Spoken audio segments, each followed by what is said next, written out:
iRacing returns with a special event etched in the history books. We head back in time with IMSA machines that live on in legend. Welcome everyone to America's National Park of Speed and the iRacing Road America 500. It's been a couple of years since we last made our way over to Elkhart Lake with Nissan and Audi machines at our behest. However, we're delighted to have you along here on RaceSpotTV and the iRacing Esports Network, where my name is Arjuna Kankipati. Delighted to be joined alongside by someone who was not even close to alive when these cars were close to racing. But to be fair, Zach Sweeney, neither was I. Yeah, so I think you can get off that narrative straight away, but no, it's nice to be alongside you, Arjuna. It's been over a year since we had a broadcast together, so it's nice, and obviously we're in store for a really good special event today. Obviously a bit of nostalgia. It's nice sort of to shed some light on the oldies but goodies in some senses, because, you know, nowadays we steer towards the more modern day stuff, you know, obviously with the new GTPs and the LMP2s, etc, etc. It's nice to take a look back and obviously remember what we enjoyed all those years ago, because we have got two fantastic cars, not only aesthetically, not only sound wise, but also they are very, very fast as well. So I think we're in store for some really good racing. I think the two of us are very much looking forward to the sound of these machines. Here's a quick look at the iRacing special event schedule, because of course iRacing special events are all about diversity in motorsports, allowing people from around the world to experience every type of motorsport. And so yes, we started off with some endurance events, but we interrupted that with the iRacing Daytona 500. Later on this year, we'll have some dirt racing events as well. This is an event, though, that Zach caters to a slightly different crowd, I think. Not just because it's the older machines, but one, it's a 4-hour race, and iRacing, quite kindly, has allowed the community to do the race by themselves if they so wish. Yeah, it's obviously not something that we often see when it comes to events. Obviously, it's usually a team game. I think a couple of people are going to have a teammate maybe split the race half and half or whatever, but the option is there for you to do it. So it's obviously a nice thing for people that maybe are a bit lonely and don't have many friends, I suppose, if you want to get into a special event. I mean, hey, I'm in the same boat, all right, yeah. I don't think me and Arjuna are going to team up for an event anytime soon, let's put it that way. But yeah, I mean, it's a nice breath of fresh air, and obviously iRacing have done a really good job as to catering to all disciplines, and everyone can get involved, and I think that's a really good thing, especially for today, because we're going to see new faces. We're going to see people that we don't often see towards the top flight of esports race, and for them obviously it's a nice opportunity to be on a broadcast and us to talk about them. So I think it's definitely a very good event today. Yeah, I'm curious who the names are going to be. We'll dive into that in just a few moments, because cars are out on track for qualifying, but talk a bit more about a return of the fan favorite, I think, in so many ways. I think the last time this was on the iRacing special events was back in 2018 or 2017, something like that. The field size about 50, and I think it's going to be equally divided between the GTP Nissan and the GTO Audi. This was a race that was first held back in 1957, and while it's been running on and off in various configurations, the one that we're in effect replicating harkens back to 1979 and a short-lived run in the US for this Audi 90 GTO. Stop and go limit, that is something that I do want to touch on, because it's a race where we expect with multi-class traffic there to be plenty of little bits of contact, and 50 incidents. That's the limit that the drivers will all be having their eye on. Let's talk a little bit more about Road America, though, Zach, because it is one of those tracks that is a old school track. It rewards those that are brave, that are willing to send it, and most notably, that is, of course, at the back half of the track with the King. 100%. It really is a driver's circuit. You look at it and you literally just see the grey stuff, some grass, and then a barrier. It is, you know, you've got to be on the limit, and if you step over that limit, you are probably going to find a barrier sooner rather than later. And obviously the machinery that they're going to be driving, very old school, and they're not exactly the easiest things to drive. They're very quick, they're very on the limit. So yeah, it's a very weird balance in that sense, where you're driving a car that wants to throw you out into a barrier at a circuit that invites you to throw yourself into said barrier. So we're definitely going to have a very tricky one. Consistency is going to reign supreme, but I love Road America in terms of obviously circuits in North America and stuff like that. It's always towards the top end of people's lists. Obviously the corner names are a bit iffy, but when you actually get to each corner, I'm in early, mate. I'm in early. No, we're not going to. We've got 4 hours, Zach, to rant about corner numbers. We can't get into that in qualifying. Well, I can, so there we go. We'll keep that. We'll keep that for later on, because it's, we'll save it. It's definitely going to be a common topic. Now, qualifying for this race more important than I think people realize. A, because it gives you track position on the start to be able to really determine your own fate a little bit more, because turn 1 here at Road America is known for being notoriously treacherous. But 2, because the first cycle through traffic is... the first cycle through traffic is always the most difficult, especially knowing that this is a combo of classes that drivers will not have much experience in. You know why I'm a little bit distracted right now, Zach Sweeney?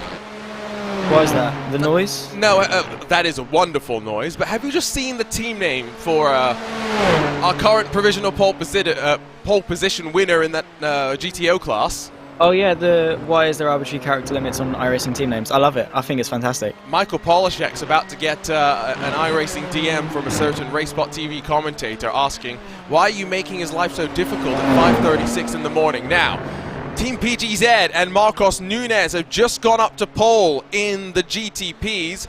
2 laps you're allowed. We'll see how it all goes. Sean Campbell to the line in the Chit Chat Racing KGT car. He finds no improvement. We'll see if some of the other machines will be able to do so, because we do have some interesting liveried cars, including this one. I'm hoping we can get a better shot of it before it resets off the track. The lovely green and gold of Brabham.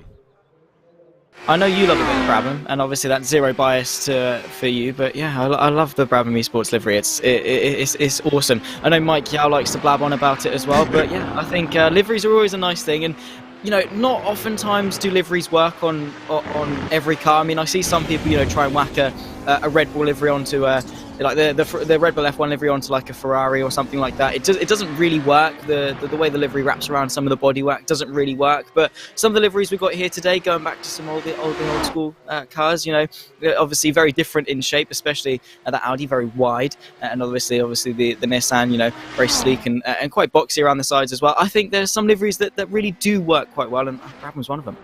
So math failure.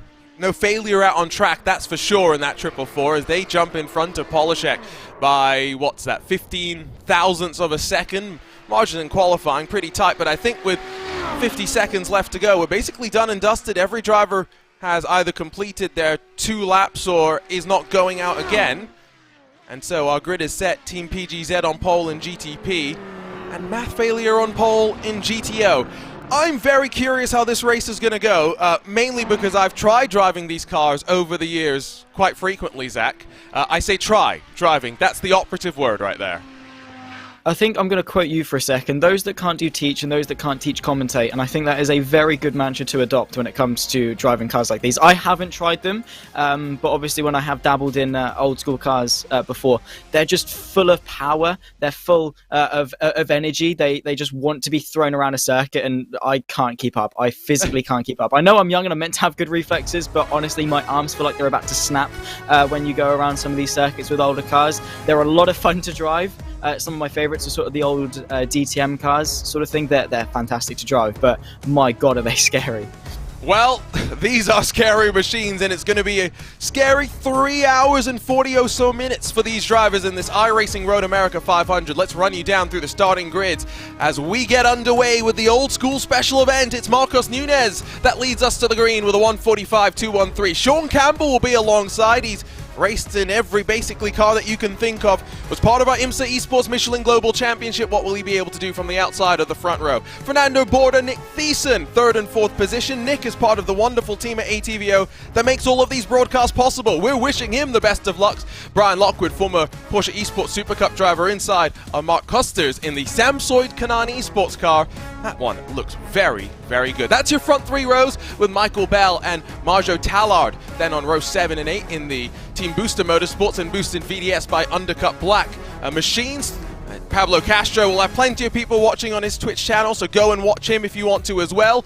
That's the Team PGZ car. He's got Casper DeCourt in the Hydro Race Geodesic Racing number 4 to complete the top 10. Hardcore Green and a second Hydro Race Geodesic Racing car, this time with Graham Sanders at the wheel for the start. That's on row number 6, while lining up in 13th. It's Javier Sanchez that goes solo. Heike 360, another driver that you can follow along with. He's got Spectre Racing and Brian Molitor for company.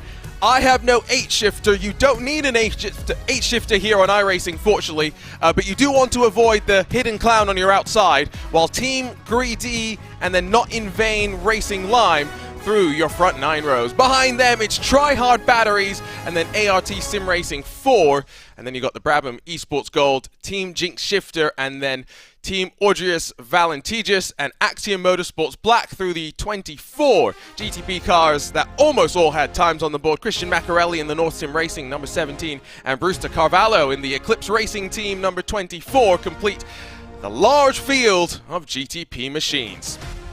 Yuko Leskala in the math failure 444. Well, there's no math failure on that lap time with a 2:04.912, but just 15 thousandths off. It's Michael Polashek in the why is there an arbitrary character limit on iRacing team names team? That's a good question. I'm sure the iRacing team on the iRacing Esports Network can all let us know why that's the case. Obsidian Racing, Impulse Racing Row 2 with Chicane Online Racing, and Team Thomas Petitjean on row number 3. Back in 7th, it's Carl Ridley. Plenty of drivers going solo in this GTO class, it would appear, with Monaco Esports alongside. Alistaro Esports and Delaware Destroyers complete your top 10 with Team Bondellos by Rule and Krona Endurance by SRN, 11th and 12th positions. SRB Motorsports and Garage, 13th and 14th. Alamaniac in Esports, a team that's competed in the Digital Nürburgring Endurance Series, starts 15th. They've got Ronald Grossman, SEO Endurance Series organizer, as well as Porsche Esports Carrera Cup Great Britain organizer for company. The Schnitzelwagen Kartoffelslatel, I butchered that one, that's for sure. Delta V Racing, that's row number 9. We've got some interesting team names and driver names to challenge us on RaceSpotTV. Team Coach 22 Red, Imperial Motorsports, Fiercely Forward, Working Title Racing, and then Failure Racing SLM. That's the top 24, and that's your field of GTO cars. I've done plenty of talking now, Zach, because I had to read through that monster grid. What's your feeling looking through all those wonderful cars? I'm scared for turn number 1 is what I am, Arjuna, I'll be honest. It's going to be chaotic. It's nice to see that obviously there's a very large size grid, plenty of action hopefully to come away, plenty of opportunity for people that obviously maybe if you're not fighting towards the front, you'll have someone close to you that you can sort of battle with for position. You're not just going to be all by yourself, but at the moment you can see them rolling around on their formation up, trying to get obviously as much heat and temperature into their tyres as possible because, well, one of the start here at Road America is one that you are not going to want to be slow on, because if you get a poor start and you get swallowed up by the pack behind, you are going to have a very, very tough time, not only fighting your way back through, but also surviving the melee of the rest of the first lap, and then obviously also the first run through traffic beyond that. So yeah, I think we're in for a very chaotic start, a very important start as well that could be quite decisive for the race to come. It is a long race, obviously 500 miles, but it all starts here. 124 laps. It helps if I hit the unmute button on my end. That's our race distance. We'll talk about strategy once we get into the race itself. One thing let's not forget, old school cars means turbo lag. It means that you've got to be thinking ahead of what's going to happen, Zach, because you can't just rely on the fact that there's going to be power when you ask for it. 100%. Obviously, the turbo is a little bit of a, it's a blade inside of a spinning motor that obviously, when the exhaust gases come out, they spin the motor, and then it gives you more pressurized air to go back into the combustion chamber to give you more power. More air equals more kaboom equals more speed, funnily enough. And that's obviously what they're going to want to try and avoid. The lower the revs you have off the start, the more turbo lag you're going to have to build up, the more pressure you're going to have to build up, especially down in towards turn number 1. So you want to have a higher revs range as possible, but obviously that's something these guys know and are going to have to cater into their race start procedure. But for sure it could be an interesting one. These old cars are always going to be a difficult one to drive, but well, let's hope that these guys have put the hours into practice to be able to tame them. Look at Zach, that was impressive, that explanation. I've done it at college, so yeah. Take a bow.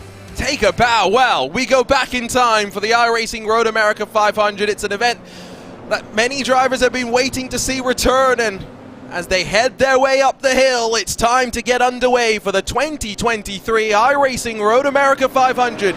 It's Nissan GTPs and Audi GTOs getting ready to do battle at America's National Park of Speed. There's no split car start. They're both racing up the hill for the GTPs and still through the final couple of corners for your GTOs. Marcos Nunez comfortably clear with Sean Campbell in tow for the GTPs. They funnel through turn number 1 and crucially do so safely. Meanwhile, GTOs have Matt Failio and Yuko Leskala leading them up the hill as they begin their very first lap of racing action, and they're going to be side by side as they funnel into turn number 1. The GTPs, meanwhile, already battling down towards the hill in turn number 5, and now a charge potentially for the lead. Absolutely, what a start this has been. So far, so good. Bit of a fight just in the background of the GTPs as well, but the Audis are well and truly underway. Fairly calm start for the fight for first. The Pulsar has been able to get away quite well, and that's definitely going to be to their delight because, well, there's definitely a start here that you're going to want to nail. However, the pressure is far from over. Sean Campbell, obviously for Chit Chat Racing, speaking to him before the race went underway, he is seeking to do well. Him and his team want the aspiration to victory, and, well, that is something they're going to be chasing. That's something they can see right in front of them. Fight side by side as the Audis run their way through into turn number 5 for the first time. Bit of a slow start for one of them. P2 very off. And, well, that's caused a bit of carnage in the background. Oh, Yuko Leskala got a slowdown, but fortunately for him, it's what the benefit could have been because Michael Polishek has been absolutely turfed as they ran up the hill in through the Corvette Bridge. It's now allowed Obsidian Racing and Fernando Busquets to start to build a bit of an advantage, but absolute craziness for the GTOs. There's about 4 of them already back on pit lane.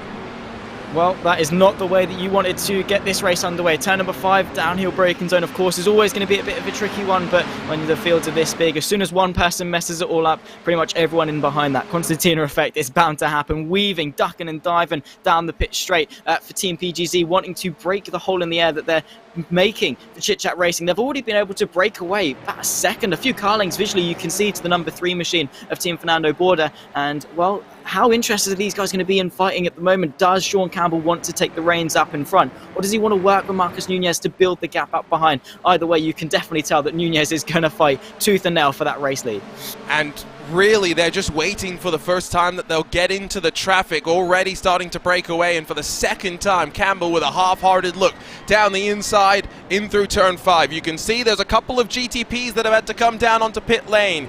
I believe that includes the Hydro Race Geodesic Racing team and Graham Saunders at the wheel of the number 2. GTOs now in towards turn number 1. The difference in lap time between these two cars is pretty significant. We'll get lap traffic within about the opening 4 or 5 laps, I think. Yeah, I definitely agree. So these guys have got to make the most of some clear air while they've got it, particularly for the top 2. If they can break away from the rest of the field and just have a 1v1 fight through traffic, it's definitely going to help them and alleviate some pressure off their shoulders. But for sure, they've got to maximise the pace while they've got it, because once they get through sort of the first couple of runs through traffic, beyond that, they're not really going to have a patch of clear racetrack to use. So yeah, it's a nice novelty while they've got it, but they've got the rest of the class around them as well for the chaotic start. But yeah, for sure, traffic is always something that we talk about when it comes to multi-class racing, and it's always something that at some point in the race has something to say about the race result as well.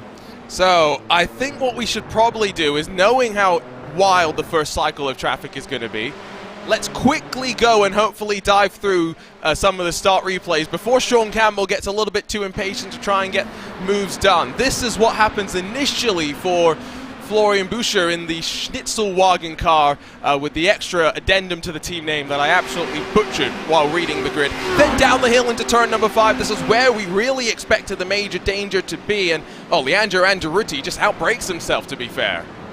Yeah, just getting a bit too eager, I think, and oh, there we go. There's carnage, chaos, and calamity if you've ever seen it, really. Luckily for some, they managed to get through it. Unfortunately for those two, they didn't. There is going slowly, and you can see there people obviously trying to make some overtakes, capitalise off some slow movers, ducking, and then straight to the inside, having to then swerve quickly, otherwise to go into the rear end of someone. It's just that domino effect. You've got so many cars around you, very easy to get overwhelmed, and in all fairness, even if you're Spider-Man, you're going to have a hard time reacting to that, and oh my goodness me.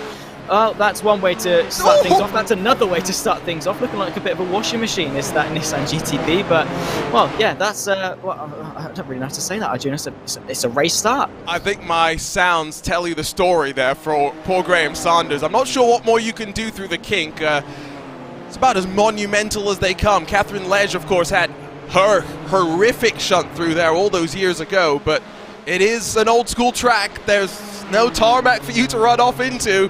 It's grass, wall, and it's as simple as that. Yeah, pretty much. Well, it very much is not a simple circuit, but a simple dynamic of the circuit in the sense that don't be silly and you won't die. But even then, some things are out of your control in that regard, so you really do have to be careful. And as I say, these are monsters of a car to tame, and they are very difficult to tame. Back up to the fight for the lead, and still PGZ is under a lot of pressure from Chit Chat Racing and still weaving around. I have to say that's probably slowing him down a little bit too much, and it's actually going to give Sean Campbell the run. He tries to look for the inside now to the left-hand side as they run their way in towards turn number 1. Looks to sail his way to the outside for the lead. However, PGZ has got the answer for now. However, you have to say that Sean Campbell going for that move, forcing PGZ to defend, is definitely sort of the nail in the coffin to say this fight is on. I'm not sure if Campbell is really looking to break away or anything here. I just think he wants to have some fun. I don't blame him either. It's one of those fun special events. I don't think that's such a fun moment for the Boostin VDS car as it tries to spool its way back up to speed. Now drops itself almost outside of the top 15. And there's more drama down the hill out of what is technically turn number 3. That's Dan Neese in the Axiom Motorsports car. Hang on, you told me off for talking about corner I know, but we're in the race now. All right, whatever. Lap 4 is in. Okay, I'm taking a mental note, Arjuna. I'm just making sure that we're on the same page with this one. Anyway, we're back into the GTOs, and well, Obsidian Racing have been able to get the run of dreams, I'd say, in the opening laps of this race. 2 seconds clear of the 444 math failure car, and it's definitely going to help them sort of come the traffic situation. Obviously, a bit of a gap back to this fight for third, as Alistrera Esports and Delaware Destroyers are fighting tooth and nail for them. I love when we have obviously like more community-based names, because their team names are brilliant, Arjuna. They are, no, except the one that why is there an arbitrary character limit on iRacing team names. That's just because you're a producer, though. That just makes no. That, you see, if you're gonna do the long team names, it's got to be because you're cramming in all the sponsors there. It's got to be because it's the Aurora Artifacts FTF Calamity powered by RaceSpot car, the greatest team of all time, as Lewis McClade will also attest to. There's never been another sim racing team that had 3 Best Commentator Simi Award winners on it. So that's the claim to fame that we had there. Down the hill into turn 5, couple of moves. Ridley down on Benzinho for a moment, and now going to be shoved off wide, and door opened for Polishek as well as Mera in the Garage 29 to get on through. There's some more contacts as they crest the hill, and Ridley gets absolutely swarmed. Davis past, Spickett maybe as well, but this is the danger of these GTOs. When you make one mistake, it all just starts to compound from there. 100%. It's the sort of the exact mantra you've got to have, particularly in pack racing. You could be in any discipline of racing. As soon as there's a pack, you're in danger. One mistake and everyone behind starts sniffing blood, and they're like, yeah, you're vulnerable. I'm going to jump on that train. I'm going to find my way through. You find it everywhere, and you really do have to be careful. That's taking to the grass, and here we go. Here is the run through traffic. Marcus Nunez, Sean Campbell are going to take the brunt of it first. And well, what does this mean for our lead fight? We'll soon find out, of course, but Nunez trying to find his way through. Sean Campbell, I think his aim is either to not lose any time or actually try and find a way through. If the gap opens, I'm sure he's going to take it, because he's shown to be very, very feisty, but also it's very easy to lose a lot of time through traffic if you get the poor end of it, like that, where he just squeezes his way through. And again, remember, the first pass through traffic is always the most chaotic, and so it means that they're the most congested, and if you get the chance to break away, you can't let it slip, and that's why they're always the most aggressive the first time through traffic as well. It's a counterpoint act. Even though it's the most crazy, it's the time where you want to try and make the most out of it all. 100%. I mean, obviously, Sean Campbell, it's a great opportunity for him to obviously find a way through. You've got to tame the melee, really, in that sense. You've got to really try and pick your way through, not get too overwhelmed as we see cars going side by side into turn number 1. Again, this is exactly what it sparks. Runs through traffic really are just more catalysts more than anything. They can really add some spice into fights, and that's exactly what it is. As soon as you start getting overwhelmed, as soon as you start panicking, that's when mistakes start to creep in, and that's when your opponents start to capitalize. And going back to something we were talking about earlier, these drivers maybe have less experience with these cars, and so relative to modern IMSA competition, LMP2 GTPs, modern GTPs I should say, and GT3s, the way that you have to work the lines through traffic are going to be so different now with these cars, and so that's where I think the jeopardy starts to come a little bit more in. 3-way fight now for 5th position, and it might be a 5-way fight very quickly, because it's all stacking up, and even though these are old school cars, Zach, they've got headlight flashes to warn everyone else about impending sends. Absolutely. I mean, if you warn them and contact happens, is it really your fault in that sense? If you shout incoming loud enough, is it then their fault to move out of the way? I don't know. Maybe. We'll find out, obviously. But there we go. There's one of the Audis off. Fortunately, rejoining the track, rejoining the track at the carousel is definitely not the best way through. But Carl Ridley taken to the race solo, and he's obviously not had the most fun off the race start. But just look at that shot right there, where we had 6 cars occupying pretty much the same 4 meters of racetrack. It is very much intense, and well, that's exactly what happens. Here we go. Marcus Nunez has been able to put out some sensational gap throughout the first wave of traffic. He is now clear of Sean Campbell, and maybe this could be the pressure alleviate off his shoulders that he needed over the opener moments. He didn't get a moment to breathe, which means we haven't really seen what Marcus Nunez can do, and here we go. Wow. And we got the Samsung Kanani Sports car around and in a very dangerous spot in the final corner of the track, and it has sparked the inevitable drama. A car goes up and over. I think it might have been Marjo Tallard in the Booston VDS car that is indeed trying to spin its wheels upside down, but apparently that does not work. No, funnily enough, because it doesn't have tyres underneath the bodywork. It would be nice, obviously, to see a car running upside down, but yeah, no, it's just desperation. Once you're upside down, there's nothing you really can do other than hold escape and get back to pit lane. It's not the first time we've seen that, obviously, throughout the course of this race, and well, these cars, obviously, the inexperience in them very much is coming to light. Obviously, these guys have put the hours into practice, but there's nothing more like practice than getting into a race. And here we go, very close fight amongst some of the GTPs into turn number 5, and still they've got a long way through traffic, and that's the problem with big grids, is the sense that the leading class has to actually fight their way through said big grid, and it's not going to be the first time they have to do it. So yeah, so far has been, well, exactly what we've expected. It's one of those races that you have no idea where we really should be looking, because it is truly that insane. Let's try and pick apart all of this. So the Samsoid car is in the grass initially, and I think self-spins itself, and then how does the Booston car end up and over? Because let's be honest, the front end of the Nissan is a bit of a ramp here, and that's indeed what happens.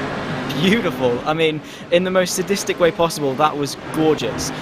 But yeah, that was obviously not great for those involved. Literally just a bit of an awkward affair, really. Not really much anyone could do. And then he did the exact right thing, in all fairness, was to not move. He stayed stationary, but obviously when there's that many cars trying to clear their way through, you don't really have the time to react to it. And particularly going that speed, you are almost inevitably going to find yourself on the roof. And well, I have to say, I doubt that's going to be the first time we're going to see an incident similar to that, because it can so easily happen, right? And obviously there wasn't really much blame that you could appoint to people. Obviously the Samsoid car might have been more over to the right hand side off the grass, obviously, but when you're got so many things to focus on, you know, those small things sort of slip through the cracks a little bit, and well, it's a small mistake that had some very, very big consequences in the end. And let's not forget, that was just the first part of all the drama as well. There was plenty more that happened after it, basically just before pit entry, and so we'll see if we can grab a look at some of the moments there as well at some point, but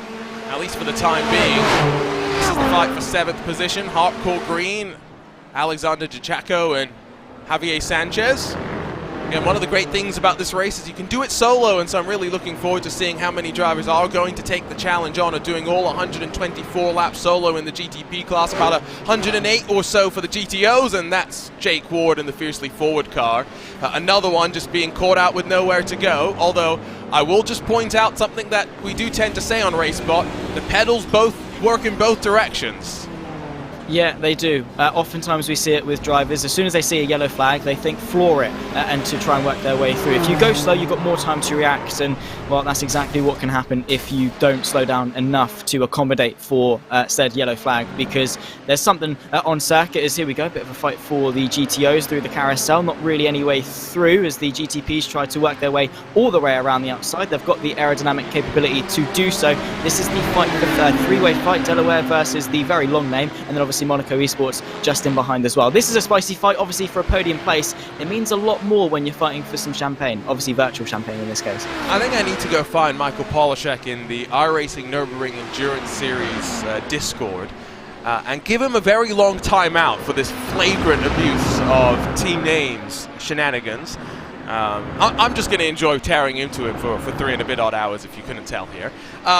Speaking of which, it is probably about that time that we start our rants about Road America track corner numbers because it's the most ludicrous thing in the world. So, we're rising up the hill. Everything's fine for now. We cross the line, things are sane. You go through turn 1 and you'd be right in thinking, okay, things still seem okay, Zach. But then somehow we go down the hill, we get onto the brakes and we turn right. And apparently we've gone through turn 3 because this right here is apparently turn 2.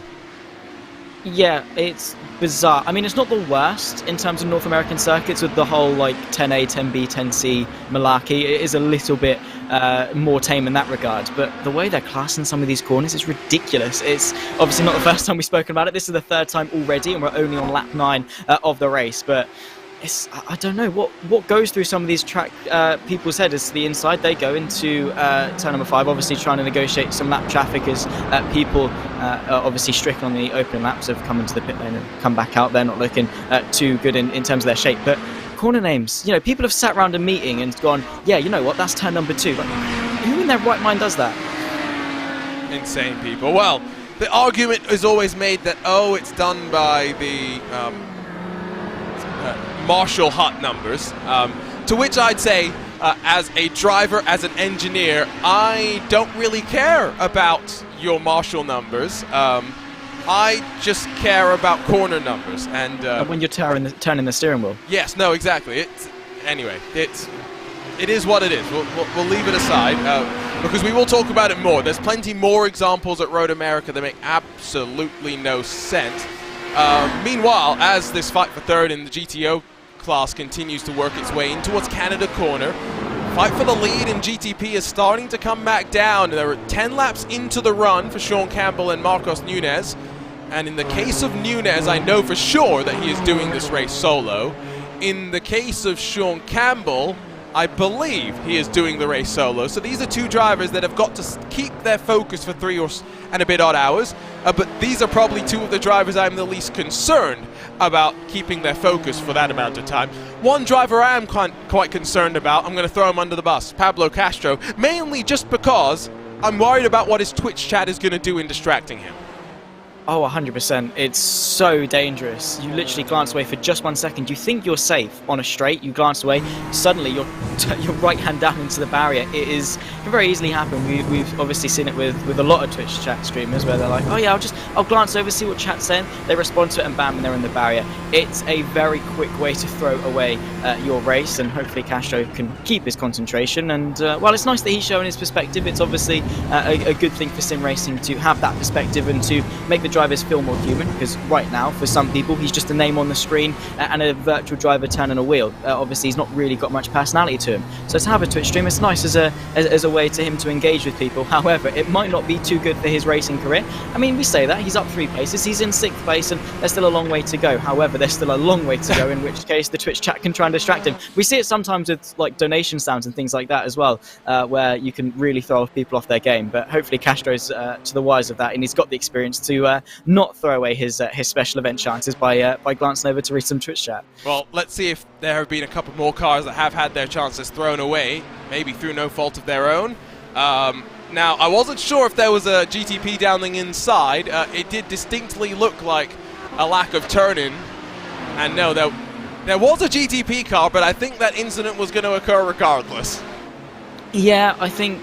I don't really know. It was a very close call. Obviously, there was maybe a bit of contact, but going into that, oh wow, that is literally what we talk about when it comes to margin for error. You are dipping literally a millimetre of tyre onto the grass and the car will snap. Fortunately, he did very well. Quick hands in order to save that, in all fairness, for Thingard. But yeah, it's a very quick snap that can very quickly end your race just as quickly. It literally, all it happens is a blink of an eye, a snap of your fingers, and your race can, you know, in some literal senses, turn completely upside down, where literally you just make the smallest of mistakes and boom, you are out of it. But yeah, obviously in the case of the GTO, where it was just the smallest of things, the slightest of taps through the obviously that portion of the circuit, you are at the absolute limit of what your car can do, particularly for the Audi. A little bit less aerodynamically inclined than the Nissan, so yeah, small wash of oversteer or understeer and you are going to find the grass very quickly, and then that can very quickly turn into some oversteer as well. So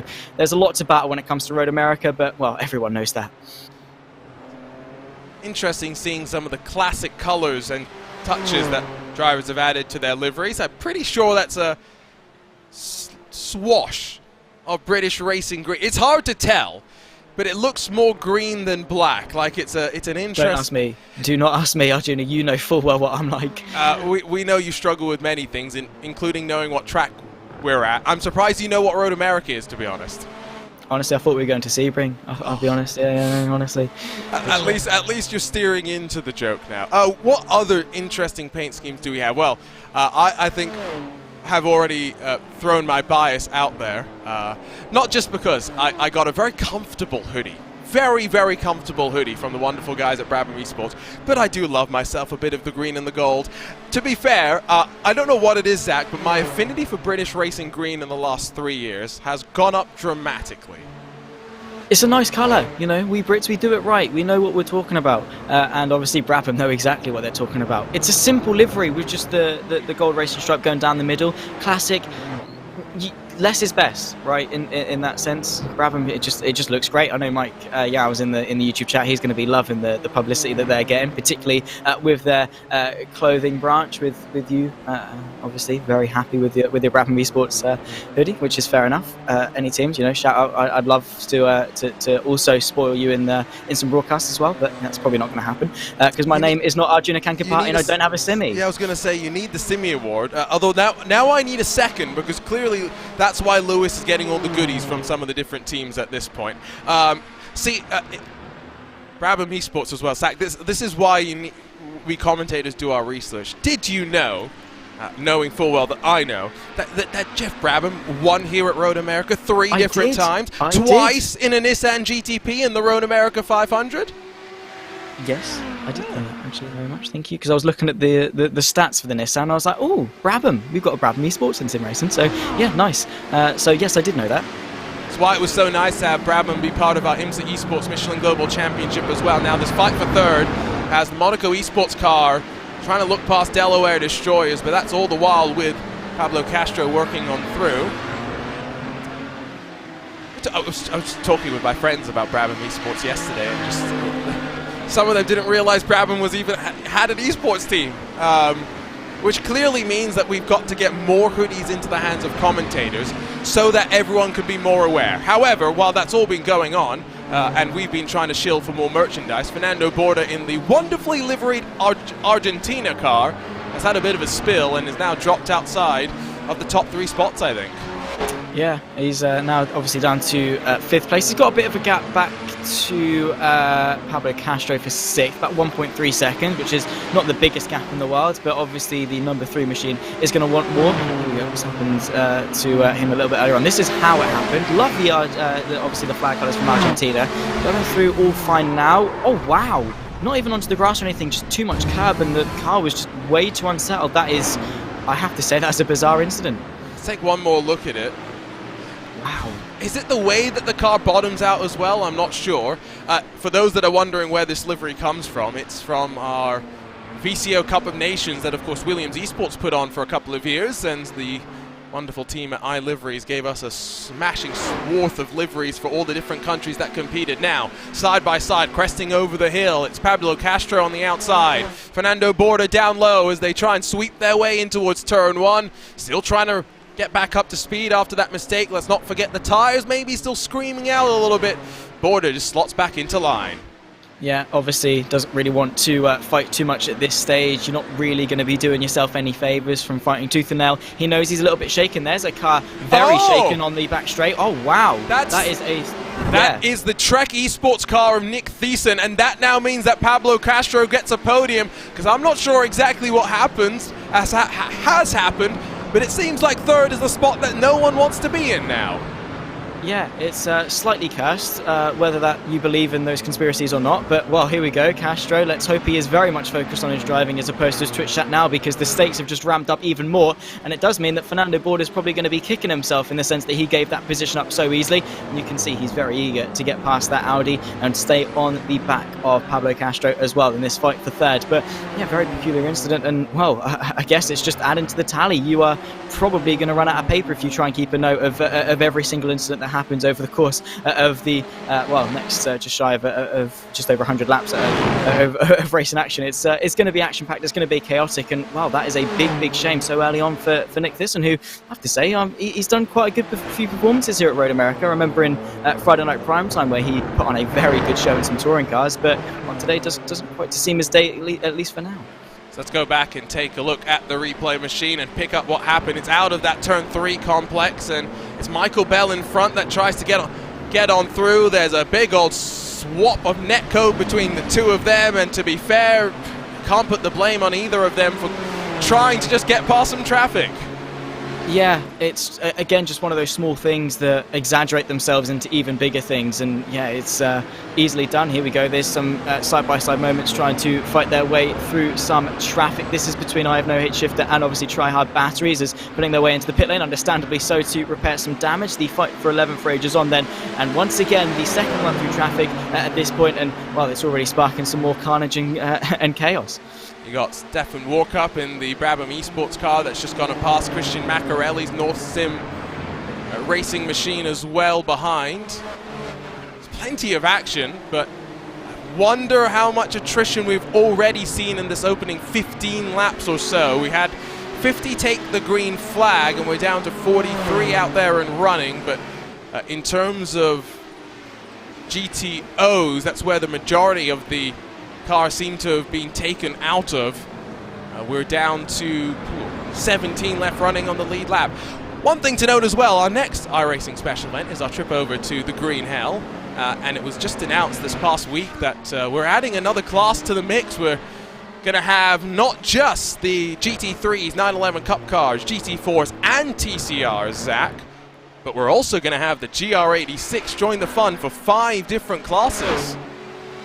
That is interesting. Obviously, the GR86 is sort of newer to the service now. It's actually been on it for a few months now, actually. But it's an interesting car. It's obviously one of the first steps you take to on the ladder, up iRacing's licenses and things like that. I've never really been able to get in touch with it, but obviously the racing that you can get with the GR86 is very, very good. So I think it's a fantastic addition. However, 5 classes, that is, well, yeah, it's going to make for some quite a packed grid, and also quite some awkward runs through traffic, I think, also because, yeah, that is not what anyone wants to see, to fight their way through 4 other classes. But hey, if it makes the racing good, it makes the racing good. And honestly, the GR86 is a very good addition. It's a nice car to get into and sort of learn the ropes with. Very soft in its suspension, leans a lot to as you go through the corners. But if it makes the racing better, then I'm all for it. It will mean, of course, that we have probably 10 cars per class, which is going to be, I think, a bit interesting with attrition rates, but hopefully it just means that iRacing's not far away from saying next year's iRacing Nürburgring 24 Hours will have 120 cars in the grid. I've got my thing. As much as I want rain, I, as a Nürburgring fan, am also one of those people that wants a bigger field in iRacing, but I know I'm very much in a small minority. Going back to the rain for a second, though, Zach. On April 1st, we released, iRacing released a little bit more of a sneak preview of the latest updates as rain has been working through. It looked wonderful. The way the puddles were just kind of building up and whatnot looks really, really exciting. I love rain. Obviously, it'd be a fantastic addition. We're waiting quite a while for it, but it's iRacing. They want to do it to the absolute best standard that they possibly can. They don't want to just half-heartedly throw it in just for the sake of having rain. If it's going to be in, it's going to be the best that it can be, and it looks fantastic, as you say. And well, I think it's going to be very interesting to have that addition onto the service. We've had 2008 iRacing came out, isn't it? I was 2 when iRacing came out, just to throw that into the mix, and it's been completely dry all the way through its lifespan. So yeah, I'm looking forward to having some rain throw into the mix. And obviously you'd rather have the field size, but why not both? Because I don't want to imagine an iRacing Nürburgring 24 because we're with going to rain. end up with half the field size, yeah. Yes, the rain and 120 cars, because we'll end up with half the cars left on track. Yes, no, you get where I'm going. I do also hope that when we get to rain with the Nürburgring 24 in particular, that it has the ability to impact just a part of the track, right? We're talking 22, whatever it is, kilometers, 170 corners, and so you always get those pockets where the rain is worse or maybe there is rain and there isn't at the previous sector, and so those little nuances, very much looking forward to seeing all of that. 17 laps, or on to the 17th lap of this race. Still Marcos Nunez leading at the front with Sean Campbell trying to chase him down. 1.8 seconds separates the two of them. Meanwhile, in GTO land, it's basically status quo still here between Fernando Busquets in that Obsidian Racing number 6 and then the Math Failure 444. I should probably do a count of all the teams and how many of these drivers are doing it solo, Zach, but I'm pretty sure it's the majority of the field that's doing this entirety of the 500 miles by themselves. Fair play. Honestly, respect to them. I think it's obviously it's a nice opportunity to have as well. The fight continues in the GTO side by side into turn number 5. Still is a bit of a good fight. 3-way fight for 4th place. You can't ask for more. Oh no, absolutely not. I mean, as much fun as this is, you got the Monaco Esports car up the inside and Impulse trying to switch it back with Norbert Leitner. All they're doing is really dragging themselves back off of the why is there an arbitrary character limit on iRacing team, because Norbert Leitner last time by did a 2:05.9, which is basically comparable with Polishek, but Crum and Benzino with their fighting in the high 2:06s. Yeah, you lose a lot of time fighting, particularly when there's obviously 3 of you. So, yeah, anytime you go side by side, you hurt, obviously not only yourselves, but also the car in front. So you really do have to pick and choose where you want to have some fun. For me, I don't care. If you want to, obviously, throw yourself back in the race to put on some good action, I'm going to love it because I get to watch it. But obviously for their run for the podium, it's not going to be doing them too many favours, and, well, it's still a long race to go. However, if the squabbles right now start to affect them and they lose, say, the podium place later on by 6 seconds, they're going to look back to this moment right here and start kicking themselves, because it's like, well, that's 6 seconds that we probably couldn't have lost if we'd just played our cards better. So hindsight, obviously a very powerful thing, but at the moment, yeah, obviously they're in the car, they're choosing to drive it, and, well, we just get the pleasure of watching 3-way fights, and, well, I'm not complaining. Let's take a look at a couple more moments. This is one that saw a retirement, unfortunately, I do believe, for the Chicane Online Racing car, which is a wonderfully named car, and that's an interesting one. That was on entry into the kink very, very early. I wonder if there's maybe hardware to play with that. That's simple, though, for the green and gold. Getting onto the green of the grass. Definitely not what was intended from Stefan Walkup. Fair play to hold it. That could have been quite bad. Fortunately, he'd already done quite a lot of his slowing down beforehand. It definitely would have been just a small mistake. You can see he's a racing driver. He wants to use every inch of the track possible, and, well, unfortunately, he probably took an inch too much in that regard. Literally just dipped it, and as you're braking, the tyres just say no. That is, well, one way to find yourself having a double car crash through turn 5. Smallest bit of contact, maybe not even contact in that regard, but yeah, there we go. But fortunately, these 3 are keeping it nice and clean. That was Thomas Hinz and Sebastian Saimdo in their respective GTP cars, but yes, it is now Norbert Leitner that has climbed up to 4th, and that's an important one because I truly think he's got the pace, even with the damage all alongside the left side of the car. He seems to just have the rhythm right now. Kurt Crum had a half look in that Delaware Destroyer's machine, working down in towards the hurry down, but sweeping through the carousel they go. Still, this fight for 4th will go on. Good point in our YouTube chat, by the way, made, because we've got to forget, you can race on 4 wheels, but you can also race on 2 wheels. Turn 2 is an actual corner in motorcycles. That is a fair point. However, the kink at the Red Bull Ring is no longer a corner for motorcycles because they added an actual chicane because the kink is such a terrible corner for it just in general. It's not great.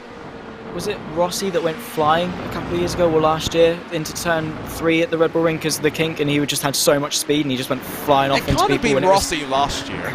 Because he was on 4 wheels I remember last Rossi. year. Yeah, no. I remember someone. I remember the name Rossi being there, and he literally. I saw the onboard of the car, the bike that nearly got smashed into, and honestly, the bike was like right in front of his face. It was very, very close. So obviously, well, no one likes the stop. Oh, I know which one you're talking about. Yes. Oh, that was scary.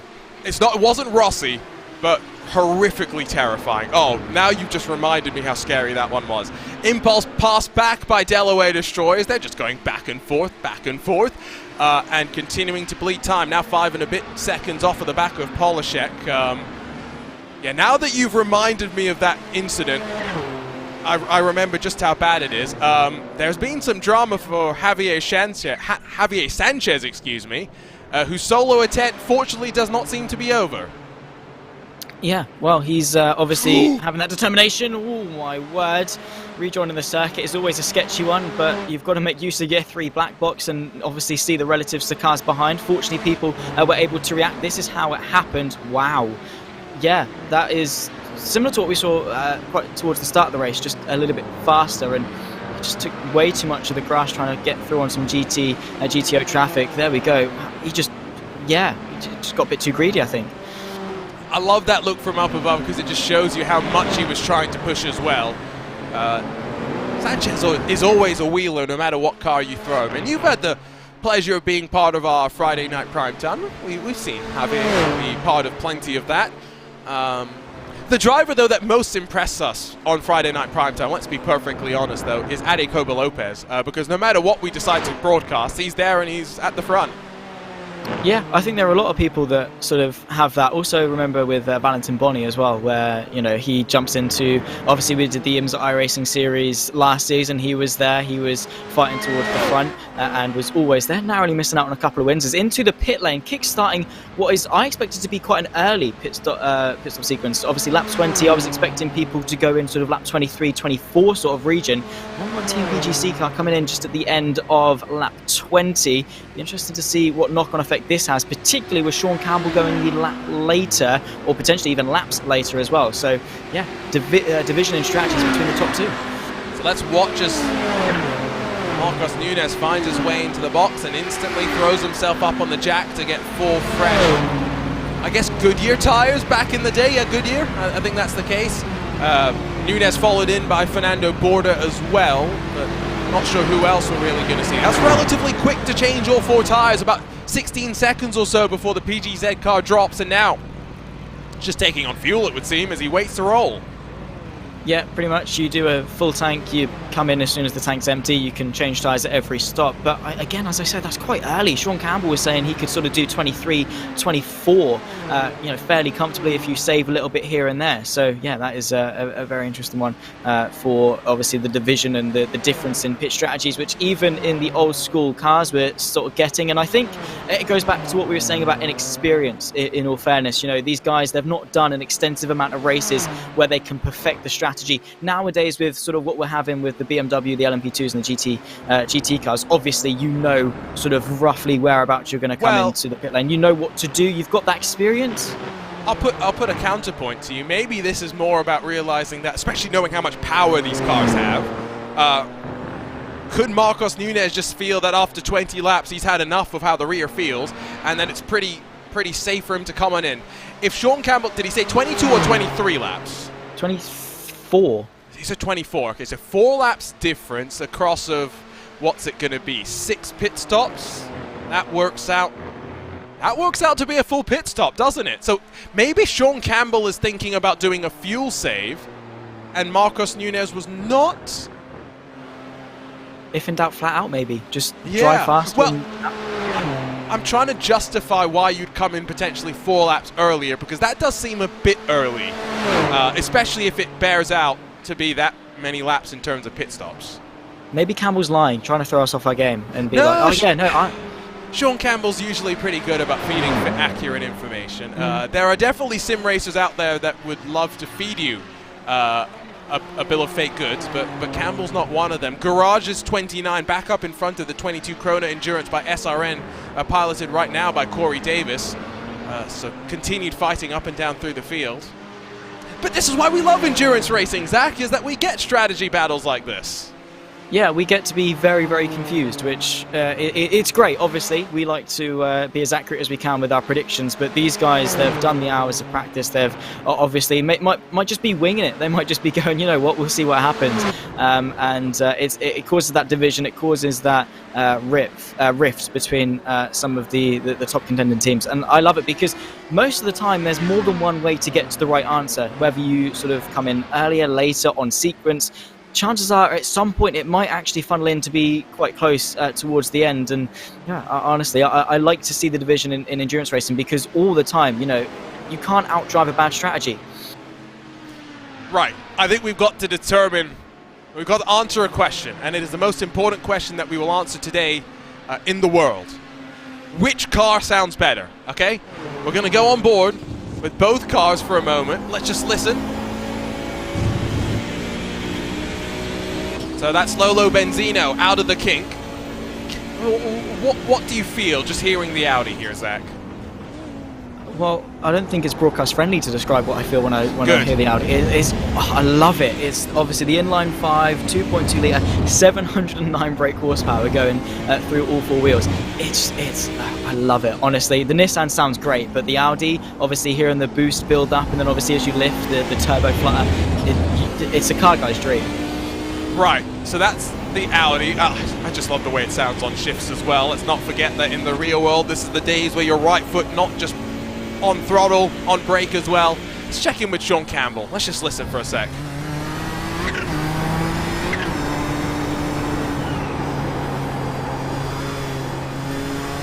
Did you hear when he lifted off the throttle? It made. The what? The what noise? Love it. I love your way. We're going back in time. We couldn't go as far as, you know, being old school retro broadcast, but, you know, I'll make the effort in making the noise. I respect it. I respect the effort. Yeah. You want to give it a go? Yeah, no, I won't embarrass myself. I have to warm up to it. You see, I've got to do my vocal exercises, and then maybe we can. Then we'll get you in the recording booth. Yeah. Then we'll have a look. I mean, I'm still a child. I still make car noises when I'm biking home. So yeah, there we go. And here he comes. 23. Well, end of lap 23. So yeah, I think that's fairly on sequence for what we should expect. So interesting. So not 24, but 23. Still probably close enough that you would assume that he's going to be able to make it to the end. Quick look at what happened, by the way, to Michael Bell in that Team Booster Motorsports 299. He's a few different moments, and, well, that's not a small moment with that number 6. Your race leader, Fernando Busquets, in the GTO class. Drama, there we go. And obviously lap traffic, as we say, always has some form of influence. There you go, the 299, and obviously a bit of better traction for the number 6. Obviously all-wheel drive going that way, and sometimes the slower classes does sometimes gain a bit of time, obviously not over the whole lap, but yeah, enough to maybe cause a bit of an upset. And it wasn't a major incident for Obsidian Racing, maybe a scuff to the front right, potentially, hopefully not enough to sort of damage their geometry, but well, yeah, that definitely could have been scary, and well, that's a wake-up call really for Busquets. So Alexander Dechako and Casper de Kort go one lap longer in the Hardcore Green and Hydro Race Geodesic racing cars, but we now wait to see where that number 1 cycles out relative to Sean Campbell, still sitting stationary on that pit lane. Nunez up over the crest and towards the start-finish line, but with some lap traffic to deal with, and also some cars that are going to stay out in the Eclipse Racing team. And so as Campbell rolls away from the lane, it is into the thick of the fighting, but Marcos Nunez already sailing clear down the hill. Yeah, well, great undercut obviously going the way of Nunez. He's managed to obviously get a couple laps on some fresher tyres as opposed to Campbell's, you know, already doing quite an extensive amount of distance, and with the amount of power that goes to that Nissan, yeah, the tyres are going to start feeling the grunt of it. But yeah, obviously he's got a bit of a fight back now to contend with, and he's got to claw his way back up into contention. Or maybe he sort of plays the rational game and thinks, you know what, maybe I'm going to trust my strategy, maybe I'm going to do exactly what I need and not fall victim to the racing driver mantra of close the gap, close the gap, close the gap and lead. And it's very easy to do, obviously, but well, getting caught up behind a bit of lap traffic as well, not really going to help his case that already, obviously, the Castro has been able to fight his way through. Oh my word, that was far too close for comfort for me. Sean Campbell, as I think getting frustrated that Brewster Carvalho has stayed out an extra lap and is now compromising Campbell. So a handful of cars do make it to lap 24. They did have to do a full pace lap, so maybe that influences the fuel number. Campbell now going to cycle on through as finally the Eclipse Racing team allows the Chit Chat Racing car to swoop on past, but the damage has been done. What was about a 1.8 second margin coming into a pit stop cycle is now up to 3.3. That is way too big for Sean Campbell's liking. He is going to want to close that gap as best he possibly can, and that probably is his target for the stint, is to see how much he can close that gap safely while still obviously hitting his fuel mileage targets. I am very much looking forward to seeing how the strategical dynamic changes and shifts between obviously the number 1 machine and obviously the 26 machine of Chit Chat Racing, and how they obviously go toe to toe and sometimes lead, sometimes not, and hopefully it's going to be a clean race for the pair of them to make sure we can actually see that toe to toe all the way through the race. But yeah, a bit of a setback here for Sean Campbell, but hopefully maybe this setback is going to give him an even greater comeback. We'll wait and see as, well, here we go, quite close fight for the lead here between the number 6 and the 444. Mathalia trying to recover after losing pole position quite early on thanks to a slowdown. I'm not sure where all of the gap has been lost. Yes, Fernando Busquets got tangled up with the Michael Bell driven Team Booster Motorsports 299, but it was still about 3.5 seconds at one point. And so Nico Lescala, who had been trying to close the gap down after his slowdown penalty in the opening stages, is now being gifted an opportunity to get back into the race. And let's be real, it is effectively a 2-horse fight at this point, because Michael Polishek is a good 24 seconds off of these two, and we've still not entered into a pit stop cycle for these GTO machines just yet. Give it probably another 5 or so laps, I'd say. Yeah, I think obviously the Audis, I mean, at the earliest sort of range of their pit stop range, it's going to be around about 26 laps, maybe towards 28 for the upper end. We'll wait and see again. It's a very much an unknown to everyone. So yeah, we'll wait and see, and then obviously extrapolate that data for the rest of the stints and have a look. But for sure, it's a mind-bogglingly large gap in the sense that it's pretty much been on average a second a lap back to third place. Obviously they've been fighting and obviously, you know, not settling their disputes in the pit lane, just settling their disputes on circuit for the first part of the race, which has allowed these two to get away, considering the fact that both of these cars, while they have been getting away, they've not put each other under a lot of pressure. They've been sort of at an arm's length back, so they've been able to utilise their pace and drive forward, and then now they've got the gap where if they want to have a fight, they can afford to in some senses. They've got the time to fall back on. So a couple of cars went 25 laps, by the way, Spectre Racing and Eclipse Racing Team.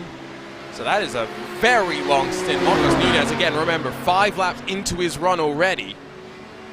So wonders of endurance racing, even if it's only 500 miles, 3 and a bit odd hours for these drivers. It's a comfortable race distance to do solo. Can have the divergent strategies that will converge back at the end. Yoni Hagner saying that we need a VHS filter to broadcast. I don't disagree with you. Although I have to run that by my superiors. That is not a decision that I have full latitude to take. The decision that I do have full latitude to take is to remind you all that you can head on over to iRacing.com if you are just joining us for the very first time and you've decided that, oh, you know what, I like what I'm seeing right now. New memberships are always 40% off at this point. Head on to iRacing.com to get started with your journey to whatever series that you may like. Zach, I know you said that you've not really gotten into these cars on iRacing, but I know you like some of those lower powered open wheel cars. I do. I love the IRO4. Honestly, obviously watching it on Friday Night Primetime, it was like I have to get myself into that. I've always loved sort of the lower formula style things. I like cars that are fast but not too fast. Like I tried to get into the W12, but that's just got way too much downforce for me to keep up with. And I was like, yeah, nope. I was like, I'm flat out through this corner. How are people still taking it faster? So I prefer the IRO4. It's a great car, gives some great racing. I've also dabbled in some GT racing as well. That's quite a lot of fun. But also, just down to the grassroots, you get into some MX-5s, you get into that GR86, even the Formula V. I love all three of the starting cars. So even if you are just finding your foot out in sim racing, you will still find a home here on the iRacing service. It's a nice way to sort of ease you into things. I always say that iRacing has got a really nice ladder. I always say that you can find whatever you want on iRacing, and that includes communities with these cars in particular. There is a very strong niche within a niche in the Camel GT series here on iRacing, and so highly encourage you, if you do like this sort of racing, you will find your people. I promise you that. If you want to know how difficult these cars are, well, this is Brian Lockwood, former competitor in the Porsche Tag Heuer Esports Super Cup. He's going to head us down in towards the Hurry Downs, and this is a mistake he's not made once today. I think he's made it twice today so far, Zach, and it just goes to show how treacherous these cars can truly be. If someone like Brian Lockwood, who's got a good 7,000 I rating or so, could make a mistake like that, imagine what the mere mortals like you and me would do. I'd be off. I wouldn't even. I'd be a lap in and probably already on already having a stop and go penalty for 50x. I'll be honest. They are very treacherous. Obviously, going into this corner, slight downhill braking. Obviously, you're going with gravity, so you've got to slow the car down a little bit more. And obviously, these are old cars. They don't have the extensive amount of assists and driver aids that we might have nowadays. So you've got to be careful. And it's a very fine margin that if you brake just a little bit too much, the car just is going to give way.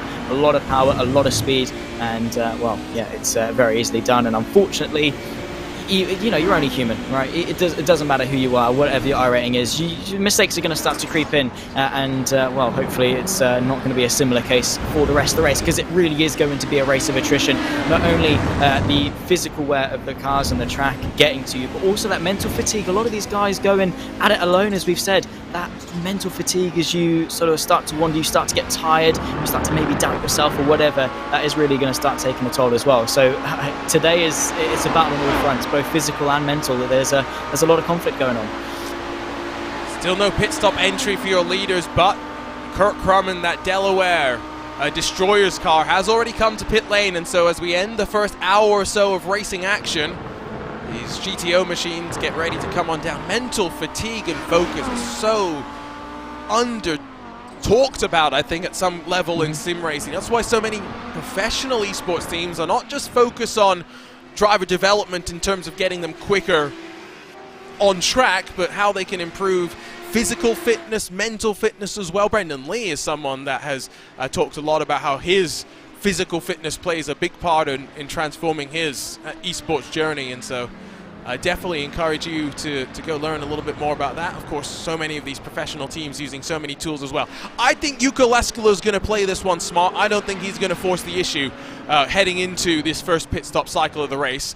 Having said that, Sean Campbell, in his traditional Sean Campbell ways, the man that has 5 office chairs in one room with only one person in it, has closed that gap down to 1.3 seconds.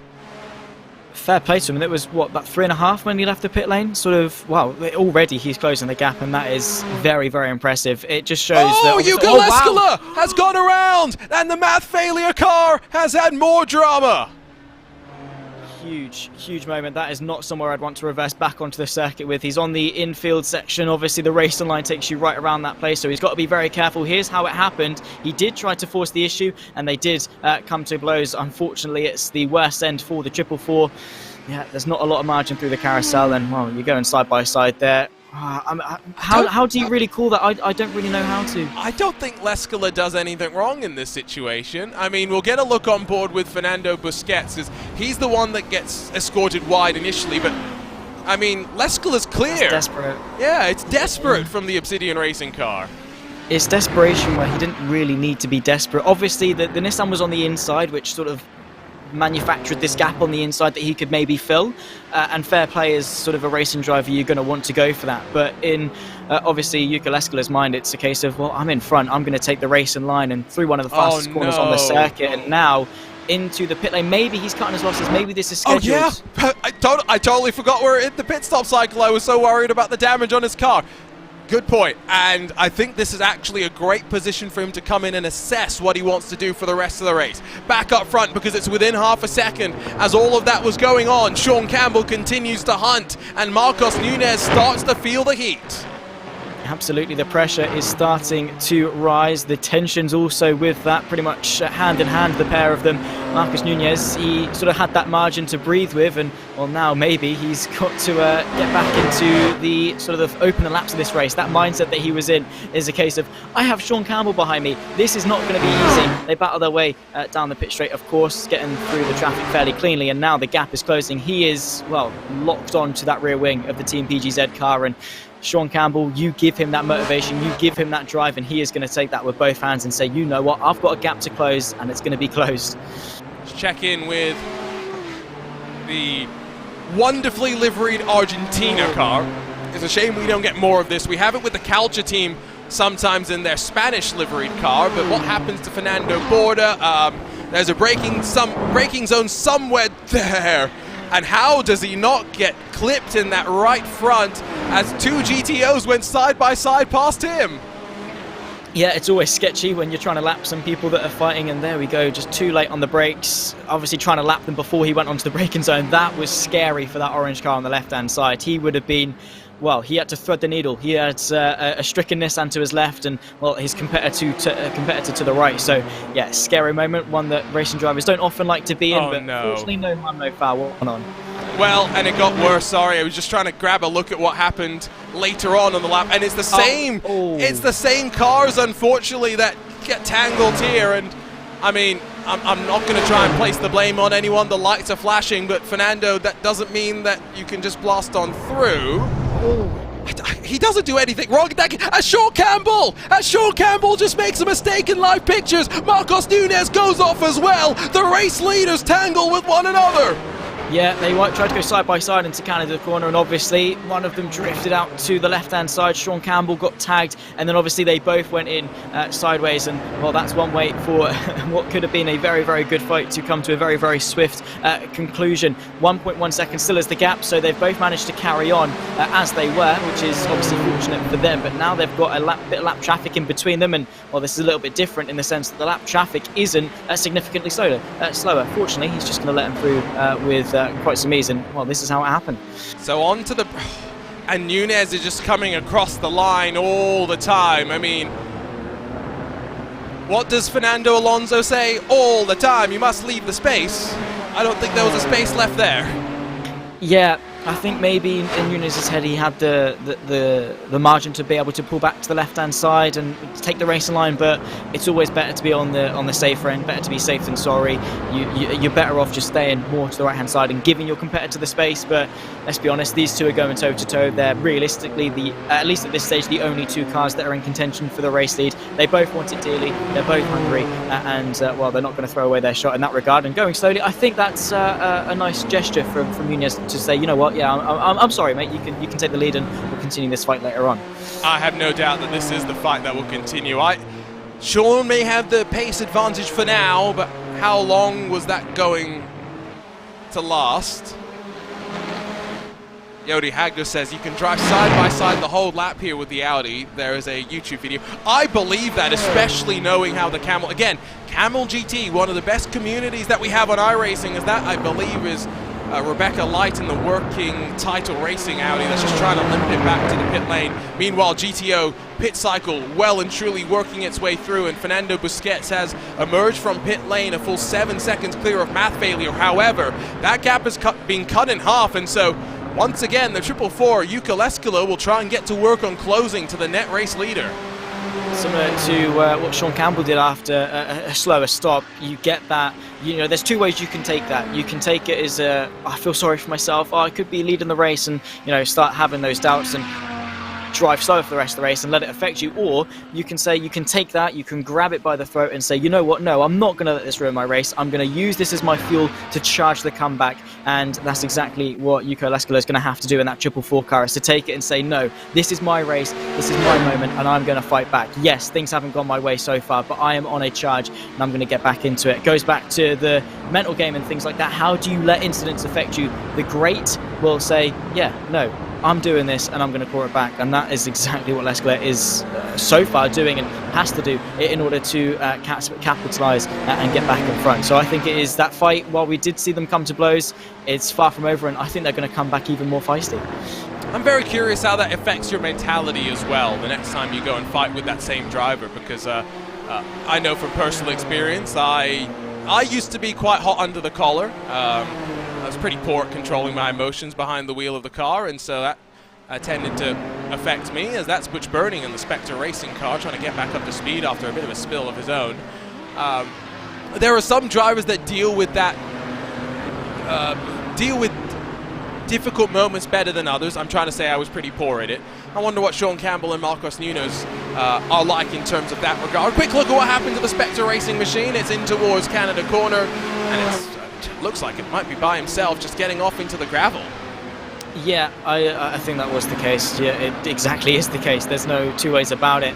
bit too late on the brakes, carrying a bit too much speed through and onto the gravel. And well, there we go. That is exactly how it happened. Well, this closed quicker than I thought it would. That was fast. So there's an update here. Fernando's actually waiting for Yuka after the incident, and they're going to redress the position. And I think have a battle that resets. And there's no live race control in this.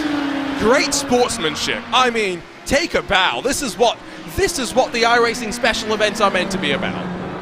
100%. You know, it's so easy for Fernando Busquets to say, you know what, I've had the crash, I just want to grow the gap while I can. But, you know, in his head, it's like, you know, in the spirit of the sport, I mean, in his head, if he just carried on going, he wouldn't really have anyone else to fight. So, waiting up, showing the gesture, and yeah, it is awesome to see, particularly when it comes to sort of this level in sim racing. They're like, yeah, no, spirit of the sport, there's no reason to have that tension, that bad blood. So yeah, it's awesome to see, and well, he is going to relinquish that pace indeed, very gently on the brakes, which is obviously his way of saying, I want to let you through, but I don't want to let you go completely. I still want to be in the fight, and I still want to come back at you. Similar to, was it Lewis Hamilton, Kimi Räikkönen at Spa one year, where Lewis just let him straight back through and then went past straight away again? I don't think that's quite going to be the case with Busquets, but obviously he's not going to stop on the track and then let him go. He's going to let him through and then obviously come back on the fight back. But I think it's brilliant that we're seeing, and obviously, as you say, take a bow to these guys, because yeah, I think it's not really often that we see that. Sometimes the competitive nature takes over, but obviously these guys have got more of a wholesome side to them, which is lovely. Yeah, and I'm looking forward to seeing that battle for the rest of the day. Here's a look, though, at a fight for 9th position, side by side. Try-hard batteries gonna relinquish the spot for the time being. Oh my days! Are we now at 3 flipped cars today? Yes. Yeah. Unless there's one we missed. But unless I don't think there's so. one we missed. No, 2 right, but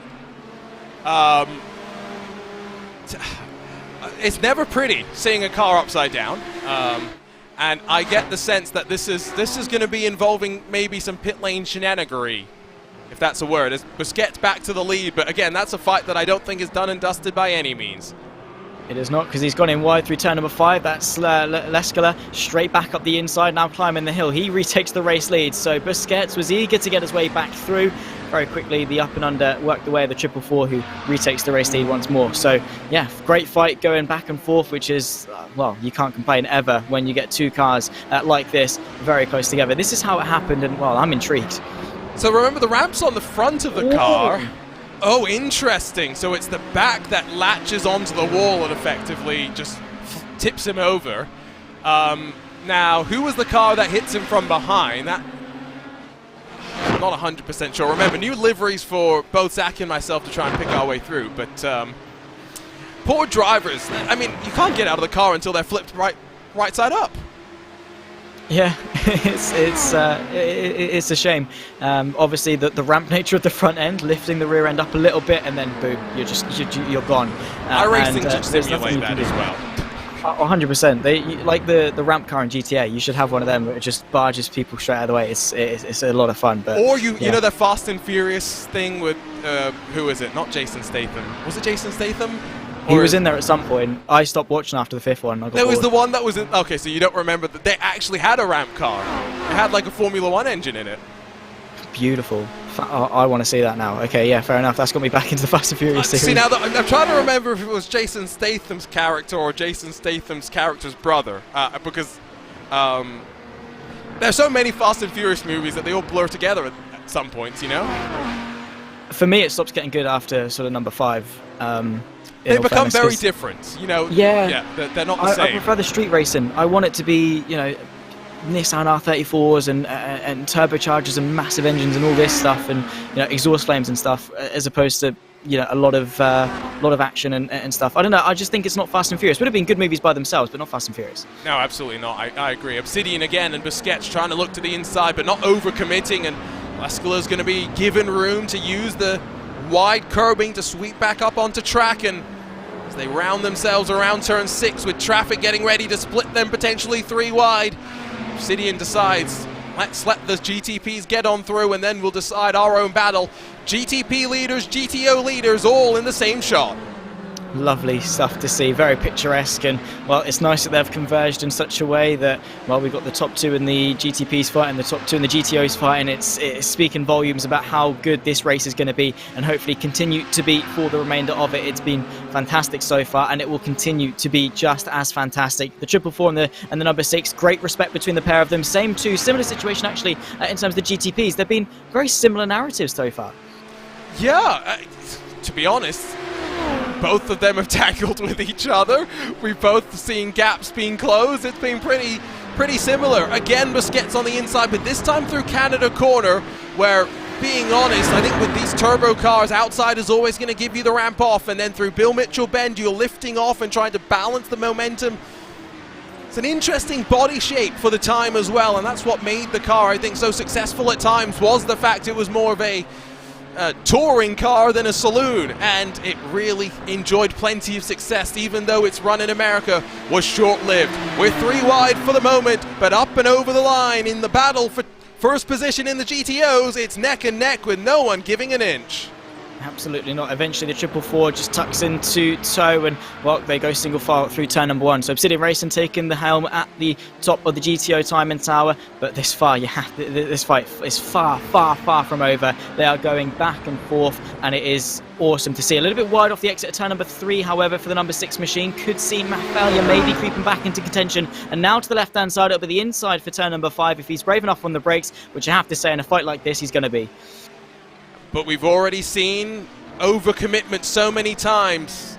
Repetitively, we've seen these drivers being able to make it work side by side, and they're putting on a treat for us. We're not even halfway into it, and still leaning on each other. But now it is going to be Busquets that, through the hurry downs, grabs the spot on the brakes for Lescala, avoiding running into the back bumper. Traffic coming through as well. Whoa, what a showcase we're seeing right here. Brilliant respect between the pair of them. They've learned, obviously, from the last time they come to blows, and now they are just giving it absolutely everything. Obviously, they've got the 45 machine of the very long name just in behind, about 5.2 seconds back, so they've got to be careful. Now, after the tangle, they've not got that margin really to play with. But, well, 5 seconds, it's, I guess, enough time in their heads for them to go toe-to-toe, which, again, no complaints from me.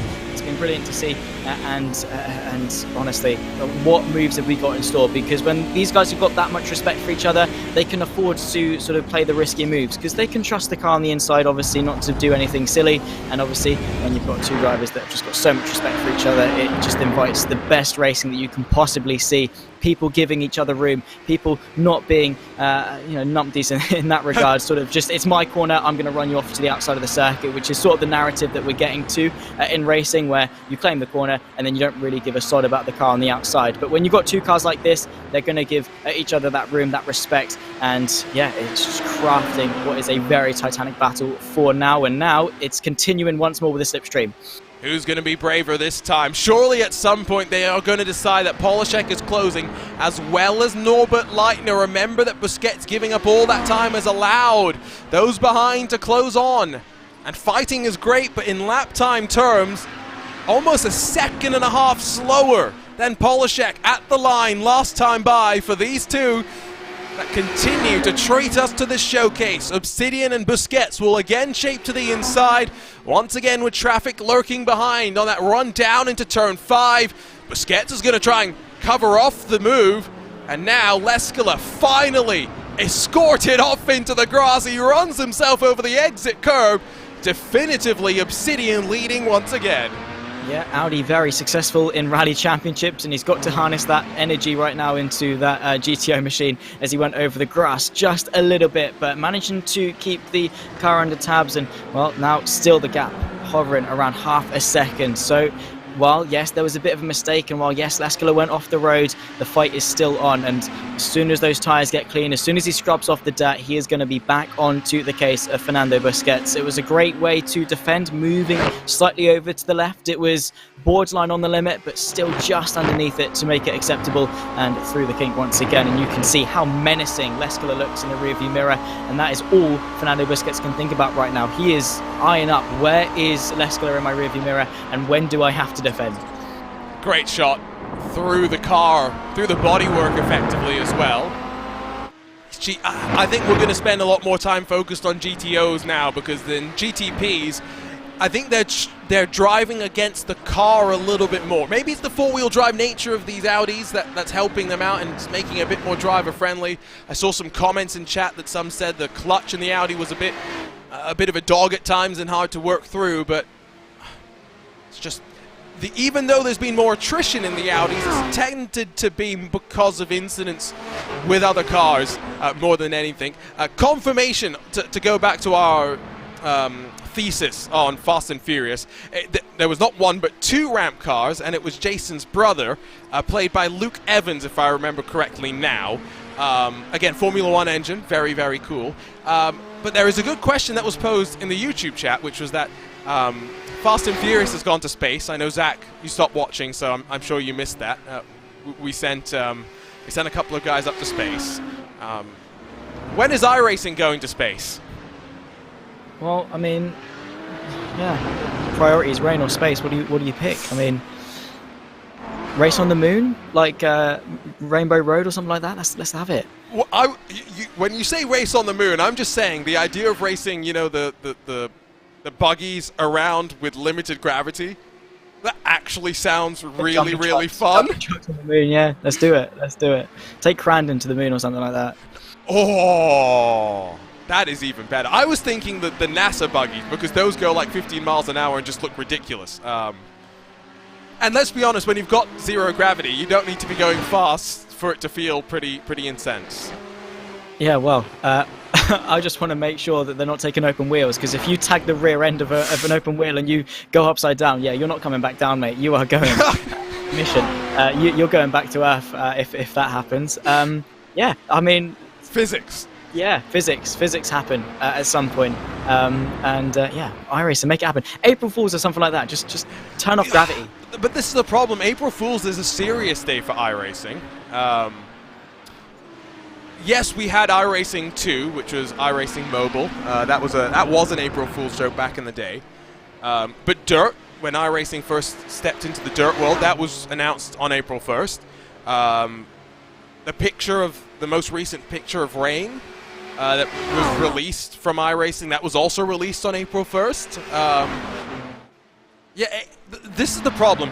I like that iRacing is taking April 1st to be serious day, because it's too easy now in the world to just make April Fool's joke that are so half-hearted. At least iRacing puts an effort in for us, their user base. Yeah, I know some things like just add in weird and wacky content, like a shopping trolley that's got nitrous or something like that. I mean, you know, you're still adding content, and you're still making the day fun, but you're also sort of making it engaging for the audience, which would just be great. But yeah, obviously it's a nice breath of fresh air, and it gives you something to actually trust when it comes to sim racing. But maybe this is iRacing's plan all along. It's the long con. They're leading us into security. They're leading us into that false sense of security, and then one year they're just going to ban, and we're going to get so hyped. And they're going to be like, yeah, lol, no, sorry guys, yeah, April Fools, you got tricked, and then we're never going to trust them again. Maybe they're in it for the long haul. I mean, iRacing's been around for a long time. And probably a long time yet to come. So I mean, who knows? We'll see. That's definitely yes. Okay. No, I was just making sure my eyes weren't deceiving me. I know it's only 7 o'clock in the morning, but we can identify, I think, the car that's been involved in a few tussles. Ooh. And who is that? Was that Michael Polishek that just went on through? No, it was not. It was Impulse Racing and Norbert Leitner. That was close. Yeah, lighting up the rear wheels probably not the best idea in that showdown, particularly when they're already very hot and you've got 641 brake horsepower going to the rear end of that Nissan. That is a hefty amount of power, and through the fastest corner on the circuit, I think Norbert Leitner was counting his lucky stars to get through that alive. This was an era where I think they did have to bring multiple race suits to the track anyway, because you ended every session thinking, my word, that could be my last. He just blows the corner, to be fair. We've all made that mistake. I've made it more times than I care to count. And again, it's mainly because Road America in this incarnation has no grass, no tarmac really on the outside. There's grass and gravel. That does not mean that at some point it could not be ruined by all of the modern safety things that, to be honest, Zach, that we have a weekend right now where we're talking a lot about safety after what happened over at Portimao. Yeah, obviously motorsport and safety, it's always a progressional climb, you know. Sometimes you don't necessarily know what you need until you see that you need it. In some senses, obviously, like with the Halo in F1, it took a horrific accident for people to say, hang on, it's probably going to be a good idea to implement it. And straight away, obviously, as soon as it was perfected, it was implemented. So safety is always going to be a big thing, because motorsport, you could wrap these guys in bubble wrap and it would still be very, very dangerous as well. There we go, continuing to have that same caution that you need, and Leitner again getting into a bit of a kerfuffle. And he's got even more. This time he's got noticeable damage on that, I think, front left clip of the car. And that's an aggressive send to the inside, and pit stop cycle back underway, by the way, for GTPs, because Pablo Castro brings his Team PGZ car onto the pit lane. Has been a pretty brutal race for a handful of drivers. Norbert Leitner, one that we had been talking about as having worked back up through the field and was trying to close in. And let's take a look at what happened to him, Zach. Wow, he is just way too hot on the brakes. I feel bad, obviously, for the car that was now coming through. There we go. We'll take another look at it. Wow, that is late. If you've ever seen it, I don't really know what the expectation was there. Maybe he was trying to avoid the car by going to the inside, and you know he knew he'd messed up. He just didn't want to take someone else with him. But yeah, well, a big mistake that unfortunately has had really big consequences for not only himself but others. And unfortunately, sometimes a slower class car can be apportioned blame as well. Inside there for math failure as they wind out of turn one and fire it down the hill. Will there be that opportunity for Busquets to try the switchback as they work down the run into turn number 5? A little bit of gravel kicked up there as Brabham jinking back and forth.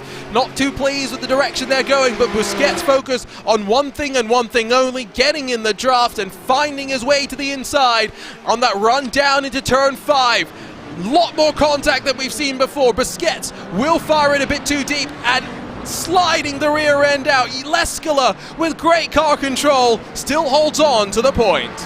Absolutely, Matt Failure able to stay in front. This is beautiful racing. Obviously interrupted a little bit by some lap traffic, however sends in the lead car a little bit too deep. Now Obsidian Racing trying to get the advantage. Outside line going through the next left-hander, sailing his way through. Beautiful stuff between the pair of them, and now Fernando Busquets finds himself back the way through in towards the carousel. Great racing, Arjuna. I just love the way that these drivers, after that initial tussle, have put the moment behind them and just continue to work through.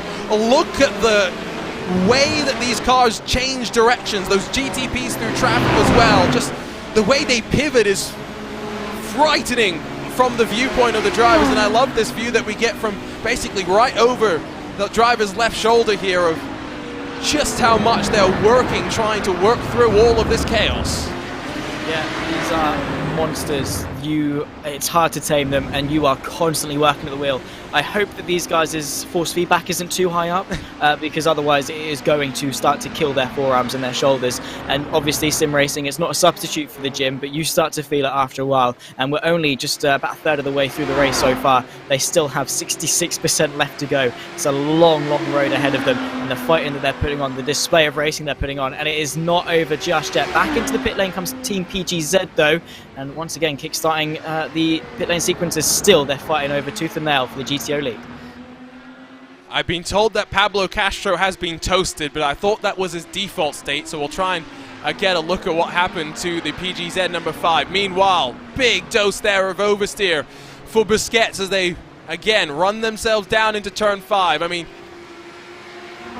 I'm just trying to track their lap times back to Polishek, who, even with all this fighting, is now starting to struggle to close. It's not like he's following in that same rapid momentum that he was doing before, and so you've got to feel there's clearly still some pace that Polishek has got to try and find.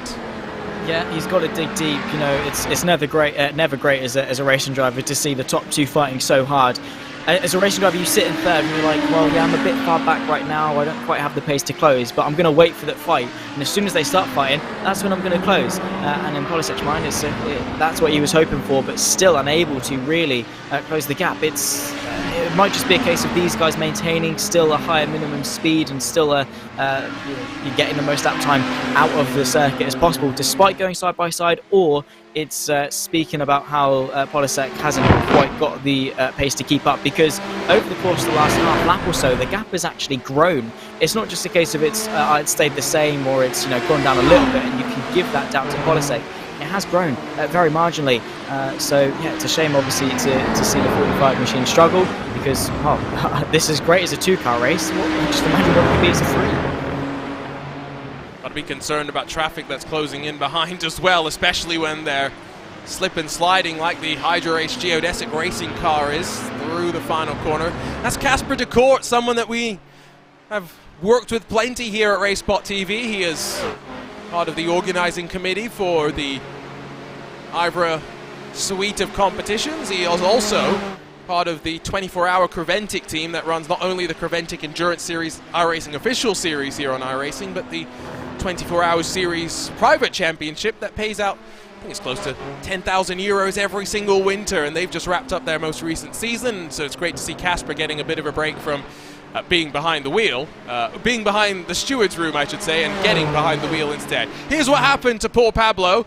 I say poor Pablo. That self-inflicted Pablo toasted Pablo. Quite burnt toast as well. Yes. As well. Yeah, that is not great. Just, yeah. Well, again, we've seen that mistake so many times of drivers trying to eke out so much performance of the circuit and bringing out as much space as they can and just clipping the grass. It was completely self-inflicted on the brakes. Car's out of shape. There's a barrier there. Yeah, they did all the talking. He just made the mistake, and well, he made his belly up to line it. There is contact, and that is the 444. And that is the race leading battle seemingly taken out of any sort of grasp, because now Michael Polishek fires it on through to second. Dan Neese in one of your Axiom Motorsports cars has taken the Math Failure car for a ride. Well, that is, yeah, it's a big shame, and you can see the car very much struggling to get back onto the circuit, and very much a battle-scarred 444 machine of Yuko Leskala. He really needs to catch a break. He's he's had a couple of incidents so far this race, and he had a nice clear period, and then, well, it's all gone back down to square one for him, unfortunately. And, well, now he's got to climb his way back up and hope that the damage repair isn't overly extensive. I think we're closing in-ish on the GTO pit window, so at least it's... They're long fuel windows, don't forget. They're just an hour or so, so he's still got about half the run still left to play. Wow, really? Yeah, okay. So, let's go ahead and see what happens through the hurry down, through the kink they've got as well, and Niche just loses it. Leskala nowhere to go, and he's straight down pit lane, so his damage... He did get a meatball flag, basically instantly. Yeah, I can see why. And I thought it would be the Obsidian car that was worse off, but... well, it was a light tap to him, and yeah, straight away you can see just closing the gap. Doink sends the Nissan out of shape, and again, how on earth do you react to that? I know we've said obviously both pedals work, but he's just come off slowing down for the corner, and a car's just spun right in front of him. He's got no choice but to T-bone him. That is just wrong place, wrong time, unfortunately for Leskala. Cruelty of multi-class action. It gives and it takes, and it's taken a lot in that situation. Obsidian and Busquets now clear and going to settle into the task at hand, which is to build that advantage back up to Polishek behind. Thomas in our YouTube chat points out very, very correctly that it's very easy to make mistakes like that, getting off into the grass. We've seen, 3, 4, 5 replays so far today of drivers making that small mistake. When you're sitting on the opposite side of the car, it's such a little crucial detail, Zach, but left versus right-hand drive, I know I've got a preference, and I'm sure certain other drivers have their own preferences. Yeah, for sure, obviously. When you're sat on the side that correlates to whichever corner you're going into, if you're sat on the right-hand side, a right-hand corner probably isn't the worst thing, because you can see where the edge of the car is, whereas to the left, it's a bit of a, like, it might be there, it might not be. Yeah, it is definitely a little bit awkward, and again, it's just one of those very, very small details that again, so easily overlooked, because even we've been able to do that. So obviously thank you to those in the YouTube chat for pointing that out.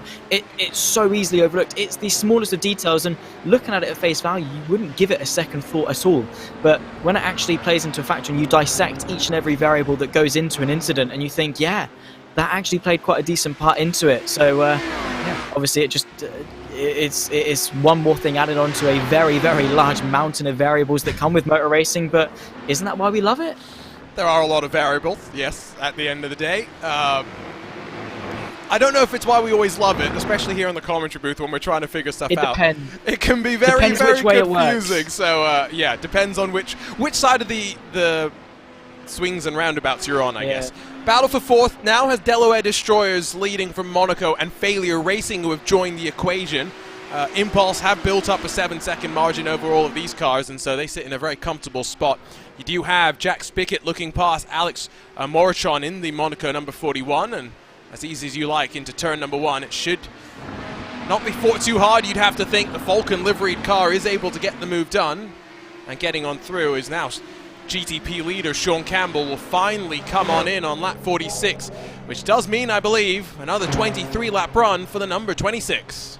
It does indeed. Obviously, at the end of the 23-lap stint, he comes in, so maybe not the length of the stint that he's wanting to do it, but he's committed to it, and well, that is the strategy that he's going to run for the rest of the race. So obviously, he's made his bed, now he's got to lie in it, and that's the thing, is trusting your strategy. Obviously, we're seeing with Team PGZ and obviously with Chit Chat Racing, they are split either way, but again, as I say, they've decided to go for this strategy, and there's no point now changing it midway through the race. You've got to commit to the bit, and you've got to hope that you've made the right choice. But now it's a race against time for Sean Campbell to get back out of there. He's had to take a long trip down pit lane to be able to get to his pit box, but it does mean as soon as he's finished his service, he'll be able to get back out again. Bit of traffic for Marcus Nunez. Contact to the rear end of the Audi, which obviously isn't great for him. Was that a Nissan liveried Audi? Excuse me? Okay. Yeah, out of order that, isn't it? Unacceptable. It's just harsh. I mean, when you see details like that, you've got to see. By the way, Sean Campbell, 46.9 seconds stationary, basically the distance of the pit straight away from the Team PGZ car. Wow. So that is a big swing. Obviously, from a pit stop ago where Team PGZ had the quicker stop by quite some margin, now it swings the way of Sean Campbell, who, fair enough, had already built up a sort of a 3 or 4 second gap prior to the pit stops, but that's a huge gap to pull out. What could be the reason for that? I'm just thinking maybe he obviously the contact with some Audis, maybe he obviously got caught up a little bit, did Nunez on his run, slowing him down a little bit, but surely not 10 seconds worth of time. And I have to say, did Campbell take 10 seconds less worth of fuel? Because they might have it sound silly. Pit stop times are basically identical between the two, including the lane times. I think the gap was closer to 5 seconds entering, and so I just wonder if traffic has really worked out poorly for Nunez, and it's one of the gambles that you make with an undercut at the end of the day. At 47 of 124. Remember, 500 or so miles that this race is done by. It's changed from the previous endurance races we've had so far as part of our iRacing special events, which have all been time-based, and shortest of them has been 12 hours. This is, well, not including the iRacing Roar, which is its own special kettle of fish. I tell you what, we've talked a little bit about liveries. Why don't we do a bit of a rundown through the field and see who's got the best looking car in each of the fields. Why don't we start with GTO, because there's only a few of them left and I want to make sure we get to them before they all die on off. Here's Obsidian Racing. It's simple, it's basic, but it works.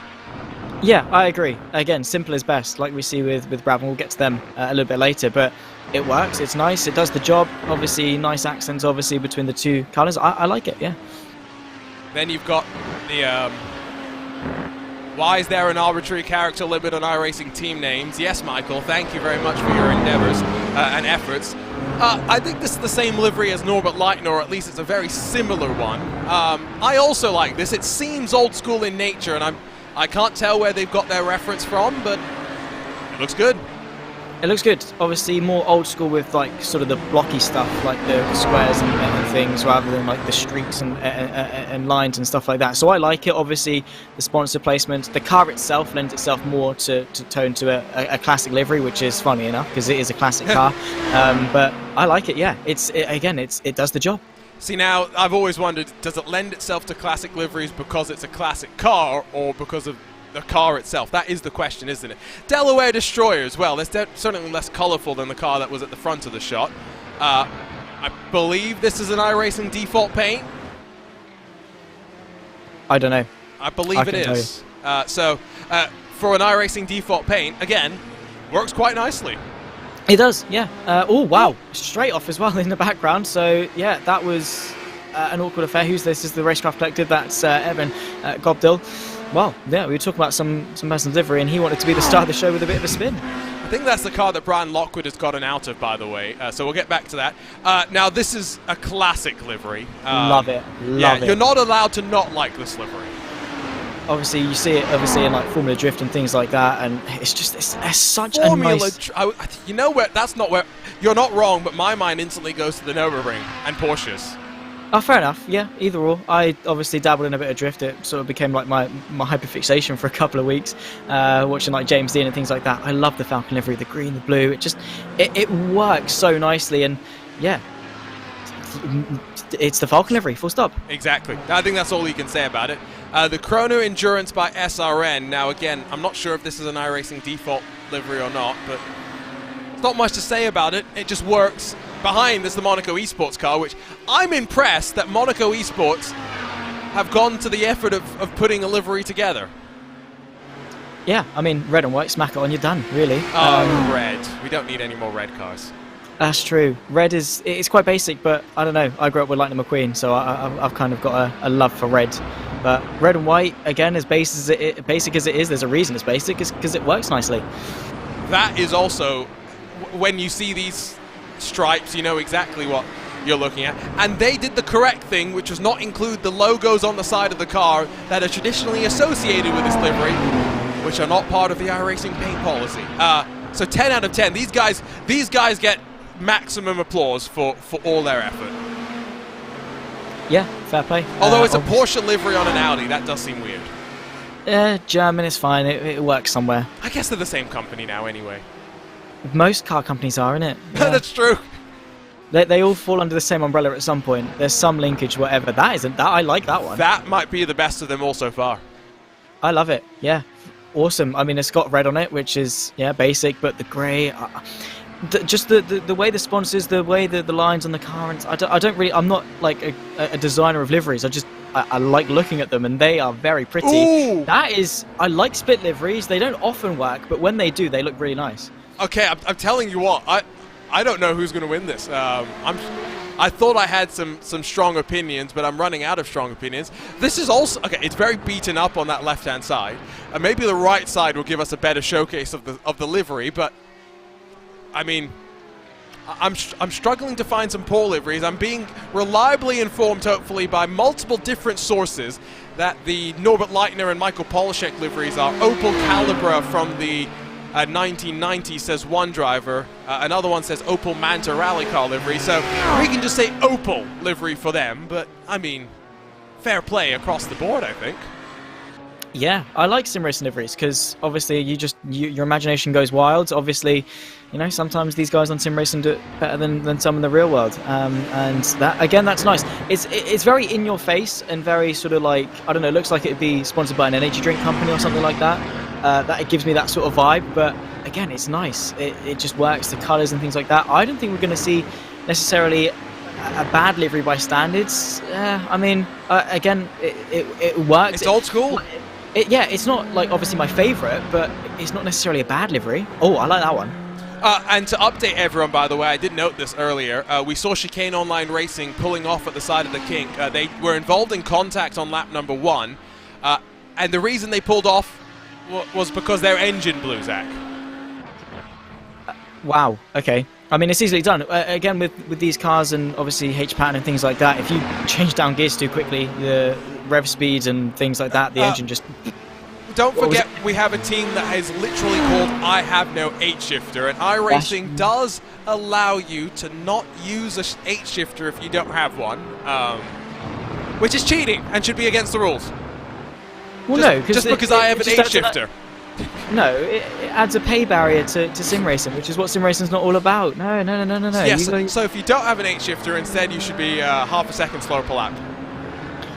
Well, yeah, right, okay, but that's just the nature of the cars. Well, it's just equalising. If I'm sitting there actually using my clutch and an 8-shifter, let's be honest, I'm going to be half a second than people that are just using the paddles. Well, get good. No. Drive faster. Drive faster. That's why I'm up here. Okay. Let's go and run through GTP liveries as well, because we've had a very delightful gander through the GTOs. I don't know what to say about this one, other than... It's mid. Yeah, well, I was going to say it's slower than mid. Ooh. Sorry, okay. Sean. I've seen him race in some much more pretty liveries than this. It's just a colour with some stripes. I don't know. I'm pretty sure this is iRacing default. Yeah, I would go towards that probably more so. I mean, yeah, it gives me like flames on the front of the car vibes, which just. But it's not work. flames. That's the thing. I know. It's that vibe. If it was flames, it might actually work. Is the thing. That's really. I don't know. I like a good flame. Let's not talk about Brabham just yet, because we know that's probably going to win. Not just because they sent me the hoodie. But PGZ, now you can compare. It's again, I don't think it's black, but it's definitely a greenish black that they've got. And Marcos Nunes almost just got turned there on the nose of the Audi. Ooh, yeah, that was sketchy. Very, very close to disaster. Hopefully we're not cursing these guys by turning to them and talking about their liveries. But again, it's that classic vibe, isn't it? You know, the stripes, the different colours. Obviously, that one long one running down the side of the car. It works, and it is very, very nice. So it's nice to see teams obviously rising to the occasion. That was close to the horrendous contact. Oh no! So it wasn't the Audi; it was a fellow Nissan. It was just multi-class traffic checkups, and Marcos Nunes, I think we'll now see two PGZ cars heading down the way of pit lane. It's going to mean that Sean Campbell is essentially clear at the front of the field, and yeah, the front end disappeared on Nunes's car. That's likely going to be the day done. Wow. What do you say to that? How do you react to that straight back into the pit lane?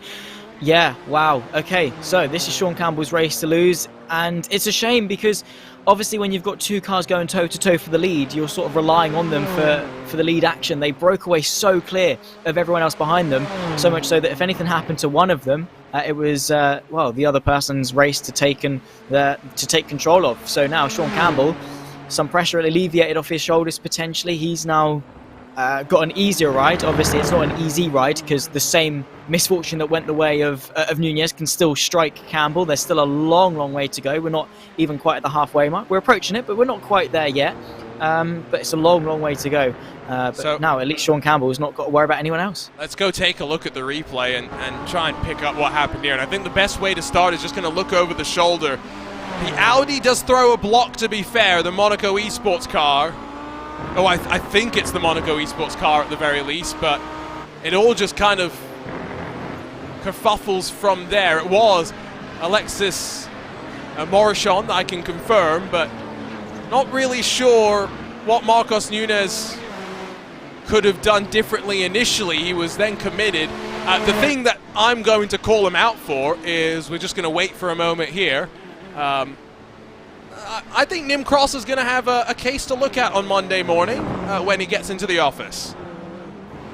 Yeah, that doesn't look very pretty, and it wasn't even his fault either. There was not really much either of them could have done other than maybe see the future and slow down preemptively. But yeah, just look at that. You can see, I mean, I don't know what the Audi's doing, to be honest, really. Yeah, no. I mean, why would you defend? As the slower car, it's your job to be predictable. That is literally your job, is to stay on the racing line and move within enough time for the other car to react to you. But yeah, what did he gain by slowing the other cars down? I mean, he was probably trying to close into the Audi in front, but by blocking them, especially that late. I mean, if you're going to block, do it like with enough time to obviously let them react and not cause that. But from the Nissan's point of view, I mean, they didn't really do anything wrong. I mean, in what world do you expect that to happen?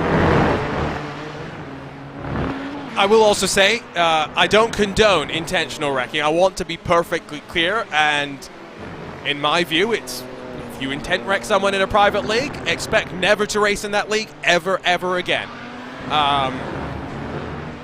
But Marcos Munoz didn't even intent wreck the right person. I just want to leave that out there. If you're gonna do it right. Yes, like, no. If get banned for the right reason.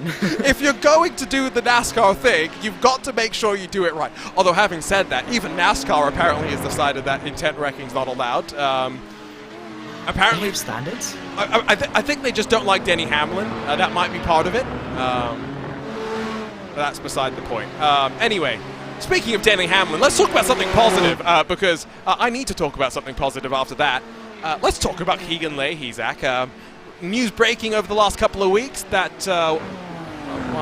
NASCAR iRacing Coca-Cola World Champion a couple of years ago, moving from Canada over to the US as part of his role now with 2311 Racing.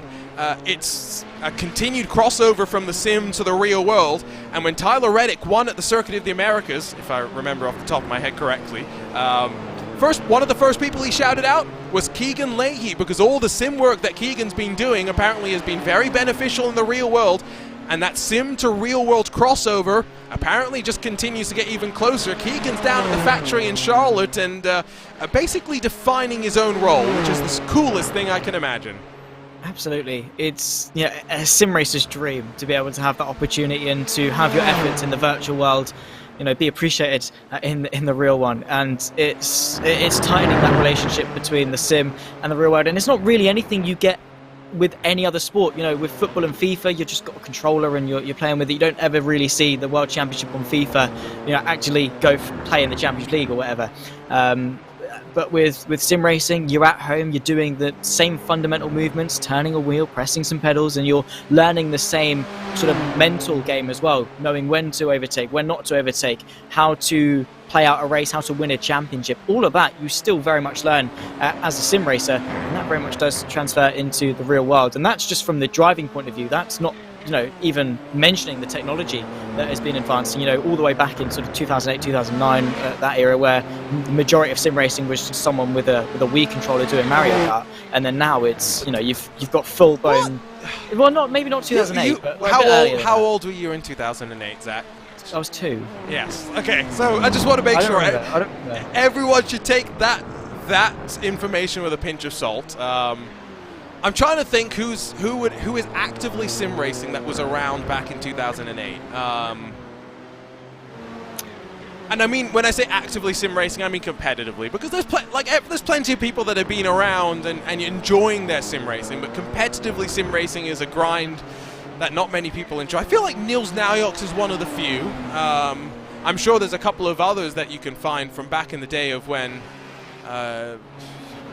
you had all the different sims that many will forget now, or many got introduced to and then made their way over to iRacing and the like.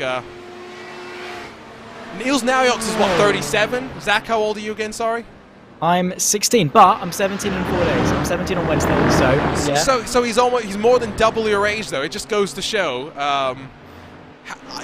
It shows how impressive it is that Niels can still compete in what is a young man's game. Yeah, I mean, fair play to him. He's doing brilliantly, and also it shows that sim racing is very much accessible to everyone. You can do it at any age and still enjoy it. But yeah, I think sim racing is just full of positives. There's nothing necessarily wrong with sim racing unless you smack into the rear end of someone who didn't actually take you out.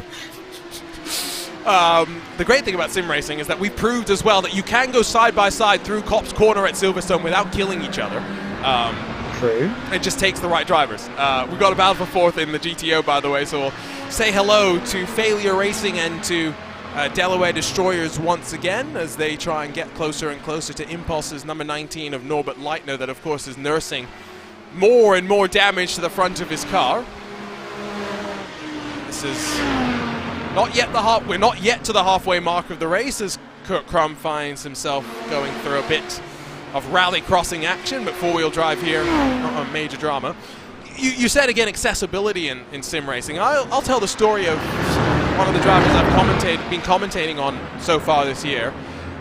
He'd done plenty of club-level racing, SCCA and all the likes, until health issues and sudden health issues, scary health issues, meant that that was no longer an option for him. Well, guess what? He found iRacing after never being involved in sim racing, has not looked back, and is really, really enjoying himself. And it's always great to talk about those stories. It's not so great to talk about the fact that no one wants to be on the podium for GTP except Sean Campbell, because Casper de Court from second has just been tangled up with that Krona endurance car of Corey Davis, and Casper de Court still trying to get himself back out onto the black stuff. Yeah, that is, well, the tyres are hot, the tyres are dirty, and if you try and floor it straight away, you are going to light up the rears and send them spinning. So down to 4th place for car number 4, and well, that's a shame. Hopefully we can take a look at a closer depth. Well, the question has got to be here, Zach. Casper is a race steward for Ivra and for 24 Hours. If he murdered someone, how bad a penalty would he give himself? He'd give himself a very light warning and carry on with his day. But here we go. Here's how it happened. Well, he's all good now, and then obviously some Audi traffic. This is, you can see it coming. Excuse me? So again, this is why I always find it very interesting when people who have had experience in race control are still actively driving. How does it affect their race? I don't think there was a gap ever there. Poor Casper's now on the receiving end of what all the drivers in his series go through on RaceSpotTV. Well, it's like a driving instructor getting a fine for speeding or something like that. It's just baffling. Yeah, I mean, obviously mistakes happen and things like that, but you wouldn't expect it necessarily from one of the big bosses that actually dish out the penalties. Obviously, he's not got any power or authority right here, but yeah, I mean, you got to know what you got to do, I suppose. But yeah, well, an interesting mistake, and obviously a blip in his judgment, I suppose. But maybe he was waiting for the Audi to pull over more to the left, but again, you've got to play with the situation you've got at hand and have the space to the inside. I don't know. Either way, what we do know is that it's happened, and unfortunately stopped him off the podium. So, well, he's been his own worst enemy. It means that Sean Campbell leads by over 90 seconds now. He is going to lead by a lap in probably about a stint's time or so, but it does not mean he's infallible. Change of underwear required over in the garage of the 26, because I have no idea how Sean Campbell held on to this one. I do not know either. Obviously, he's been having a long time by himself, getting a bit complacent, a bit of a wiggle, the smallest of wiggles as the track sort of dipped a little bit. He went onto the grass, and usually that means bye-bye, mate. Yeah, awesome, you're back to the pit lane. But fortunately, Sean Campbell's got the hands quick enough in order to catch it. That was very well held. He kept his composure well. It's very easy to panic when your race literally flashes before your eyes, but he held on to it well, kept composure. That's exactly what you've got to do as well. There we go, Monaco Esports having yet another issue at turn 3. I think that was by themselves though, wasn't it? I hope so, because I didn't see any other car. It's been one of those races, again, unfamiliar machines for most of the drivers, and I do encourage you, if you are enjoying this type of racing, then after we're finished effectively in a couple of hours time, GSRC will host coverage of the next time slot of this iRacing Road America 500. That's a slightly more friendly time for those in the US, and so we're going to see more of the regular drivers in this car head to that split, and so should be a different sort of a race. We're enjoying just getting to see some new names and faces that we don't traditionally get to see, especially knowing that next time we go racing for an iRacing special event in just over a month's time, or just under a month's time, I guess, technically, for the iRacing Nürburgring 24 Hours, it's once again in a handful of the classes going to be the creme de la creme of esports racing, Zach, but then with the addition of the GR86, the inclusion of the TCR class as well, we could get a couple of those names that continue to surprise us, and we always enjoy to see some new faces. Absolutely. It's always a breath of fresh air, and not to say we're getting bored of people in the top flight of esports or anything like that. We still love them all, but it's nice to bring new people into the limelight and give them some of the attention that they thoroughly deserve. So yeah, obviously the inclusion of new classes opens the door for more people to have that opportunity to get themselves into a top split broadcast, and obviously to say hello to them and get to know them a little bit, how their driving style is, how they race, how well they do, and hopefully see them on their ascend to the top potentially. But yeah, I'm really looking forward to the rest of the special events this year, because as we said, there's a lot of them, but there's also a wide variety of them. They can cater to loads of different people, loads of different niches and disciplines and things like that. So iRacing once again have hit the nail on the right on the head. And of course, a bit of a different special event schedule this year, of course, with the couple of events dropping off. Javier Sanchez getting a big old moment. That's the benefit of being able to ride on board with a couple of our different drivers over the course of the day, but he is going to have the hardcore green car that is splitting the driving responsibilities, not just one driver there. We'll see how the mental fatigue plays its part out. The garage livery, I believe this one, the YouTube comment said Garage 69. It's the Garage 29 livery technically in the Sid. Based on an Audi 90 car that was actually liveried in these colors to go run at Goodwood back in 2017. I'm going to have to go and check some photos of that. Now, knowing the Goodwood run, Zach, I have decided that if I'm ever invited to drive a car up there, I'm going to refuse, because I can only imagine one way it would ever end, which is me crashing. I'd do it. Well, it's not my money, so I'd do it anyway. Because if I crash it, well, I'm not the one that has to necessarily pay for it. I don't know.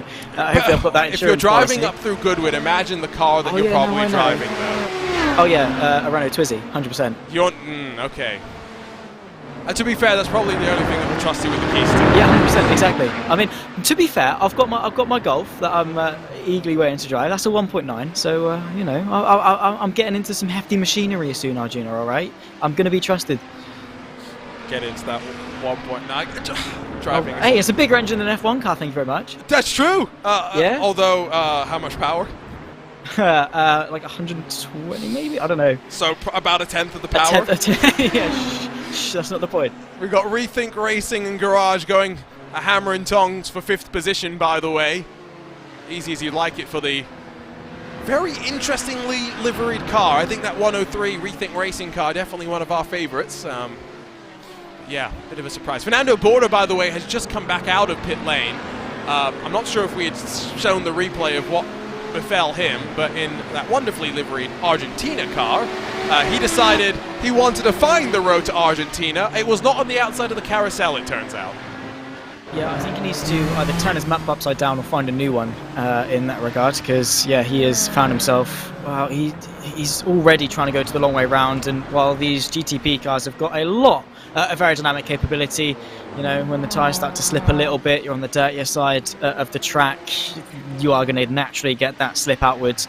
Well, unfortunately, it was just a marginally too big of a slip that saw him just dip one wheel on, and at that point, there is really nothing he could do. He just went straight on into the barrier, well, it's an unfortunate thing, but again, it's a testament to how difficult Road America is and how difficult this corner in particular is, because it seemingly goes on forever, and particularly if you're doing that all the way around the outside, because you're lengthening your run so much, and well, you're just almost asking for trouble. But again, that's the nature of the beast when it comes to multi-class racing, in the sense that you've got to find some way around traffic, and well, through the carousel, that's probably one of the biggest dividers between the Nissan and the Audi in terms of speed. So yeah, he's got to find a way through, otherwise he risks losing time. However, unfortunately, on that occasion, he probably would have been better off actually just slamming on the brakes and staying behind the Audi.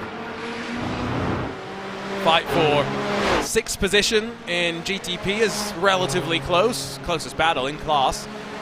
Most of the drivers in this class now find themselves one lap down. It is only the top 5 that hold themselves on the lead lap, with Sean Campbell, North Sim Racing, and Try Hard Batteries. That's an interesting team name. Yeah, it was the race where we expected the interesting team names. Outside of the why is there an arbitrary character limit on iRacing team names team name, I think my favorite team name might actually be the I have no 8-shifter team name. Fair enough. I mean, they're getting their excuses out early, which is great. It's a case of, yeah, no, I'm meant to be half a second off the pace. Just expect it. Yeah, I love it. I love what the community comes up with in their weird and in wacky ways, particularly with the very, very long name that you really cannot see at all, that 45 machine in second place. But what it does mean is that, you know, they're getting more publicity by having those weird and wacky names, because we're forced to read them out, and we're still talking about them. No. All they have to do is whack a sponsor in there somewhere, and boom, they're getting loads. This only works if you're friends with the commentators. Oh, really? You got to get your contacts in. In my opinion, yes, because if it's a long team name that is not that funny, and B, just a pain to say. As a commentator, I'm not going to say the full team name. For example, on Friday I did a broadcast where it's the BMW M Team BS competition, the Mercedes AMG Petronas Esports team, and the Mercedes AMG Team Williams Esports. I said none of those full team names while I was actually commentating on the race. It was always BMW BS competition, Mercedes Williams, and Mercedes Petronas. You see? Yeah, 100%. You've got to make your life easier, otherwise you just get mumble jumbled in a bunch of words. The funniest one I've ever had was that is a car very high. That is up on the jacks, isn't it? Yeah, that is high. But yeah, the funniest team name I've ever had was Team FA Alonso Kart Australia. So the team name was Team Fernando Alonso Kart Australia. Like, why? The best thing about the Fernando Alonso Racing team as well is that acronym. Fernando F, Alonso A, Racing R, Team T. Yes, I'm a child. You are. Oh, it's ridiculous. Honestly, I'm meant to be the one laughing at that. I know, but I'm 28 going on 12. Fair enough. So technically, I shouldn't be on iRacing. Oh, hear that? There we go. Nudge, nudge. Get him off. Boot him off. There we go. He's gone. I think there's other people that are more excited to get themselves banned on iRacing. Go back to that one. Including Marco Nunez, who, just to confirm, because I did see a question in the chat, yes, the guy that intentionally crashed someone is out of the race right now. Swings and roundabouts. At the same time, even if I'm your friend, if you do something like that, I am going to call you out. It's why poor Jamie Fluke, I wanted to be nice. I wanted everyone to know how nice Jamie is, so I call him the nicest man in sim racing. He's decided this year he doesn't want to have any friends. Right. Have you seen some of the moves that he's made? I haven't. Not okay. Not off the top of my head, no. He's not the nicest man in sim racing anymore. He might be the most evil. Well, villain arc, I suppose, for Jamie Fluke. He's coming back. He's turned proper heel, yeah. Oh, 100%. Yeah, it's he's on something. He's coming to 2023 and he's like, you know what? I'm gonna shove that in Arjuna's face and I'm gonna tell him no, I'm not nice. And then, because often people get all mean and scur up, and then you can put them on their backside very, very easily. But with Jamie Fluke, obviously, he's actually bringing something to the table, which is lovely. Because well, argy bargy. So let's see how high up on the that is abnormally high on the jacks. I cannot believe that is how high the car would get back in the day. No, I mean, yeah. Who's working on that car? The BFG? Like, does he need the car to be that high to be able to? Zach, I wasn't born in these years. I couldn't be working on the car. That's fair. Yeah, that's fair enough. That's true. I forgot how massive. I mean, it might be Yuri Kazdop as well. He might be. Oh boy, yes. No, we're not allowed to talk about how tall Yuri Kazdop is though, because he may sit on you. Really? Wow. Well, okay. Yeah. Interested. I mean, that might raise some questions. I'll be honest. Yeah. I mean, I'm just saying. I don't want to say anything, but yeah. But it is funny. Yuri Kazdop driving for Mouse Esports. You've got the biggest sim racer driving for the smallest animals team.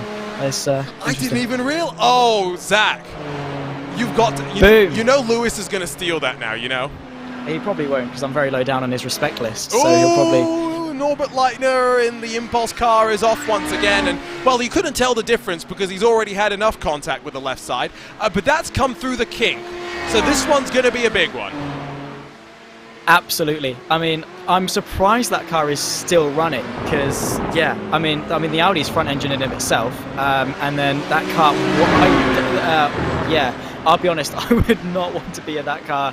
That is one of the most tricky corners on the circuit, and he has just gone in there full pelt. The car has just gone, yeah, steering wheel, what is that? He's already left-hand down as it is, and as it's braking, obviously the wheel alignment is very ever so slightly out. As he's braking, the tyres aren't necessarily in a straight line, which destabilizes it a little bit, and then yeah, you're not getting any form of rotation in that car. I think he thought he was in the Audi Quattro rally car there. Oh yeah, he's trying to chuck it in, and I mean, yeah, there's plenty of grass and gravel. You could probably make a rally stage out of Road America somewhere. Rally cross, you could do it. Have a mix and match. Yeah, of course. Really sad news this past week with the passing of Craig Breen, and our thoughts are with the entire team, his family, and everyone who knows him. Some really touching tributes paid to him as well, and really, really sad news in the world of rallying. Of course, iRacing has its own section of quote-unquote rallying with the hill climb. You've got Subaru, Ford, and VW cars that you can go and throw up Mount Washington, but it just goes to show how brave those drivers really are. Casper de Court brings the Hydra Race Geodesic Racing number 4 car down onto the safety of pit lane, I think mainly because he wanted to avoid being 3 wide with some GTO traffic there. Probably is the safest bet to sort of play with the situation at hand and say, you know what, probably not the best idea to do that. I'll come in now, get some clear air, and overall gain a bit of time. And obviously doesn't want to repeat of what happened a few laps ago, where he made the very, very poor mistake of, and that was 2 wide, let alone 3 wide. So yeah, probably the safest idea to come into the pit lane, get some clear air, and get to safety. So yeah, that's the thing with pit strategies as well, is that it's not always, you know, bish bash bosh as you've planned it out and sort of got that strategy with you. It's not always a case of, yeah, I'm going to do X amount of laps and come in, X amount of laps and come in, because it is very circumstantial, and you've got to pick and choose where your moments are and decide what the best course of action is going to be when you're actually into the race. We are halfway through this race, by the way, so less than 60 laps or so to go. Still half the race though to go, that means, which for those doing this race solo, it's going to be an interesting mental challenge to see how it all plays out. Hardcore Green, one of those teams that are doing the race with multiple drivers, which I think, if I was coming into a race like this, I've said before that I like doing the 4-hour Nürburgring endurance races by myself, but that's because 4 hours at the Nürburgring to me is relatively calm. No matter what car I'm in, genuinely, I just find that track, once you have the rhythm down, it's just the same track with the same corners, you just slightly different braking zones. These 2 cars are decidedly uncomfortable in my opinion, Zach. So I'm really curious how drenched in sweat these drivers are all going to be after 3+ hours of driving. They are probably going to stand up and just have a puddle underneath them. And I'd hate to know if they've got, like, obviously most seats aren't, but if you've got leather seats and you try to stand up after today, you are going to be in trouble. You are going to have a sweaty back, sweaty palms, and hope that they've got gloves on. Because yeah, it's been a long enduring race so far, and well, they've still got half it left to go. And yeah, as you say, going to the Nürburgring, I think that would be. I mean, personally, I find the Nürburgring quite therapeutic to drive. Like once you get into a rhythm, yeah. You know, if I'm bored, I just whack into like some random road car or whatever, and I go doing some touristing fighting. I love it. I think it's obviously as soon as I make a mistake, I get a bit bored because well, I've messed up my rhythm. But once you're into it, it's great. No, exactly. I mean, there are certain cars that are not a joyride around there, don't get me wrong. As I will take full credit and responsibility for the person that encourages the US Open Wheel B Series with its Dallara IR18 to go to the Nordschleife once a year. Which is always great because we get the Nordschleife fanatics out in what is one of iRacing's best cars with multiple tire compounds, the new damage model, and all of the shebang that goes with that. But 40 minutes, 6 laps or whatever it is, that's a sweaty 6 laps. I am very curious how the Porsche Tag Heuer Esports Super Cup is going to be when we go to the Nordschleife in a few weeks, Zach, because that's a series that's known for its wheel-to-wheel fighting. Yeah. It's the track that's not known for its wheel-to-wheel fighting.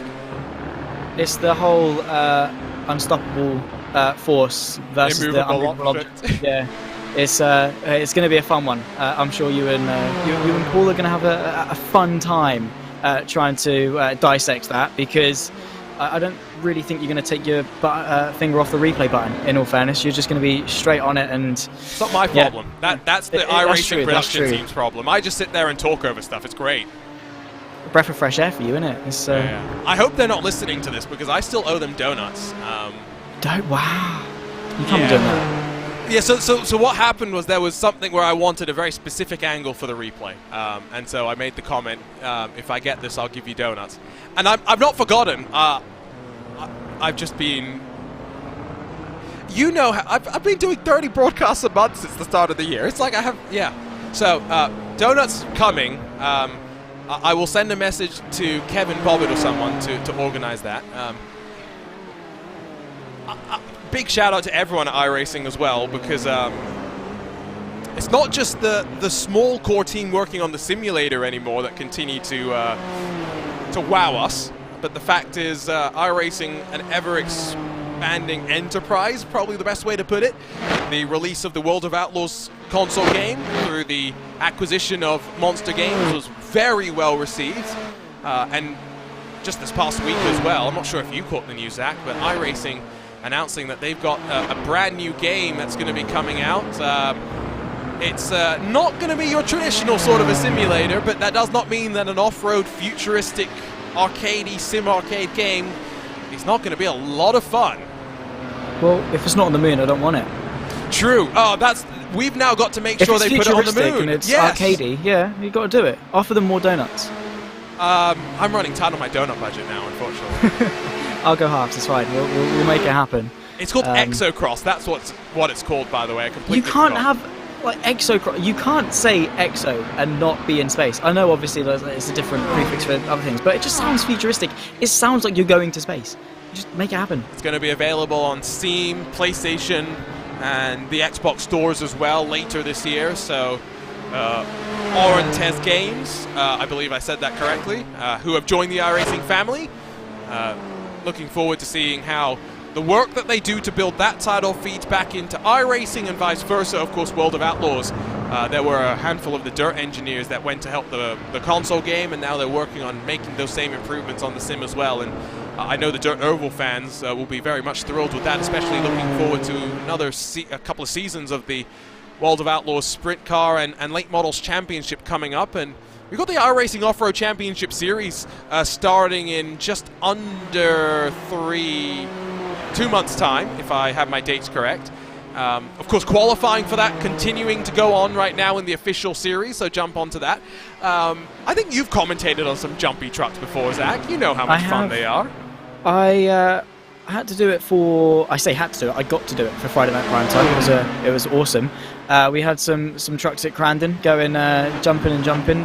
We also had some rallycross as well, which was fun. I mean, I love dirt racing like a lot. It's interesting. It's a very niche market in some regards, because you've got some people that are like really good at it, and you've got other people that aren't quite as good at it. But it's so much fun to just take out of that sort of instinct of smooth as fast, when you just got to chuck the car in and hope it's going to stick, and it's a lot of fun. And you know, you get your hands dirty, and you know, you're sliding through.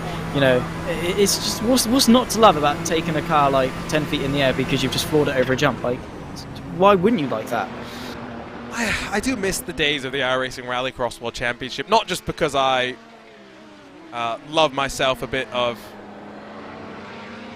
I grew up with Rally and F1. Those are the two things that we could watch in Singapore easily on TV in the era before YouTube, really. And so then Rally became Rallycross, you know, quite naturally. It was a natural progression of that as North Sim Racing and Christian Macarelli down on pit lane. Again, into a GTP cycle. Expect Sean Campbell in, not this time, but the next time down on pit lane.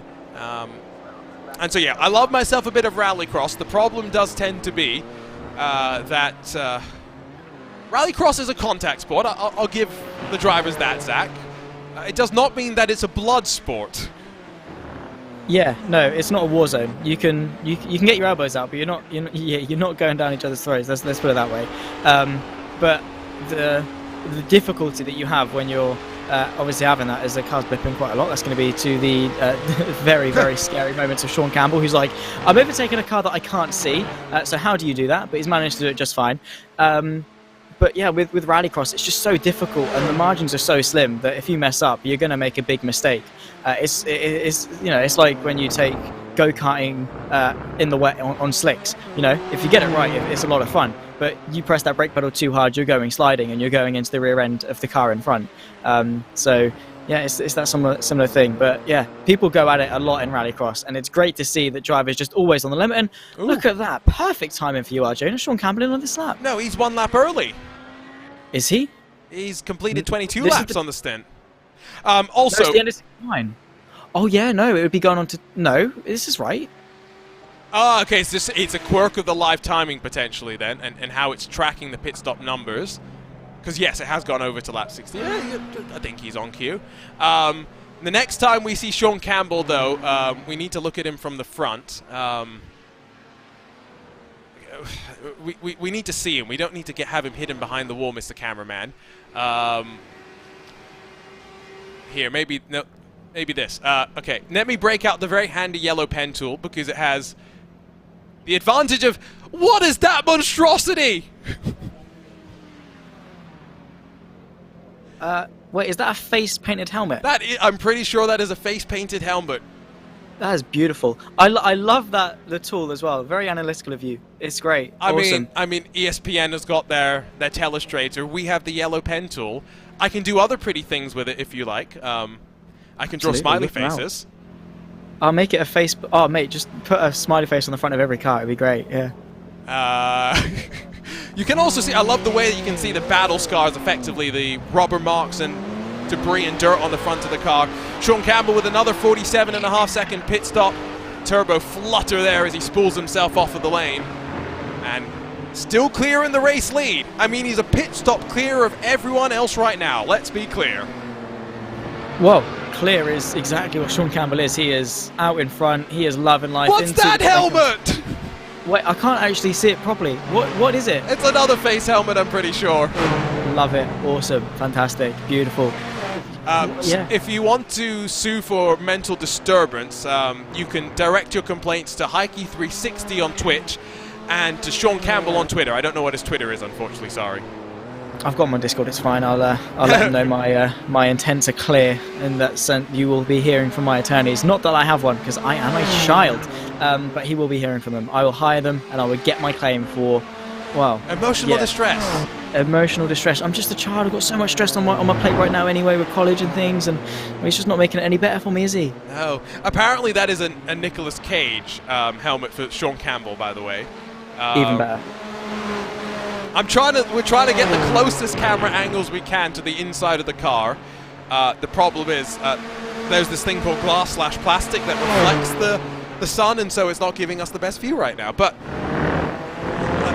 Sean Campbell has got to survive another 74 laps, and so based on the stint length, we've got 3 more pit stops still for him to go, right?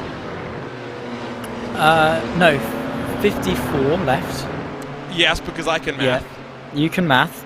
Brilliant. I'm a computer scientist. Yeah, no, 100%. It's fine. I got an A star in my maths GCSE and I still can't do it, so it's fine. But 54 left. He's doing 23, so 2 more. No, it will be 2 more, yeah. Yeah, 2 more. So he's worked this up really nicely as well, hasn't he? Can I get my commentator excuse in for why my math is so bad? You've not got a calculator next to you? You've not... It's 7 in the morning, I don't know, what have you got? Yeah, all of the above. I had to wake up at 4:30 in the morning to get ready for this. It's only 11:30. Yeah, I've got plenty of excuses to throw on out there. Okay, so 54 laps to go at the line last time by. We do say never trust a commentator's math. Do not, ever. No. Yeah, there's a good point for that.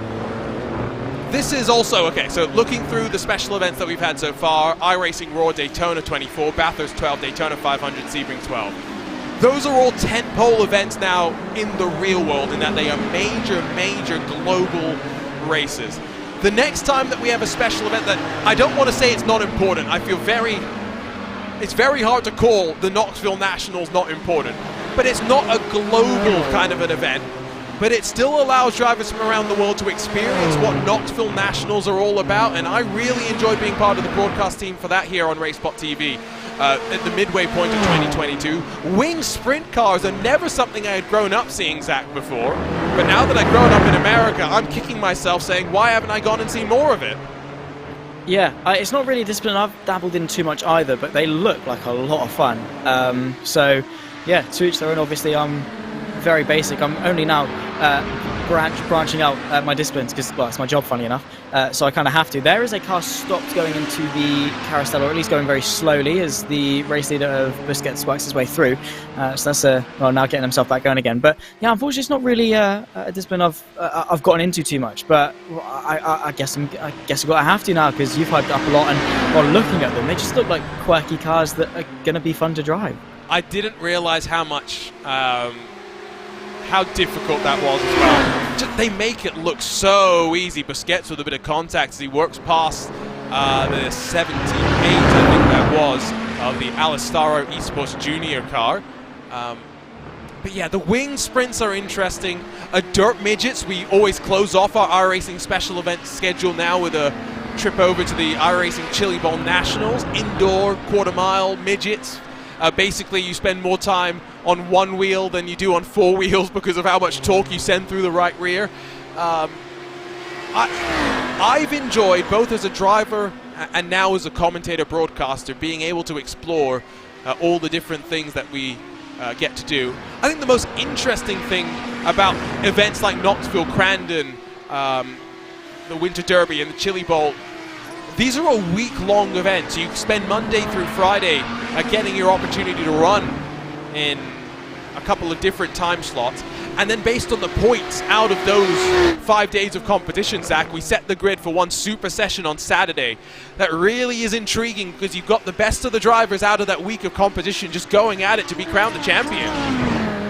It's always a great format, obviously, sort of the progression, obviously, the best, then going against the better, then the better, etc., etc., and then you funnel it down to the absolute pinnacle of the competition that you've got, and it always breeds some of the best action because everyone knows how good they are in that sense. They sort of have the confidence, they've worked for it, they've got themselves into that position, and then now it's a case of in every single one of their heads, it's, well, I can win this. I'm that guy. I'm the man. I'm going to be able to do this. I'm going to be able to step up to the occasion and take victory. But obviously only one of them can, which is obviously where the action lies because they're all fighting tooth and nail for it and only one of them can come out on top. So yeah, I think it's great to have the difference in formats, but for sure that's definitely one of my favourite. I guess it's not necessarily really conventional still. It's sort of that style, but I love it regardless. The SCCA runoffs was also a fun thing. Partnering up with SCCA for the virtual replication of that real-world celebration, the runoffs being the event that you try and qualify for in SCCA competition through the course of the year. And some of the most interesting YouTube videos of racing that I've watched have been Spec Racer Ford and some of the SCCA classes at runoffs where you're so close with 50 or so cars that racecraft is such a big part of it. And so Spec Racer Ford in particular, highly encourage you go and check out some of the real world videos. And if you enjoy that sort of racing, lower power cars, SCCA runoffs is the time we get to showcase that. iRacing special events schedule also technically includes the NASCAR iRacing series, which is a full 30-40 week odyssey over the course of a calendar year, follows the NASCAR Cup Series schedule week in, week out, and has 4 full-length races, and we have coverage of all of those on RaceSpotTV. The Daytona 500, the Coke 600, of course, the race over at Bristol later this year, not the one on dirt, the one that will be run on tarmac, and then the finale at Phoenix in the very first week of November. For the NASCAR fans, Zach, there's nothing better I can imagine. Getting that opportunity every week to just live out what you're watching on TV and to follow the drivers around as well. It's a great way to be more connected with the racing that you watch on TV. 100%. I mean, NASCAR is not quite as big in the US as it was maybe quite a while ago, but I think it's slowly climbing back up, is it not? There's a bit more of an audience. The Daytona 500 this year was like massive, wasn't it? It was a huge event. I mean, to be fair, as it always is. But yeah, in terms of both the virtual and the real world, it's fantastic because while some people might be like, well, it's just a bunch of American blokes going around in circles for a couple of hours, it's really not. And that's all. I'll hold my hands up and I'll say that's kind of a mindset that I got myself into. Like, just driving in circles. Like, how exciting is that? And then I sort of. When Lewis McGlade forced me onto iRacing when I first got my PC, he was like, yeah, no, get iRacing. And I sort of dabbled into some rookie stock cars. I was like, you know what, actually, they're loud, they're full of power, they're kind of fun. and that's not even when you get up to sort of the top NASCAR sort of cup cars and things like that. I do have a lot of fun with NASCARs, and also commentating on it as well. I've not done a lot of oval stuff, but the stuff that I have done, it's just been so enjoyable because you've got so many different people lined up nose to tail for so long throughout a race, and it can go any way because you don't know how close you are to a very, very big crash and a caution that can shake things up as well. So I have to say, NASCAR fans, you are definitely spoiled when it comes to iRacing in the virtual world, because there's always something on, and it's I have to say, it is a very, very good discipline of racing, and quite difficult as well. Again, yes, it's circles, but they are tricky circles. The most interesting of the special events, and the one that's maybe the most community-oriented at the end of the day, is the Peachtree 3, which is still TBD as far as I'm aware in terms of scheduling for this year, but it's the event where we put the serious business aside and we just go out there and have some fun, all for a very good cause. It all benefits the National MS Society. We've done it 2 years in a row as usually 3 different classes. I think last year we had the GTE, the GT4, and the MX-5s.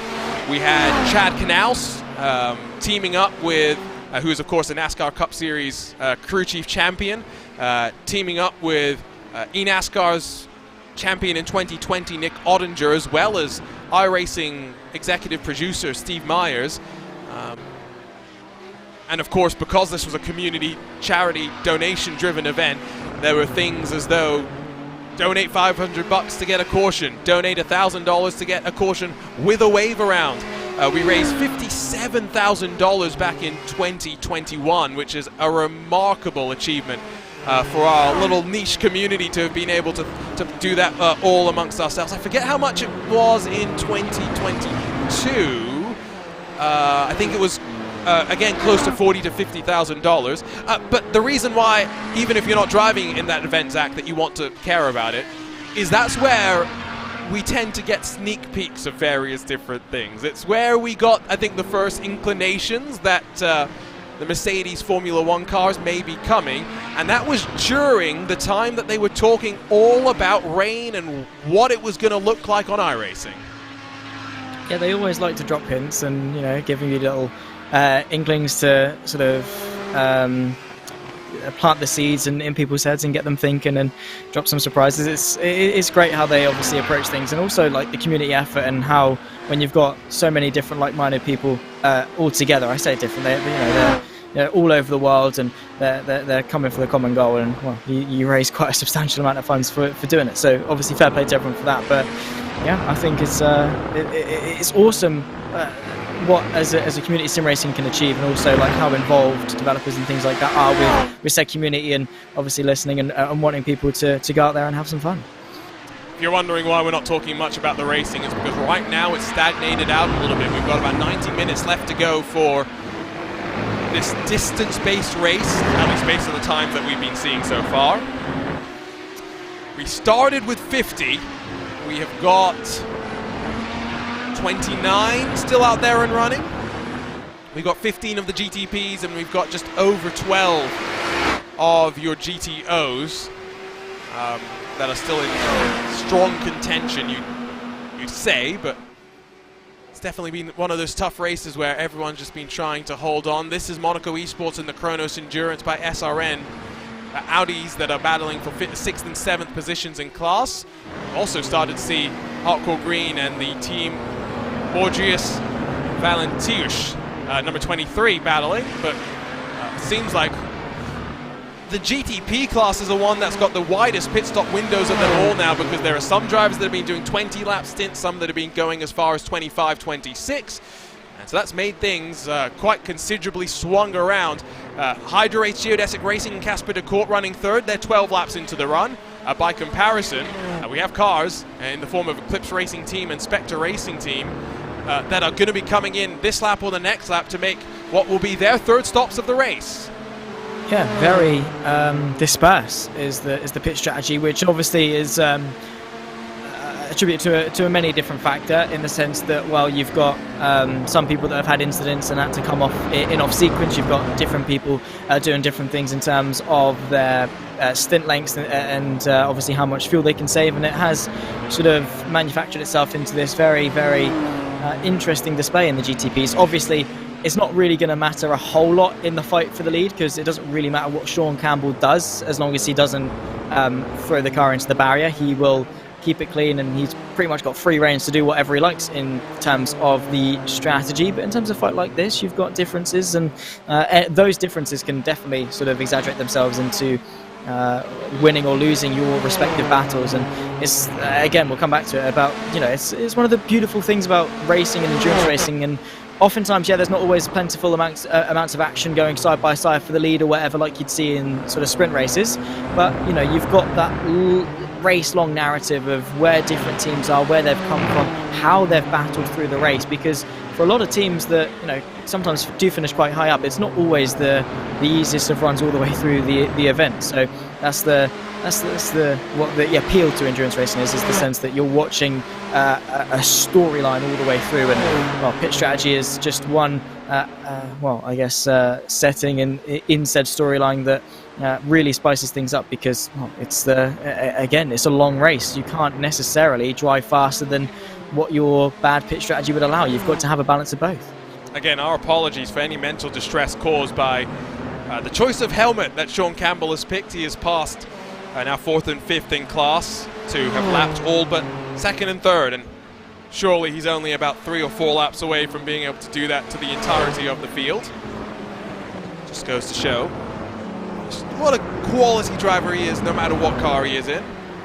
We've seen him in so many different series, Xfinity stock cars, both on ovals and road courses, Formula 3 machines, and then, of course, what tends to be his bread and butter, the GT3 cars. Sean Campbell raced with the Hardpoint by Delta Sport number 99 Porsche crew for the IMSA Esports Michelin Global Championship.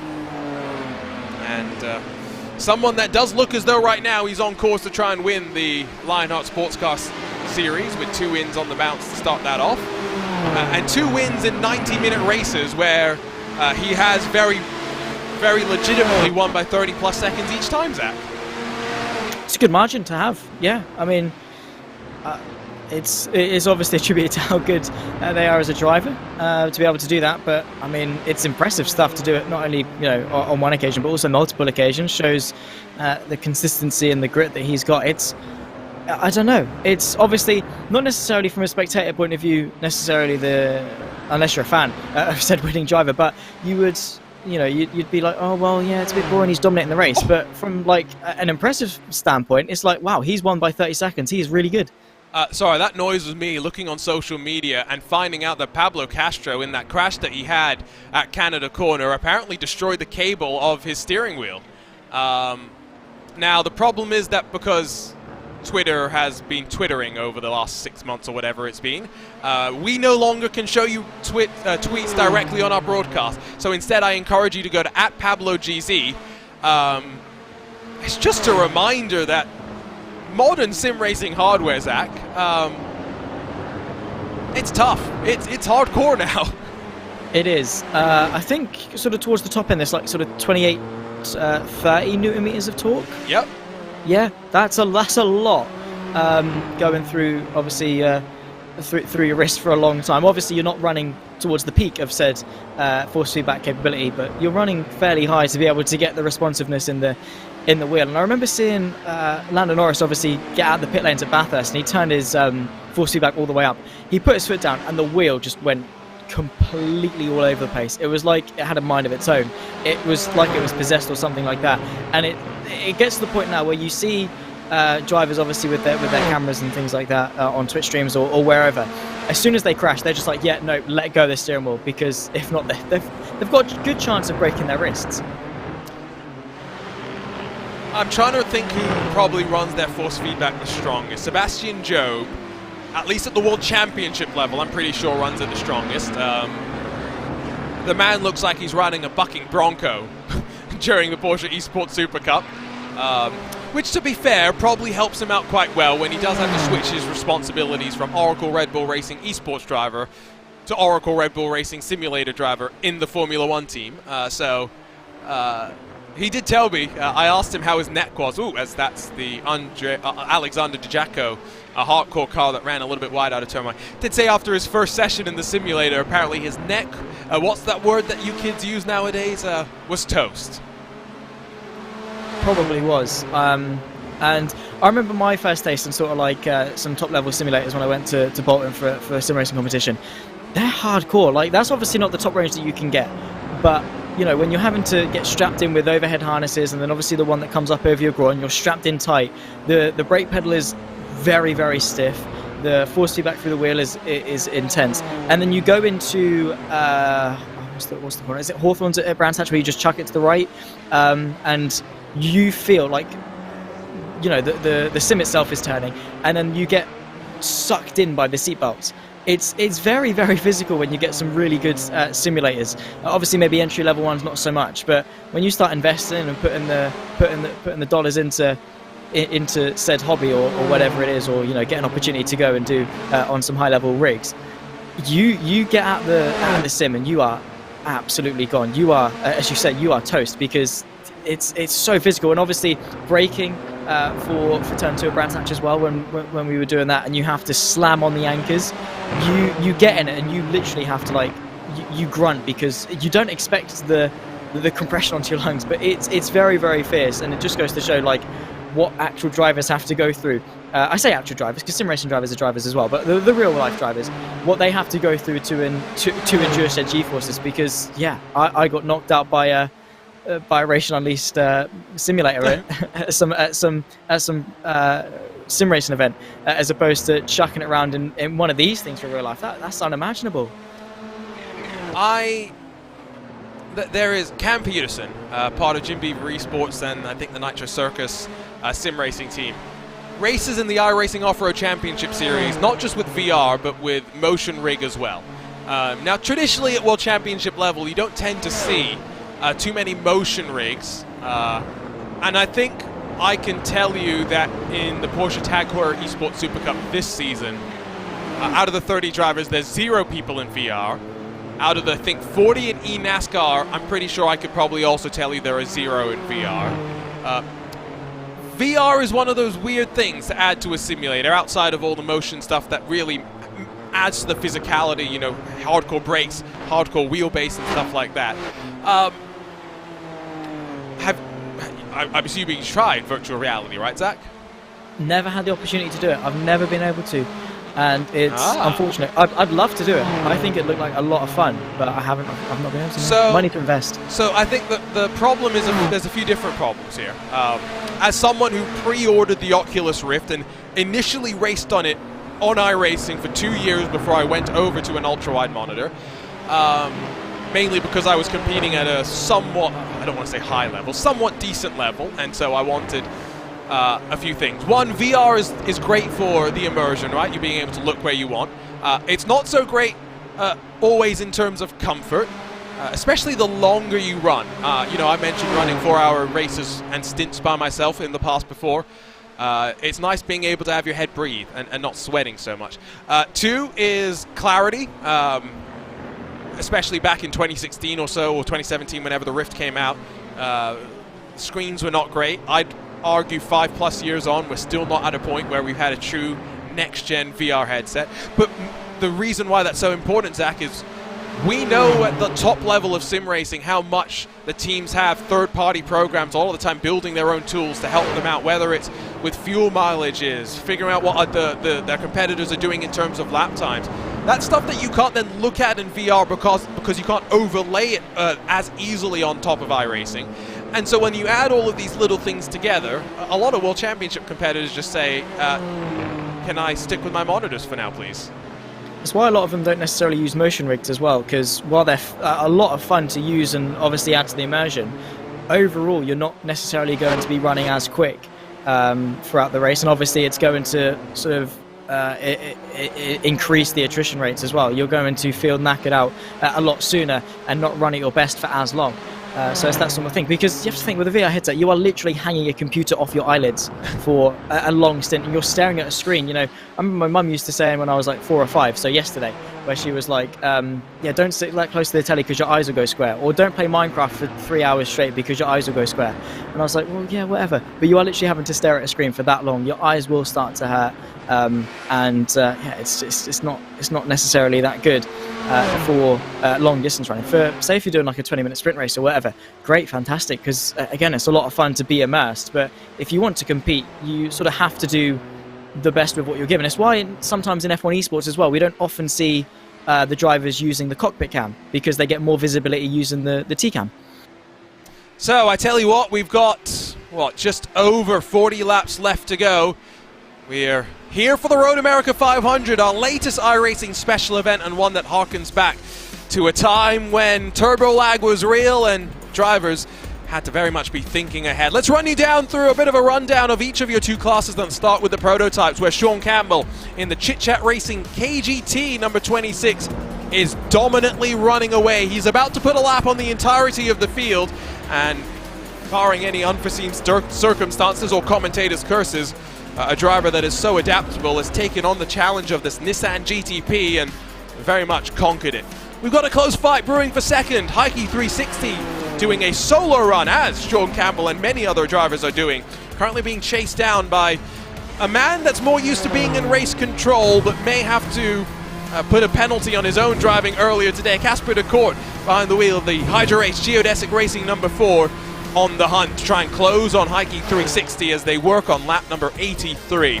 Behind them, it's the first cars 1 lap down, Hardcore Green and the team Audrius Valentijus, 30 and 23, fighting closely for what is 4th and 5th positions, so still relatively decent positions overall, while Team Booster Motorsport and Michael Bell have been up and down through all of the fighting, but currently sit outside of your top 5, and with a relatively clean car, I think that's the main thing to take as a benefit. Try Hard Batteries in 7th spot have Joseph Murdrak behind the wheel. Christian Macarelli in that Nordsim Racing car is up 17 positions to be up in 8th spot. Eclipse and then Brabham Esports complete your top 10 with the wonderfully liveried green and gold, marking a return for the Brabham name to a track where Jeff Brabham won in this very Nissan GTP on not 1, but 2 different occasions. Switching on over to the GTOs, of course, this Audi 4-wheel drive machine that very much took America by storm. Well, it's Fernando Busquets taking the field by storm. It was a very fun fight initially, though, that we saw with Busquets and the 444 math failure car of Yuko Leskala. Some great racecraft and racemanship shown between the two of them. Unfortunately, now it is Obsidian running by themselves, trying to hold off the interestingly named. Why is there an arbitrary character limit on iRacing team names? Team Michael Polishek sits about 10 seconds back from your race leader. Failure Racing, well, no failures right now in that Falcon liveried car as they grab the final spot on the podium, but only about 5 seconds clear of that blue-white familiar colors that adorn the Audi number 29 that climbs its way up the hill, trying to challenge for a podium spot. Ronald Grossman, who's splitting up his weekend, today doing the driving, tomorrow focusing on running the latest round of the Porsche Esports Carrera Cup Great Britain. He sits in 5th spot. He's got Monaco Esports trying to hunt him down, and only 10 seconds off the pace as Lolo Benzino tries to recover after a tricky middle half of the race for the number 41. Chrono Endurance by SRN have gotten Davis out, and Carl Modig jumps in to replace him, while SRB, Team Kyle Ridley, and then Impulse and Norbert Leitner round out your top 10. Norbert Leitner is 2 laps down, but trucking along with a host of damage on that front quarter of his car. It's Arjuna Kenki Party alongside with Zach Sweeney here on RaceSpotTV and the iRacing Esports Network, with now just 40 laps left to run in this latest iRacing special event. Zach, it's been a tumultuous one with many, many replays that we've had to work our way through, but ultimately our leaders looking very, very calm and in control of their destinies right now. Absolutely, I think it's been, as we've described it many a time, it's really been a race of attrition from start up until now, and it will continue to be the case for the final 40 laps of the Road America 500. It's been a brilliant, brilliant display. We've had everything you could possibly ask for, in the sense that the division in the pit strategies is still causing some upsets and causing some headaches for those on circuit. We've had the side-by-side actions, we've had the two-way fights for the lead between both the GTPs and the GTOs, and also we've had the drama and chaos that comes with the racing of this style, where, well, if you step a foot out of line, you are going to reap some very, very large consequences, as has been the case for a number of people, and a number of people have very much caught the short end of the stick. But I'm sure that, you know, the past 85 laps of racing action have been enthralling, and, well, we've got more of that yet to come. Let's quickly see if we can cycle up a few replays of drama in recent moments. Start with down into turn 5, as we saw the number 21 GTP, the Not In Vain Racing Lime car, just getting a little bit wrong. Not the only bit of drama though on this most recent lap. That of course was the garage Porsche that had its little bit of an issue. I did hear word that the GTO leader Fernando Busquets had some trouble, so we'll try and pick that up as well, but you got to stay on your toes at this point. You can't be caught napping by any sort of drama. That's the thing, is that when you get this long into a stint, particularly if you're running it all by yourself, you know, you've done the last, however long it's been, I've sort of lost track of time, 86 laps, let's say 86 laps of racing. You know, your mind starts to wander, particularly when things start getting spread out a little bit. You lose that objective to focus on. You start, you know, thinking, what am I going to have for food when I get off the sim rig or something like that? And you start wandering away from the great objective of actually focusing on your racing. And when you start getting into that complacent mindset, particularly as you would usually expect with, say, Sean Campbell in his position, because granted he's leading the race, but he's doing so by nearly a lap, or approaching in onto a lap of a lead. You know, it's easy to fall victim to complacency, and when that happens, yeah, mistakes are, you know, not too far away. It's very easy to just slip up that small amount. And at a circuit like Road America, in cars like we're in today, you know, it doesn't take much for things to go drastically wrong. We've seen now 3 or 4 cars on their roof so far, and, well, I'm sure that count is going to continue, and this is what we saw a little bit earlier on as well. It's just more and more calamity. That was Casper de Court, who had a bit of an issue just as he was closing down on Javier Sanchez for second, and it goes to show just how easily you can slip up and make a mistake. Casper does tend to come in at the earlier portion of the pit cycle, and so that's why he has already come on in, as has the number 23 Nissan GTP. We'll wait probably another 6 or 7 laps before we see Sean Campbell roll on towards pit lane at the very front of your field. On the other side of the spectrum, though, Eclipse Racing Team have always been one of the last cars to come down pit lane. Only Spectre Racing have been able to extend the stints longer than them. They are only 9 laps into the run, and they're hunting down North Sim Racing and Christian Macarelli, 17 laps into the fuel run. Down the inside, and Eclipse Racing, maybe with better tires, a little bit better position in terms of strategy, through momentarily, but Macarelli fights back on the inside. Indeed so, brilliant display of racing between the pair of them. It continues on, bit of a better run for the car on the inside. Now it turns to the outside, so back through, and now again the up and under. It's brilliant racing between all involved, and now, well, it continues on even more through the left, and a 3-way fight for 6th place this far into the race is absolutely sensational. Clips from Geodesic, from North Sim Racing as well, all 3 of them. Great respect between the pair of them, and, well, while all 3 of them are running, you know, fairly different races in their own regard, you know, they're still converging at this point in the race, and still going to have some good action to indulge into. Casper's going to want to clear Mr. Carvalho in that Eclipse Racing car as soon as possible, just mainly for the reason that he has come out of pit lane and wants to make the most of his fresh tires while he can. See how aggressive he's going to take it. Just 1 lap out of the pit stops. Let's not forget as well, I guess tires have to come up to temperature in these machines as well. And the court will be looking in the rearview mirror where Augius Valentijos now behind Christian Macarelli.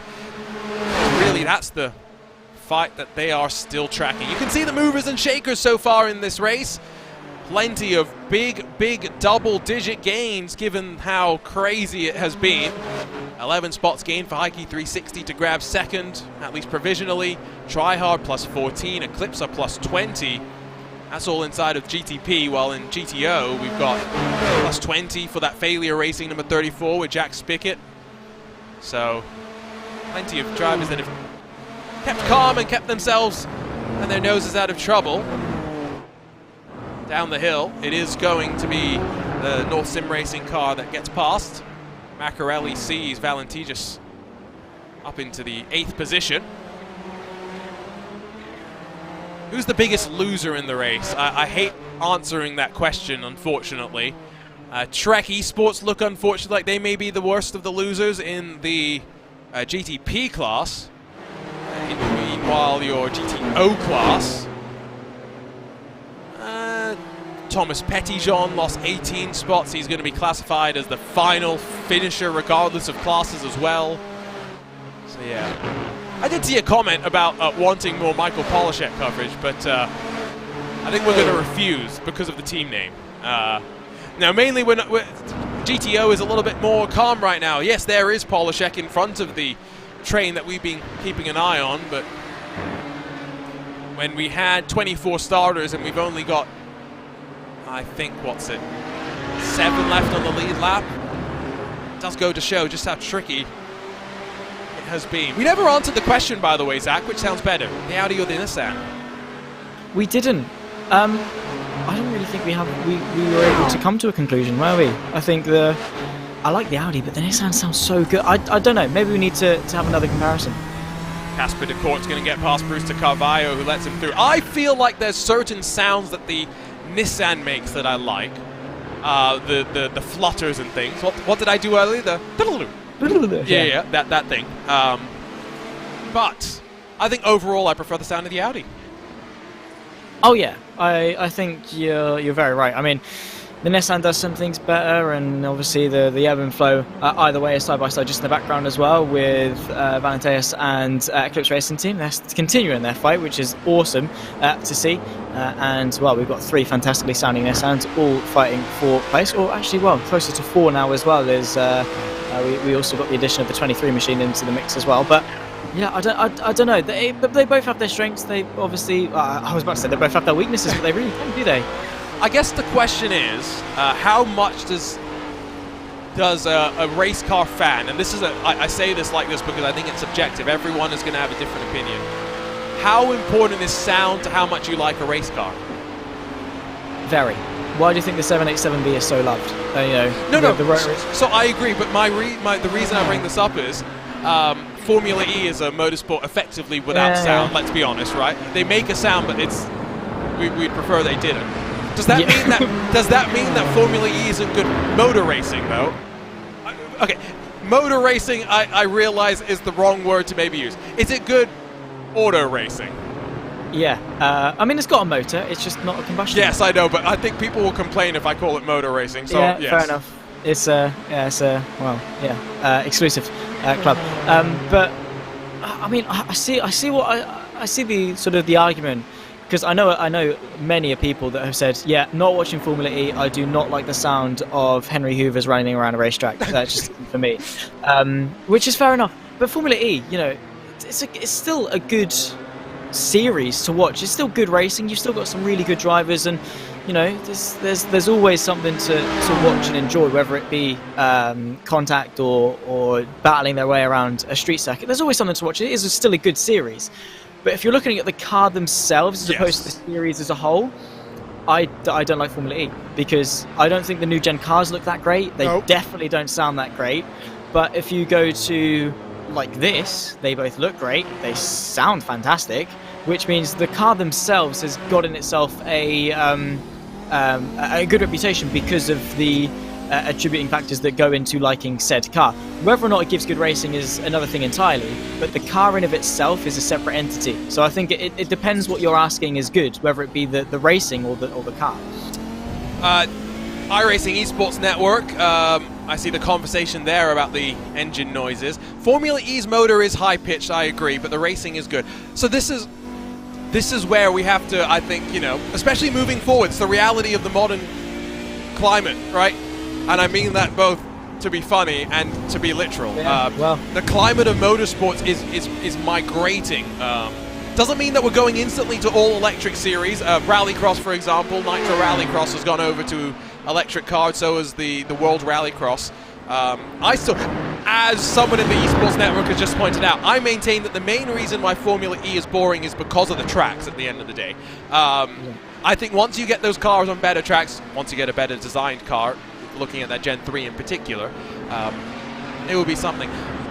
I feel like this is why, as Formula One fans, we still a lot of us wish for the days where we had the V12s and the V10s, the screaming engines. Yes, the racing with the hybrids has been boring anyway, but that's a different issue. I think we just want the old engines back mainly because of the noise. Yes, because there's nothing better than, you know, blowing diffusers, downshifting into the Rettifilio at Monza. It captivates you, engulfs you as an audience, and obviously, yeah, track design. There's loads of different things that go into making a race good. But you know, I guess leaning towards electric, there's other alternatives. We saw it with Porsche making their synthetic fuel. Is it with ethane or something like that? Where one of the two, where they've literally been able to make a biosynthetic fuel that can still be used within an internal combustion engine. So you have got other greener options that aren't necessarily exclusive just to electric motors. You know, you've got that leeway a little bit, which, you know, maybe people could look into. I don't know. Maybe, you know, synthetic fuel could be the way to go. Who knows? We'll wait and see. I don't disagree with this comment that was just made, Zach. The F1 safety car is the best sounding car on the grid. To be fair, right, the Honda engine or the Red Bull powertrain, it sounds nice. All right, the gurgles. It's not a screaming V12. You're not gonna win me with this one. But the Mercedes AMG, the way it grumbles. What is it? A V8? Sorry, what was the question again? The engine inside the Mercedes safety car. It would be a twin turbo V8, won't it? Yeah, probably. I mean, it just sounds nice. It sounds nice. It sounds very American. I just don't like turbos, is what I've decided. In terms of engine noise. What, the whine? No. A naturally aspirated engine will always sound better. You think? Really? Yes. Oh, just listen to modern GT3 cars. Sorry, BMW. I know I love you, and we'll be BMW M Sim Cup next Sunday. Yes, I know. But the M4 GT3 car sounds.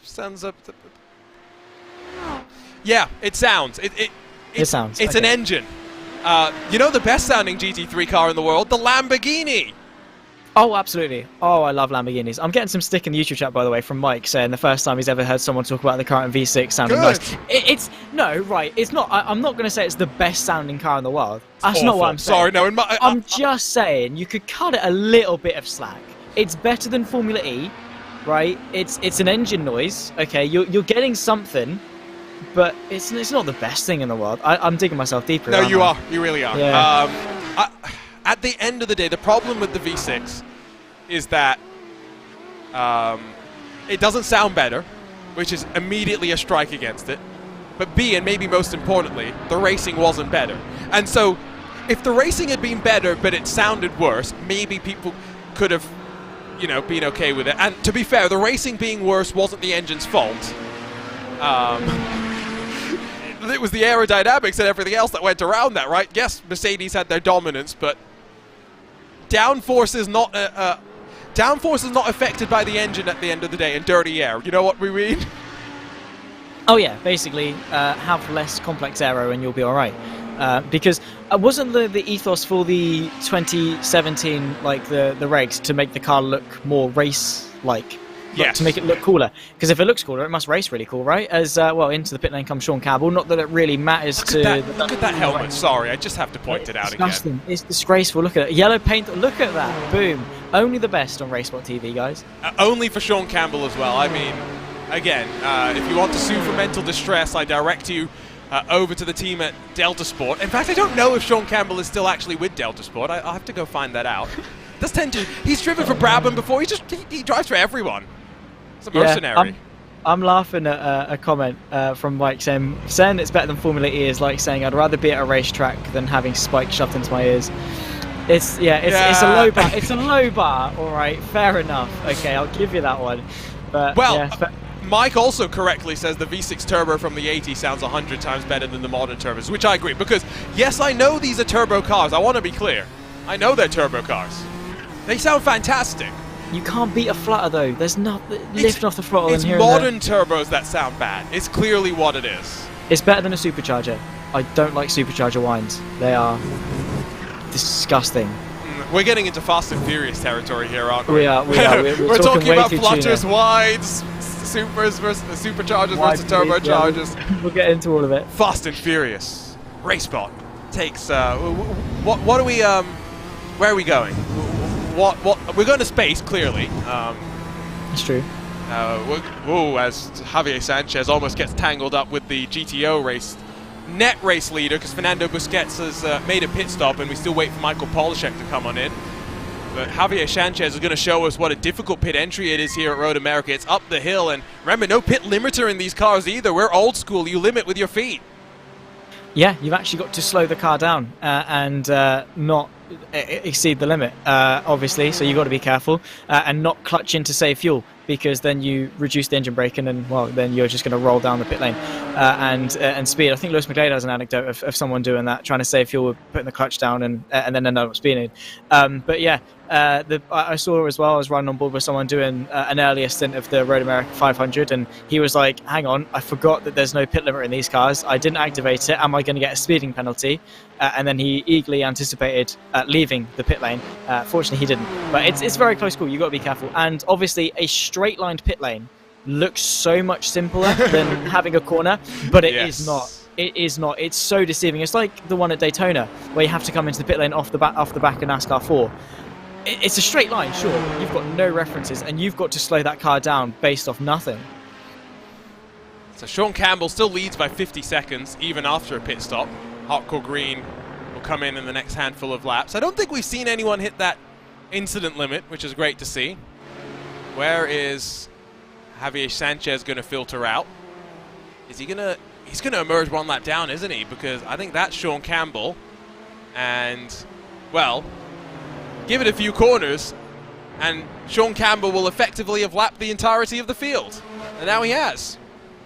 Respect. Fair play. I mean, obviously it's not been the fight with Team PGZ that we were hoping for between Sean Campbell, but you can't knock him at all. Obviously you can be like, oh well, yeah, there's not really been a fight for the lead, but Sean Campbell, he's been on fire and he's not deteriorated at all. I'd even argue he's gotten better as the race gone on. He's just been on it from start to finish. We've rarely even really seen him make a mistake, bar maybe a couple of twitches or whatever, where he had to make that massive save coming off the carousel. But apart from that, what has he done wrong? Nothing. And that consistency as well. It's and obviously that's with traffic as well. That's with him having to fight his way through traffic. That's mental.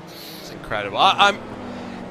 It's really hard to just look at raw lap times and get a sense in a multi-class race of how a driver is performing. You need those sort of aggregate datas that get compiled after the race to see fastest 10 laps, average 10 laps, all that sort of stuff, because that's how you really drill down into the data. But I mean, that level of consistency, you can tell when he had big traffic and you can tell when he had a little bit of traffic.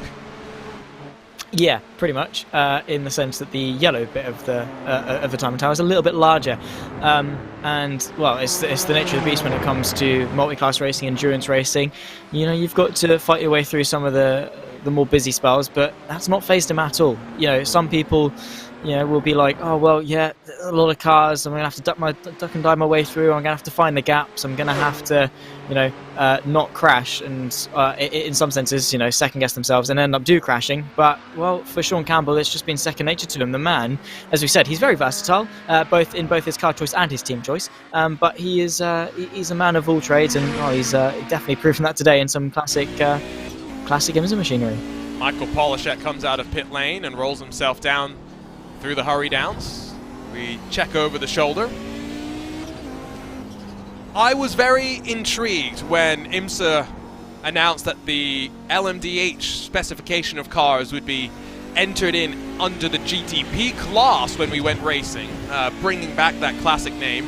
In some ways, I think it's fitting, though. The speed and the designs of the cars harking back, I think, more to that sort of a time than a true LMP1 custom prototype experience.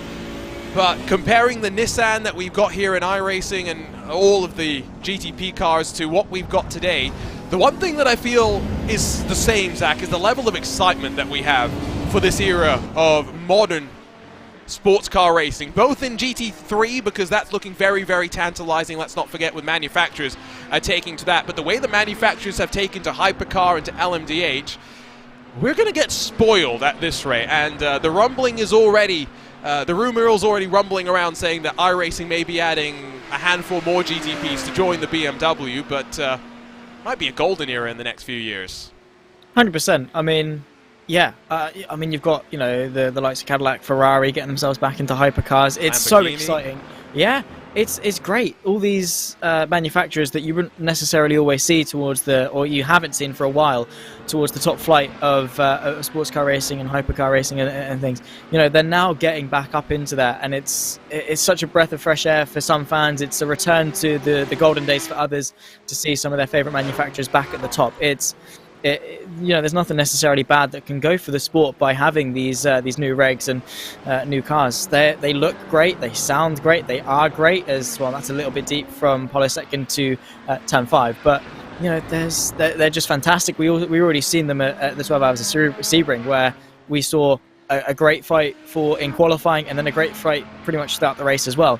Yeah, what is there not to love about the new era of hypercar racing? I've never really, again, I'll hold my hands up and say, I've never really gotten into the World Endurance Championship or IMSA or anything like that to necessarily sit down and watch. But now, I think I'm going to be sort of forced to, Arjuna. I think my hand has been played in the sense that, yeah, no, you can't miss the new era. Well, I got Long Beach today.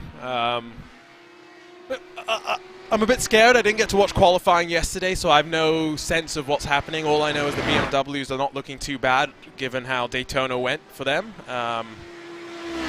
It's no LMP2 and LMP3 at Long Beach, which is a good thing, because we don't need that many classes. We can whittle it down to GTP, GTD, and GTD Pro, which is still plenty crazy. Lamborghini just recently announced a couple of days ago, we already knew that Romain Grosjean was going to be one of the development drivers, part of the Works Factory team.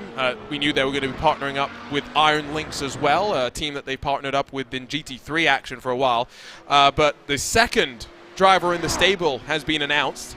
It's an interesting one. You got Romain Grosjean, who is known, I mean this kindly as well. I have a lot of respect for Romain. But a lot of people, when they first think of him, they think of crashing, unfortunately. So what do you do at Lamborghini? You pick another driver whose nickname is the Torpedo, Zach. Well, I don't know. I mean, it is a bull, right? It is a Lamborghini, so maybe the correlation is there. Maybe they're letting the bulls loose in a china shop. Who knows? But I mean, Romain Grosjean, he's a fantastic driver. It's unfortunate he's not succeeded in his new endeavours as much as potentially we would have hoped, but the potential's been there. Oh, you say not succeeded. I say he hasn't had a win, but that doesn't mean it's not been a success. Oh, no, 100%. But what I mean is not realising the potential that could be there for Grosjean. I think this year will be Grosjean's year. We saw St. Petersburg start quite well. Of course, Scott McLaughlin and Grosjean coming together.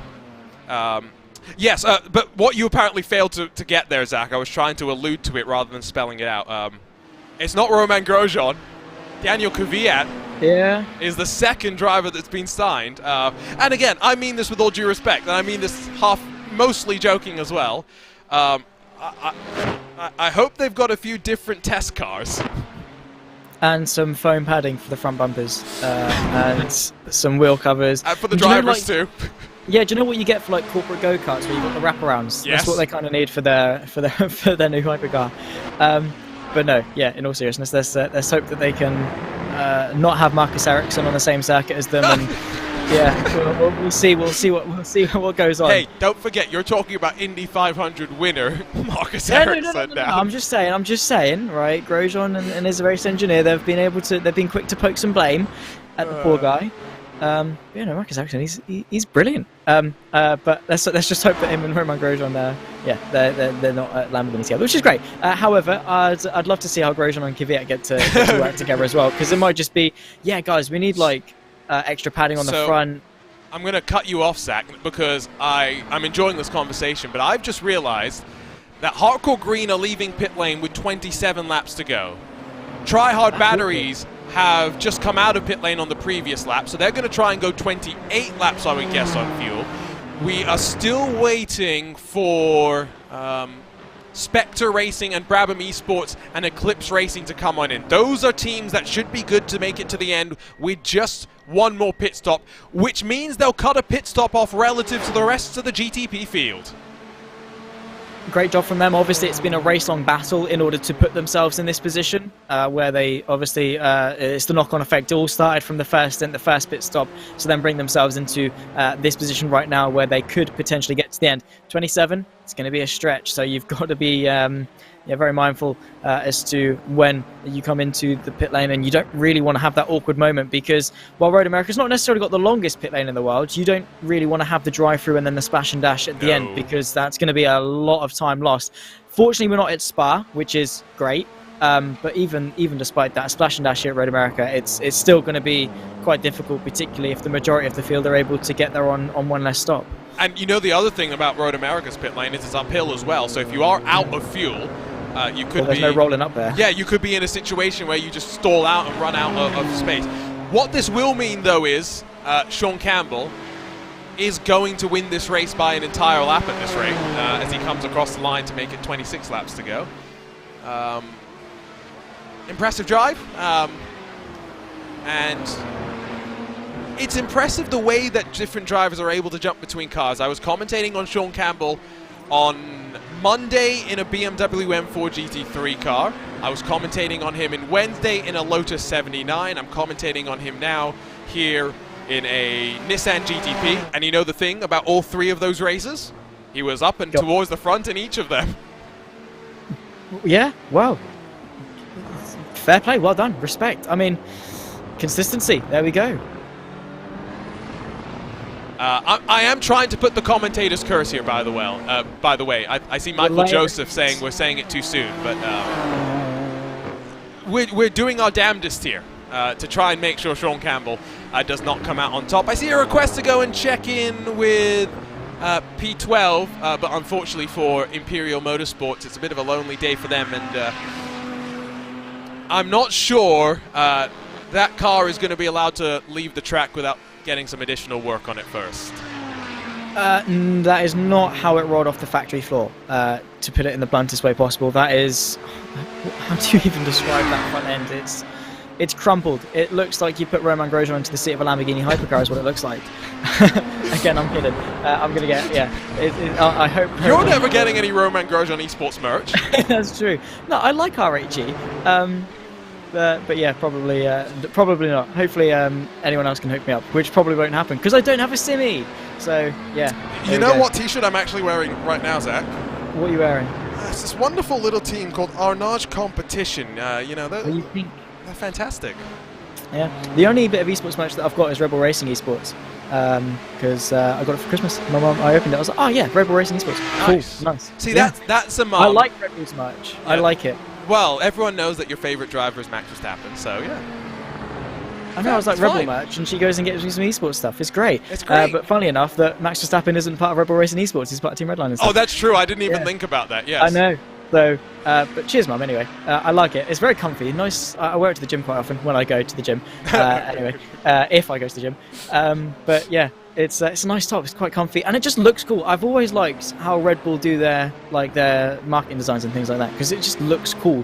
Like the colours, the blue, the red, the yellow, whatever, and the way it all combobulates into a nice design. I don't think it's quite a Brabham hoodie though, is it? No, but honestly, that wasn't even planned. I didn't even realise that. What I was going to say is, Max has been involved in sim racing a lot more the last couple of weeks than I think people have realised. Head over to twitch.tv/Team Redline, and Max has been appearing on there quite a few times with the likes of Gianni Vecchio, Chris Lullum, Tom Burns, Josh Thompson. So go follow them on Twitch. You never know when you're going to see a random Max Verstappen show up alongside Gianni Vecchio. I think that's probably what I'd say. I would also just like to make sure that we dispel the rumors right now. It is not true. Max Verstappen did not get a sim rig installed on his plane. Oh yeah, it was Peter McKay that really was upset about that at Sebring, wasn't it? He was gutted. He was gutted. I think, no, he's got the stuff there to He brings in stuff with him. Yeah. No, but the idea that someone is going to dedicate room on a plane just for sim racing, I mean, Max doesn't need a sim rig to race. Max races on a controller when he wants to with his Team Redline teammates. Anyway, besides the point. A couple more moments that have happened around on track in the last couple of minutes for a handful of drivers that have taken strife as a result. Start with Christian Maccarelli in that North Sim Racing car. Down through turn 5, and now, was there something on the engine that blew on entry? Because that looks like a bizarre incident. Yeah, we'll find out, obviously, as he's going in. Maybe it could just be, I don't know, what's happened? Is there any sudden red drops? Sounds okay as well. I don't know then. What could that be? Maybe is his monitor turned off or something? He's had to stop? I don't know.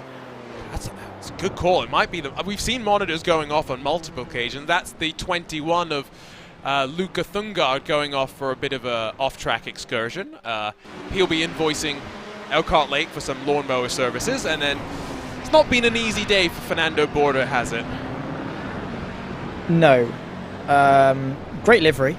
Yes. But not a great race, unfortunately. They started quite well, and then it's just been downhill since the first incident, which I can't even remember because there's been so many and it was so long ago. But yeah, it definitely could have been a little bit better because they qualified quite well, didn't they? To open the curtain behind the scenes for some of the longer endurance races, Zach, we will have a sheet of incidents that we'll ask commentators to fill out so that when commentators join at the end of the race, they know what happens at the beginning. It's just you and me for this one. But yeah, our memories don't have enough capacity to go through everything that we've seen here today. No, absolutely not. You'd need the brain, you'd need an eidetic memory, really, for that. Oh, there we go. That's hardcore off. That's live. That's not a replay. That's not a previous incident. That's right now. And this was a car that we thought maybe was thinking about trying to save fuel to avoid a splash and dash.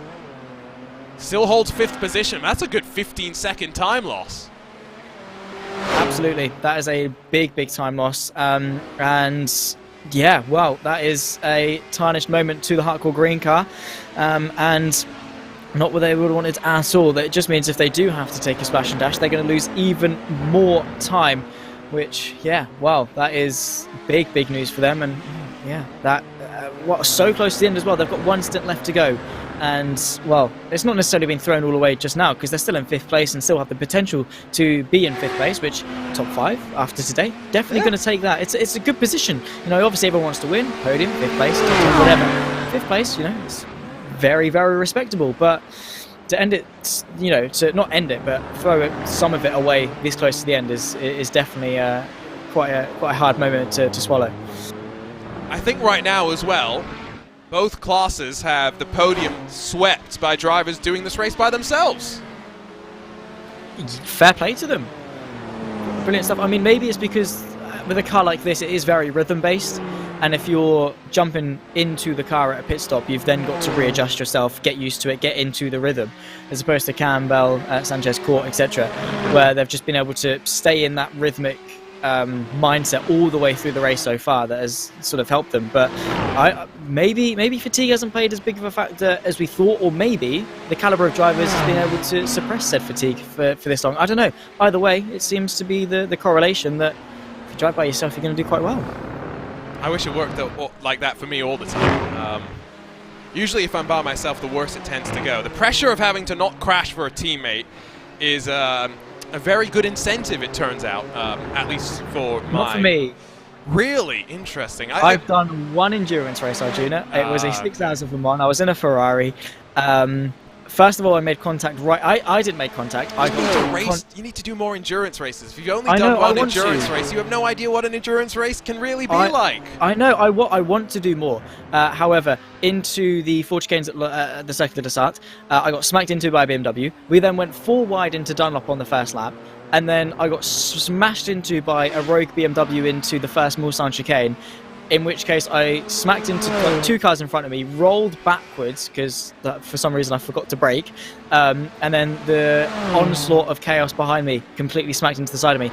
And then me and my poor teammate Tenek Rodrigo, because we were meant to have Adam Alderson as well with us, we were sort of our little buddy from our racing competition that we did. We were trying to carry on the brotherhood for the foreseeable future, but it was just me, us two. We had about an hour and a half worth of repairs. We used our single fast repair, went back out, realised that we hadn't used said fast repair, so we crabbed the car all the way around the 13-kilometre Circuit de la Sarthe, trying not to kill both ourselves or anyone else.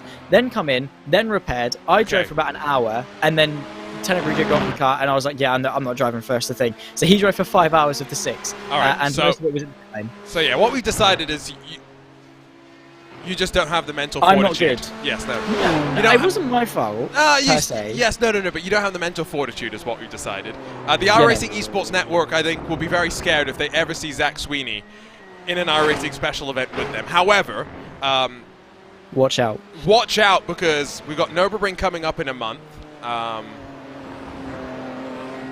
Zach, I'll just tell you, I can keep you off the broadcast team.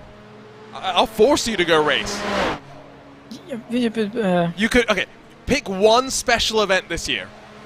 That I've got to do? You have to do it.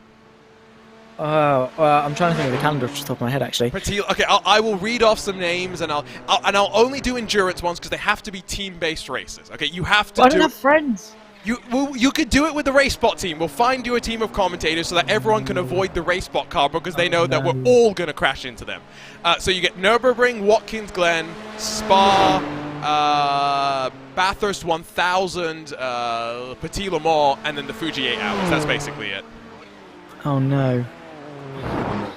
I don't own any of those tracks either. So I'd say Fuji probably the best one because I like Fuji. But in what car is it? That's GT3 only, if I remember correctly. Okay, I'll do it in the GT. I'll just have to resubscribe to iRacing and then buy Fuji. That's November 10th and 12th, so you've got plenty of time as well to get ready for that. I've got plenty of time to practice. Okay, yeah, all right. Okay. We'll see when we come to it. So the reason why I want you to do it, Zach, is because I want you to experience the joy of a special event, like the feeling, whether you win or not. Winning is great, don't get me wrong. I've won my splits before and it's amazing. But even just getting to the end, it's, especially 24-hour races when you're with your friends. I know you say you have no friends, so we'll put you with Lewis and... None that do sim racing. Lewis, Ewan and Cam, there we go. Oh, get you into race. Yes, absolutely. That actually maybe is more worrying for everyone who's watching right now if they see Ewan O'Leary. Because he's just on a laptop. Yes, well, he also wants to repave Sebring, don't forget. So he's just a terrible person. Absolutely. Ban O'Leary. And he's northern as well. Let's throw that into the mix. He's not here, so he can't defend himself. That's absolutely true. He's also shorter than me as well, which is he, though?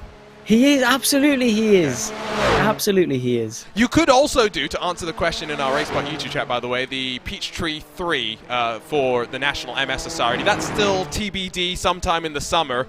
That's a slightly shorter one if you want to do it, Zach. It's more fun. It's more community-focused. Could do that. Well, I'll be in split 20 anyway. That's fine. My iRating is in the bin. You're going to be in split 20 for any special event at the end of the day. That's true. Mike saying repaving Sebring isn't a hot take. It's a wrong take. That's what it is. Ooh, everyone's entitled to their opinion until it's wrong. No, you're not. You're entitled to your opinion on things that aren't if Sebring should be repaved or not. In that case, you need to be put into a psych ward. It's undisputed. No, we just take your internet privileges away. That's true. We force you to drive a special event as well. Someone in our iRacing Esports Network chat saying we're ignoring the best endurers we have. Don't forget there are regular endurance races on iRacing basically every weekend. 3-hour GT3 races, the 2-hour 40 IMSA races every other week, 6-hour LMP1, LMP2, or I guess now it's GTP LMP2 and GTE races. Those aren't broadcast, unfortunately, so we don't get to talk about that. Although, he meant to talk about the iRacing Nürburgring Endurance Championship, in which case I highly agree with that, and I encourage you to head on over to the new series Discord, which has been minted and risen from the ashes of the Winter Green Hell Discord. And so come and chat with us. I'm part of that. I'm always looking to chat things Green Hell with the rest of our community. Anyway, we're into the final 20 laps, and that means pit stops galore. It means that for Casper de Court, he's going to come in and just now go helter-skelter until the very end and hope that's going to be enough to get him back into the podium contention. Absolutely, it's the stint of his life. It's where everything now means the most. Whatever's happened beforehand, you throw that all in the bin and you get going once more. That's the rear wheel spinning for the geodesic car. As he come in for his final stop, of course, Casper de Court. What can he do for the final 19 laps of this race? It really is just going to have to be foot to the floor and drive the car to its absolute limit and hope that's enough. But well, some fresh tyres, some slightly lighter fuel as well, only going 19 laps to the end. Maybe we could see him put in some pretty remarkable lap times, but now he's just got to throw everything else away and focus in the moment right now and drive the stint of his life and hopefully not have to give himself any penalties. GTO race lead, by the way, has grown to about 23 seconds or so. Someone indicated there may be a bit of a split strategy call here, but there are only 2 laps that split the Obsidian and the why is there an arbitrary character limit on iRacing team name teams. And so Stints and Polishek, I think maybe now just 1 or 2 laps, but could that be enough? The difference to remember as well for these drivers is that they're a little bit more unsure as to how many laps they will do. We know the GTP leader will do 124 laps. How many laps the GTO leader does is dependent on how many times the GTP leader ends up passing him. Absolutely. I think I've seen, well, what is it now? It's up to 14 laps between Biscuits and Campbell.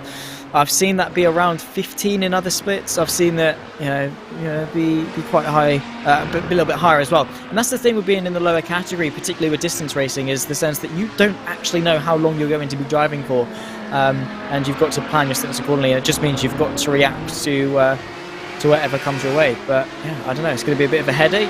And 23 seconds, well, yeah, at the moment, at face value, it's quite a big gap. But if Biscuits and Obsidian make the wrong call in terms of strategy, and Polishek does, we could definitely see a different end to this race. It just all depends on who makes the right call. I would guess that the strategy that they're talking about is maybe Busquets might have to come in for a splash and dash, and maybe Polishek is able to extend until the end of the race without having to dive back down onto pit lane. Now, pit lane delta here, somewhere in the 25-30 second sort of bracket.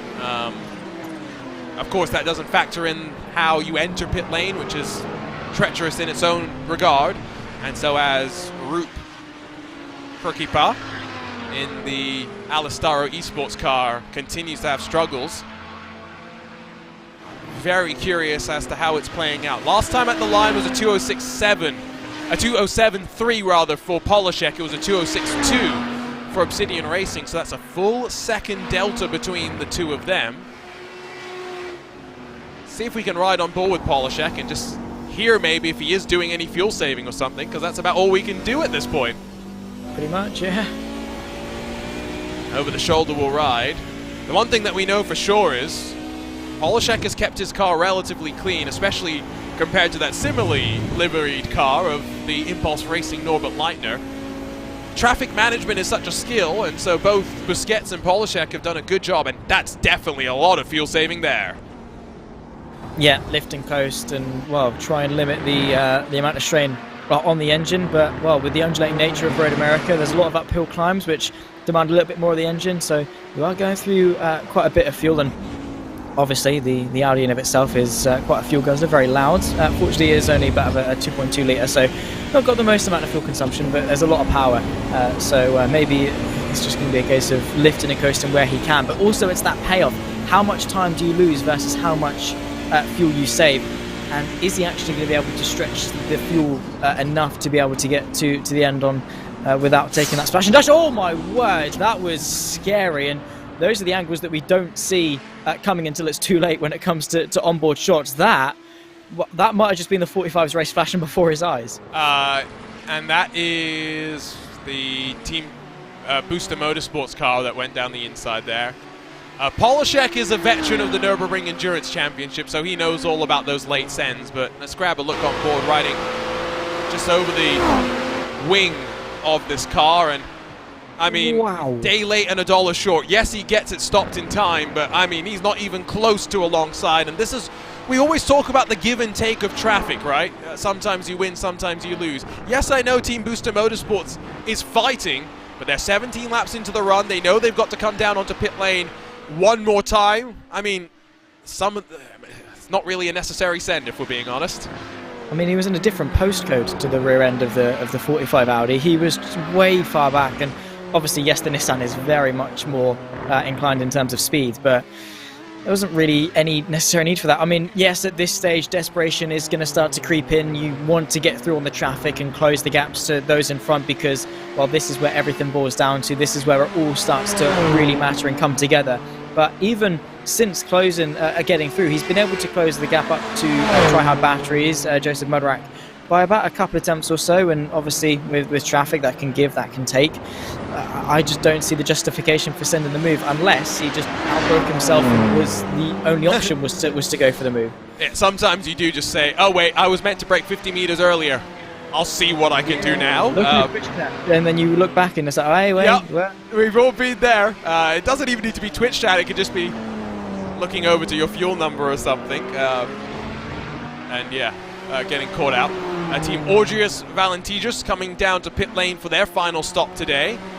That's going to see them cycling on through. 16 laps still left in this one. Gap between the top two and GTO continues to really just stretch on out, and if you look at the lap times as well, it's borne out there. 206s in the low 206s over the last handful of laps for Fernando Busquets, and a quick glance over at Polishek. He's just come out of pit lane, and I think you can tell that he's already thinking he does not want to head back. Yeah, he is lifting and coasting, losing the time obviously, but the payoff is that he's not burning as much fuel. Very impressive, it must be said, from Busquets in terms of the consistency, particularly towards sort of the lap 70 range, where it was very, very consistent. And it's hard to be that consistent in terms of lap times when you've always sort of got something to do, whether it's overtaking or being overtaken. It's hard to sort of stay within that few tenths range per lap. But yeah, he's done a very good job of it. But how hard is he pushing that car? And is 26.5 seconds enough of a margin, so much so that if he needs to come in, he can.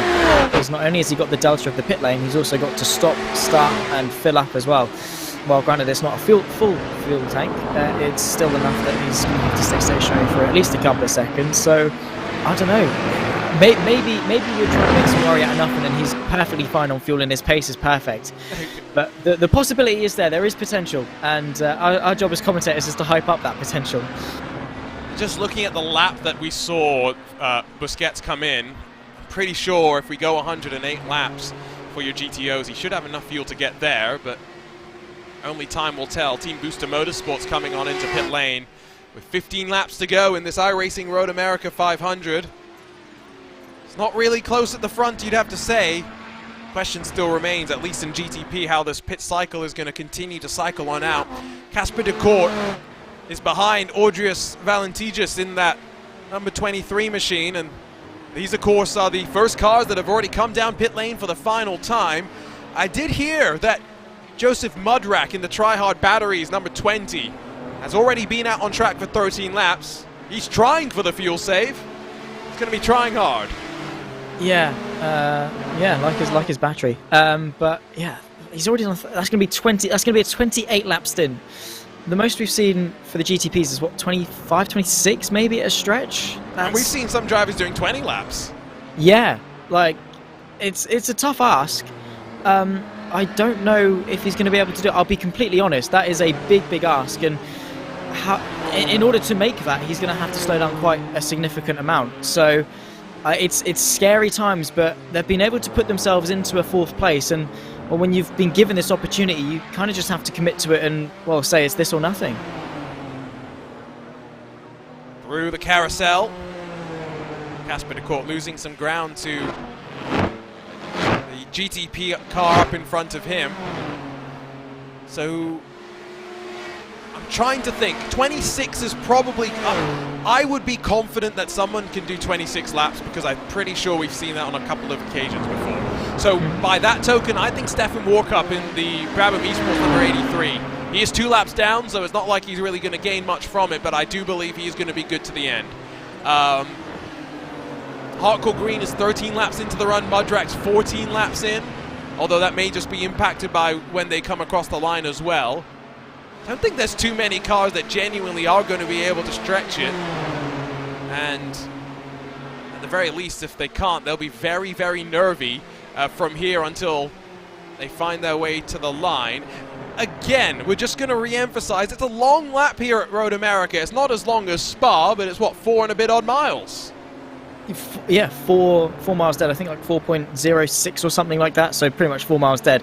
You know, it's longer than the Red Bull Ring. Let's put it that way. Obviously not as long as Spa, but it's a fairly long lap. I mean, they're doing a minute 50 lap times, sort of on average for the GTP. So, you know, that's still a decent chunk of time to be able to take around a lap. So, yeah, I mean, it's a long lap to save a lap of fuel. So remember, we started with 50. We've got 26 left running here, with still 20 odd minutes of racing left to go. The final 13 laps, and at least for now, I'm pretty sure, don't expect any changes, even though Michael Polishek has gotten back onto terms in terms of lap times with Obsidian Racing's Fernando Busquets. I think the damage might already have been done. 30 seconds or so. Obsidian might just have the buffer to come in and do the splash and dash we've been talking about. Maybe. Yeah. The longer this stint goes on, the more likely it does seem. But I think that's an issue that we're going to have to face in 12 laps time when they go on to the final couple of laps, where we truly get to see who's actually come out on top. Ooh. Mudrax come in, so he's decided he's got no chance of making it in. Better to do it now than when you run out of fuel, I suppose. Yeah. And so I was curious if he was going to go up on the jacks and get some tires, but indeed that would be the case. He's going to cycle behind Valentijus and DeCourt, who have already flown on past. Still has a chance to grab a top 10, though. And a decent top 10 finish, all things considered. Top 10, top split, broadcast special event. It's not a bad day. Yeah, absolutely. I mean, it's a very successful day in the office. I mean, in a race of attrition like this, where we've had the vast majority of the field actually go kaput, you know, getting to the end is an achievement in of itself. And to be able to be, you know, anywhere near sort of, well, I say the lead lap, but Sean Campbell's made that a no-go. But to be anywhere sort of within reason of a good result, you know, top 10, top 8, top 5, it's always going to be a great result. And obviously, I guess that you sort of have to ask yourself what you wanted to get out of this race. I know Sean Campbell, starting from second, he wanted to win, and that was his aspiration. So if he were to finish 5th, it wouldn't necessarily be as meaningful than, say, for Brabham Esports or whoever's in there now, Geodesic, who now takes a 5th place. It maybe wouldn't mean as much, but I guess it's relative and subjective to who is, you know, who's in said position and how much it necessarily means to them and their goals. It's sort of like for say Team Redline or whatever, finishing 10th place in an endurance race. Like for some, that's a really, really big achievement, but for Redline, it's a bad day in the office sort of thing. I guess I always feel like you've got to remember, motorsports is cruel, right? Zach, you've grown up in the UK. You're, I'm assuming, a Premier League fan. No, absolutely not. Okay, but I don't follow football. No, that's fine. But I'm just going to use the Premier League as an example. There's 10 matches every week, right? There's 20 teams. So every week, every match day, however you want to call it, every event week, there are 10 winners. In motorsports, you will have 50 teams entering this race, for example. There are 2 winners that we're going to have.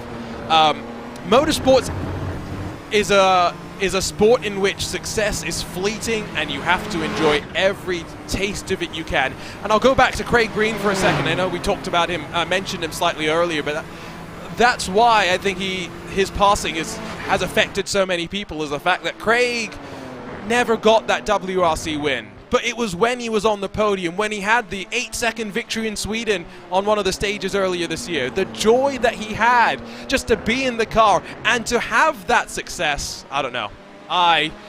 Sometimes, especially in sim racing, we forget that it's just fun to go out and drive cars.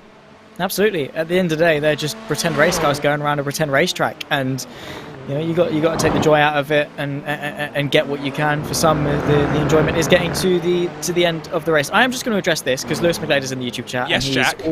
He's already starting the slander. Well done for not calling me Jack, for one. However, he has just called me a massive Norwich fan, and that is not the case whatsoever. Funny enough, my brother did play for the Norwich Academy until he got right up to the top, and then they dropped him right at the end. And now he plays Sunday League football for semi-professionally. However, Norwich is a no-go. So what's your problem with Norwich? Sorry, I just want to make sure we're clear here. Well, it's just Norwich, isn't it? They're too good for the second league. I don't actually know what it is. But then obviously they're not good enough for the Premier League, so they're sort of in that wishy-washy stage, aren't they? I don't know. Okay, so Zach Sweeney 19, that's you on Twitter, right? That is me, yeah. So absolutely. if anyone's a Norwich City fan, direct the abuse to me. I don't think there's many, to be fair. yeah. So it's a painful world, being a fan of a small football team nowadays. I'm a fan of West Bromwich Albion, a team that loaned its owner £5 million a couple of years ago. We're under investigation because apparently our owner is apparently not our owner. Yes, I know that is as bizarre as it sounds. And B, just a couple of weeks ago, the $5 million that we loaned to our owner is no longer going to be paid back, and so the company that runs the sports team basically said, okay, this loan is worth zero now. That's great. Fun times, right? We got a great owner. Yes. Yeah. Well, fun. Lewis McGlade is happy because he's an Arsenal fan, and so they're leading the league. Yeah. So you know. Yeah. Well. Yeah. I mean, for now. To each their own. Yeah, for now, to each their own, I suppose. I mean, Cam's a Man U fan as well, so that's just even worse. Oh my! I don't think I'm ever going to look at Cam the same, knowing that. Yeah. Is he really a United fan? I think so, because whenever Lewis posts about football, it's always like Cam being associated with Man U, and then again you've got Ewan with Forest as well. Yes. So Nottingham Forest is a respectable team. Yeah. Underdogs and stuff, but Arsenal, I mean, I've got to be honest, it must just be glory hunting, because they're doing well this season, and Lewis has jumped on the ship. 100%, it's got to be what it is. He's going to make the even a Liverpool fan now. 100% watch. Yeah, no, absolutely. Apparently Cam Roger is a Manchester United fan, and just to make sure I don't get in any trouble, I've got no problem with Manchester United fans. I know there's a lot of them around the world. I wish you the best of luck.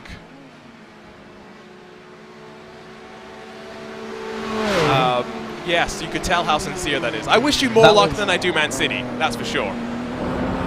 Yeah. Man wow, City. Man U versus Forest, Cam and Ewan. Here we go. I'd like to see. I'd pay to see Cam Roger and Ewan O'Leary fighting. I would love that. Sean Campbell in for his final stop as well. And just a reminder again. Look at that. Oh no, you can't see it anymore. But emotional distress caused by Sean Campbell's helmet is not the responsibility of RaceSpotTV. Instead, please direct your complaints to Sean Campbell. Yeah, it's the same mental trauma that Man U fans go through each season. Man U fans, at the very least, I guess, can look back in the history book at their success. That's true. I guess it's better than being a Tottenham fan as well. Yeah, I was going to say, if you're a Tottenham fan, or even if you're a Man City fan going past the history books past 2011, there's not much to really look at. Blank pages is all there is, and dusty trophy cabinets. Yes, no, exactly. Arsenal knows all about dusty trophy cabinets over the last few years, though. Sean Campbell, 20.4 seconds, and he's going to roll just behind the Hardcore Green team, who are 18 laps into their run, and so surely they're not going to be able to go 29 laps in the stint. So we can confirm Sean Campbell is going to win this race by a lap. Again, I'm hoping that the commentator's curse will come down and strike him. If the racing gods are watching, there's some drivers that would love a win here. Absolutely, but you've got Lewis McGlade in the YouTube chat, and you know full well what he's about to say about you saying about the commentator's curse. And that is very stricken rear left of the rear wing end plate for the Eclipse Racing team. Is it real? I mean, it depends Sean on who you Campbell's ask. still running.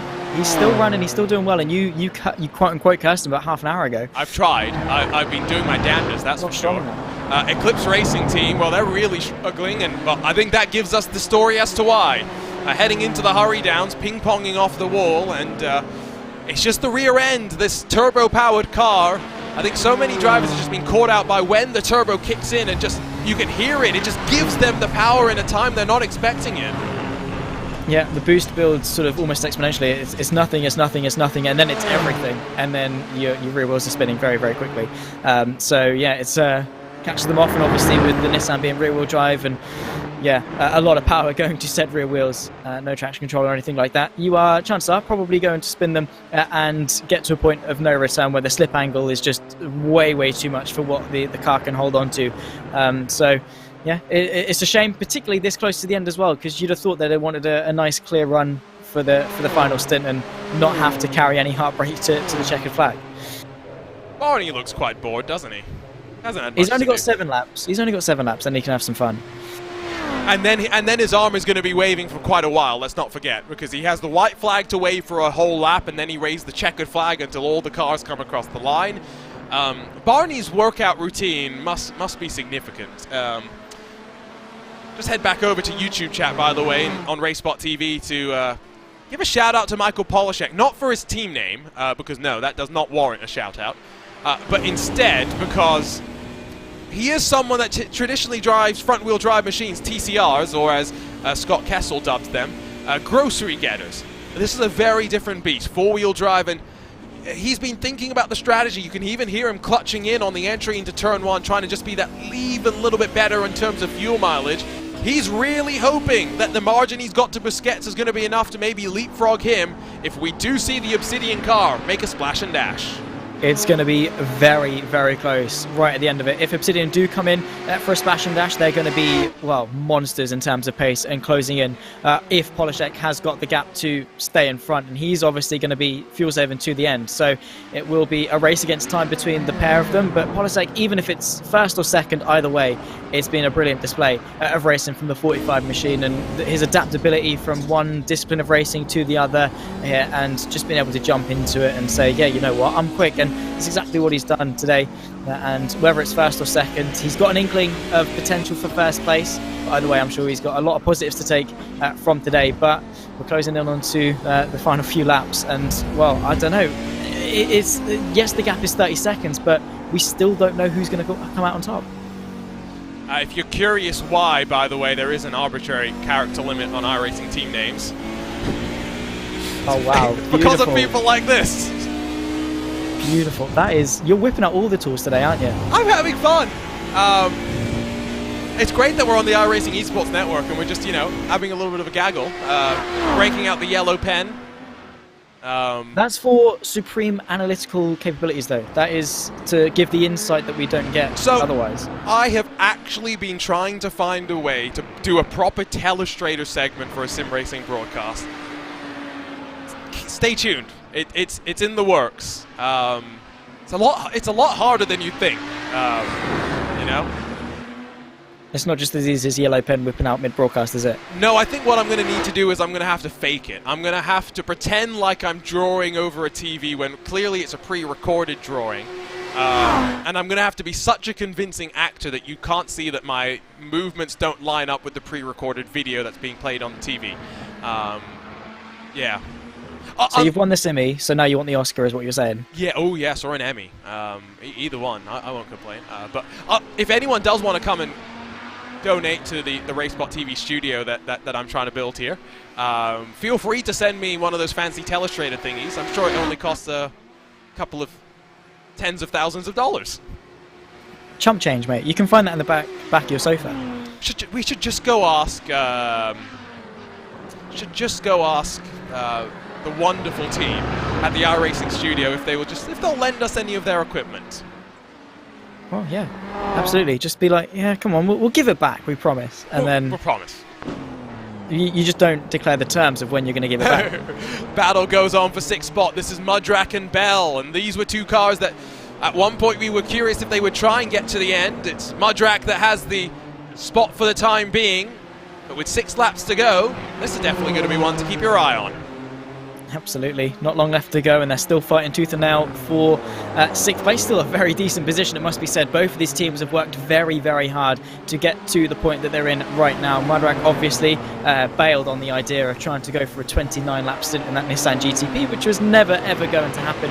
And now he's rampant, and he is actually growing the gap quite convincingly in fairness back to Michael Bell, and is doing a pretty good job in doing so. But of course the tow is strong. The traffic also could still keep the 7th place car in check, and might actually still find himself launching happy. Like, I don't know, but either way, I have to say, with 6 laps left to go, these two are going to be racing drivers, and they see a battle that they're going to want to win. I have no doubt that this is going to be one to watch. They'll have a full 5 laps left after this. Sean Campbell's coming into Canada corner, so he's going to take 5 laps to go. So these drivers still have 6 to go. I'm getting myself all sorts of confused. Earlier I did the math that 124 minus 70 equaled 70 something. So yes, never trust a commentator's math. Absolutely. Yeah, we got to lap 70 and you thought there was still 74 laps left of the race, which there wasn't. So yeah, Arjuna. I mean, it's the 9 broadcast delirium, isn't it? Oh yeah, let's not talk about this week. I've still got 2 more tomorrow to come. I was genuinely at my computer from 8 o'clock in the morning yesterday to 6:30 p.m.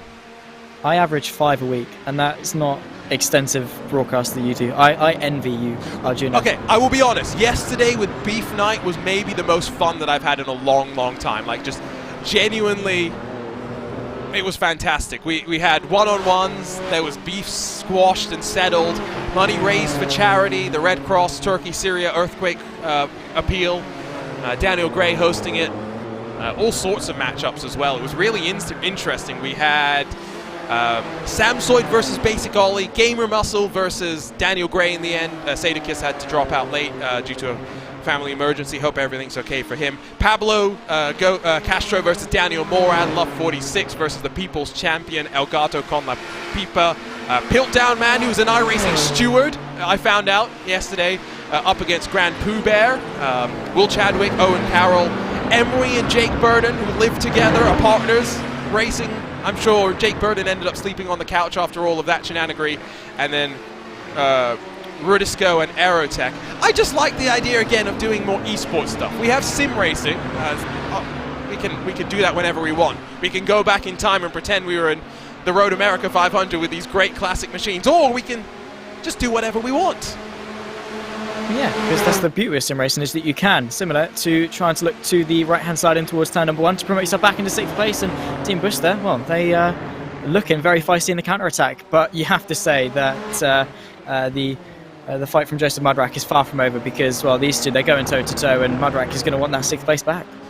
Take a look at the replay. Casper de Court was trying to chase down Audrius Valentijus, but unfortunately, it's another mistake down the hill in towards turn number 5. Just rear end not balanced perfectly, and he gets lucky not to be hit by 3 different cars that all stumble somehow past on him. Meanwhile, I was wondering when we were going to see the Hardcore Green come down to pit lane. Dennis Wideking brings that number 30 in with still 4 laps still left to run. Yeah, so he's going to have to get back out onto the circuit as quickly as possible. Won't be the longest stop in the world. He'll be done in a few seconds. There he is, not up onto the jacks. Naturally, doesn't have enough time to change the tyres. He's still stopped, actually. There we go. Finally get going after 10.5 seconds for only 4 laps worth of fuel. Where is he going to come out? And is it going to be anywhere near this battle for 6th? No, he's now leaving the pit lane. He's going to rejoin the circuit in 4th place. Yeah, so I mean, fair play to that, actually. Considering he had to take a splash and dash to still come out in 4th place, that's respectable for the number 30. Casper de Court would have had 4th if not for that mistake, although having said that, he's had a number of mistakes, and so maybe you could have put all of those together in a chain and done the bed mass on the calculations to say, well, Casper de Court could have been challenging for 2nd, but that's not how motorsports works. Here comes Sean Campbell, though, in towards Canada corner. He's got 3 laps left to go as Obsidian Racing and Fernando Busquets dives down to pit lane in the closing stages. Michael Polishek has been focused on one thing and one thing alone, saving enough fuel to try and avoid doing this. And so as Busquets finds his way into his pit stall. How long will he stay there? That is the age-old question. He's already leaving. As you can see now, the 45 machine rounding the final corner. It's a long way down to the pit exit line. Is Polisek going to get himself ahead? You have to say, naturally, he is. It's not even going to be close. It's not even going to be close. However, Polisek has to save fuel. Biscuits can go all out until the end. The gap probably going to say 3-4-ish seconds, I'm going to say, roughly, with 3 to go. Actually, it's going to stabilize around 2 seconds. We've got a race here, Arjuna. So 30-odd seconds was what we were saying the margin might need to be. Polishek has done just enough. Where is Campbell again, if you'd remember, forgetting? He's just gone down the hill into turn number 5. These drivers will get 3 full laps to sort this out amongst themselves. The question will be for Fernando Busquets, how hard was he pushing the tires? Does he still have enough to be able to fight his way on through? Down the hill through turn number 5. Polishek sees the gap bleeding. It's down to 1.7. Yeah, that is definitely going to be shaky moments now for Michael Polishek, also Fernando Busquets, because, well, he's been in control of this race for pretty much the entirety of it, and now it could potentially slip away. What has the 45 machine got left in the tank? What can he use to at least try and defend Obsidian Racing? Because you have to think, how hard is he going to be able to defend if/when that time comes? But yeah, I guess we'll just have to wait and see. But either way, you know full well these drivers are going to give absolutely everything they can. Whatever they've got left in their arsenal is going to be thrown right onto the table and going to be played in full effect. But the dying stages now, time is not on obviously the Obsidian Racing car's side. But again, maybe it could be to the delight really of the 45 machine to say for Polishek, you haven't actually got that long to defend. I'm really curious when the decision to do the fuel saving came. Was it pre-planned before the race? Was it a split-second decision in the course of the final hour or so? These drivers look like they're on course to do 109 laps. Yesterday's race, the first of the time slot, saw 108 laps for the GTO leaders. They've gone that one additional lap. Could that be the difference for Fernando Busquets? Up and over the crest to see Barney with 2 laps to go, 1.5 the margin, and Busquets is closing just that bit by bit. It's going to come down to the final lap. Absolutely is. It's hovering. 1.3 seconds is the gap. I think Busquets needs something actually. He just needs that little bit more to unlock in order to close the gap. Because let's not forget, he's got to close the 1.5 second gap, which is not much. He could probably do it. He's also got to find the way through the 45 machine, which is easier said than done. And a mistake as well. That's going to play even more into the hands of Busquets. You heard it just coming out of turn 3. There was the momentary blip of the throttle lift out of Polishek, just unable to get on as early as he wanted. The gap now under a second, but crucially, Busquets still has a bit of lap traffic to deal with. Up the hill into the Corvette bridge. He clears it with minimal ease. A lap and a half left to go. And knowing that Polishek has got to fuel save, his options under defense become even more limited, Zach, because he can't block the apex as aggressively anymore. He won't have as much speed on entry. Maybe he's going to have to really park the bus, implement his fuel saving into his defense and really pick and choose where he parks the car. But yeah, for sure, the straight line speed is not going to go the way of Polishek. And, well, here we go on to the final lap. I think comes Sean Campbell. Sean Campbell rises that hill one final time to see the white flag. The next time it will be the checkered. 1 lap clear of the rest. Sean Campbell has dominated in Elkhart Lake. 4 miles to hold on, but still Busquets now with traffic to deal with as well. Latches onto the back into Canada corner of Polishek, and look how much he closed under braking as well. He's got the confidence that he will need to send the move. Yeah, he's going to take confidence. It's going to take bravery, boldness and brilliance from Busquets. Which opportunity does he take? He's got plenty of them around the 4.04 miles of Road America. Which one does he choose and which one is going to work? Final lap now for the 2 leaders and the GTOs, and it all comes down to this. Already defensive goes Polishek, but look at that closing speed. You get the sense that Polishek is already a duck in the water. Busquets around the outside and is already clear.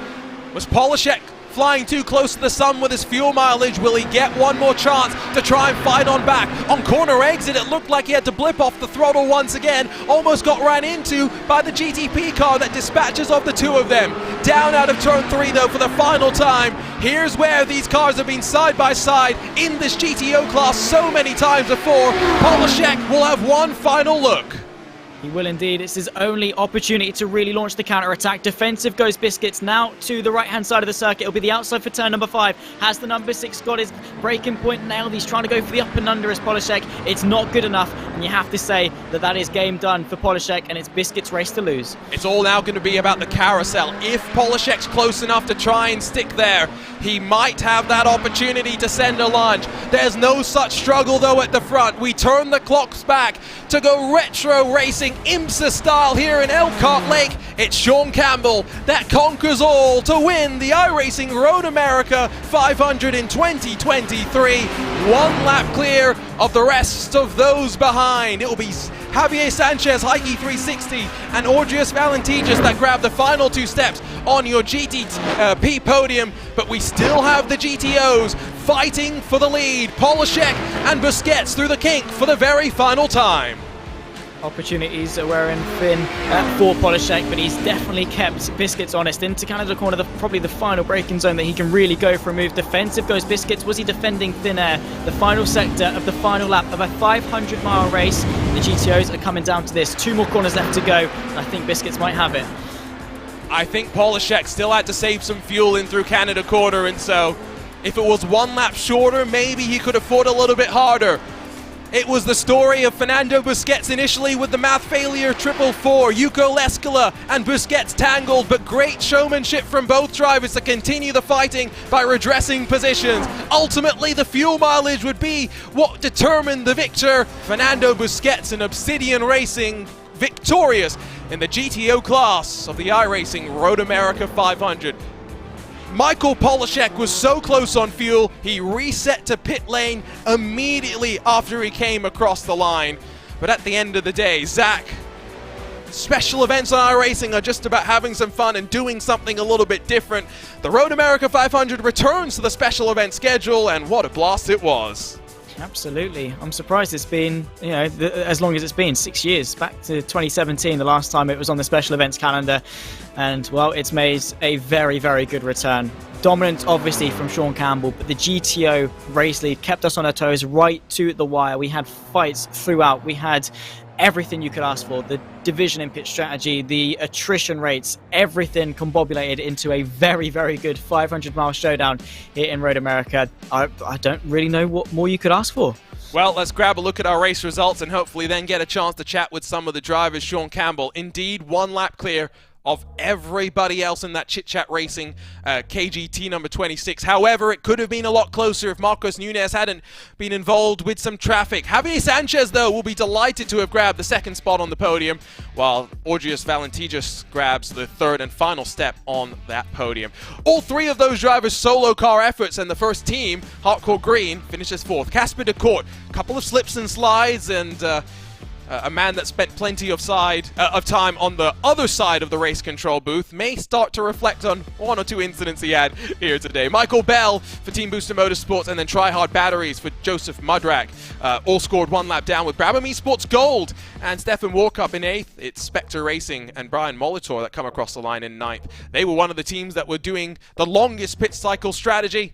Gets them up into the top 10. Brett Loxton in the Team Jinx Shifters car is 3 laps down. And in terms of this top 10, give a shout out to that 23 of Orgius Valentijas, plus 20 positions at the end of the day. Benjamin Kopke for Team Greedy in the number 32 11th with Eclipse Racing Team at the final of our finishers. And then the Graveyard, Fernando Borda, North Sim Racing, ART Sim Racing, Hidden Clown, Not in Vain Racing, and then I Have No 8 Shifter, the best team name of them all, Racecraft Collective, Team PGZ, the first of the Team PGZ cars because the number 5 retired as well, with Axiom Motorsports, Black Hydra Race, Geodesic Racing, Trek Esports, Boostin VDS by Undercut, and Samsoid Kanan Esports. That's a rundown of the GTPs and the 26 that took the green flag. It was 24 GTOs that took to the start. Fernando Busquets coming out on top by less than a quarter of a second over Michael Polishek in the why is there an arbitrary character limit on iRacing team names team.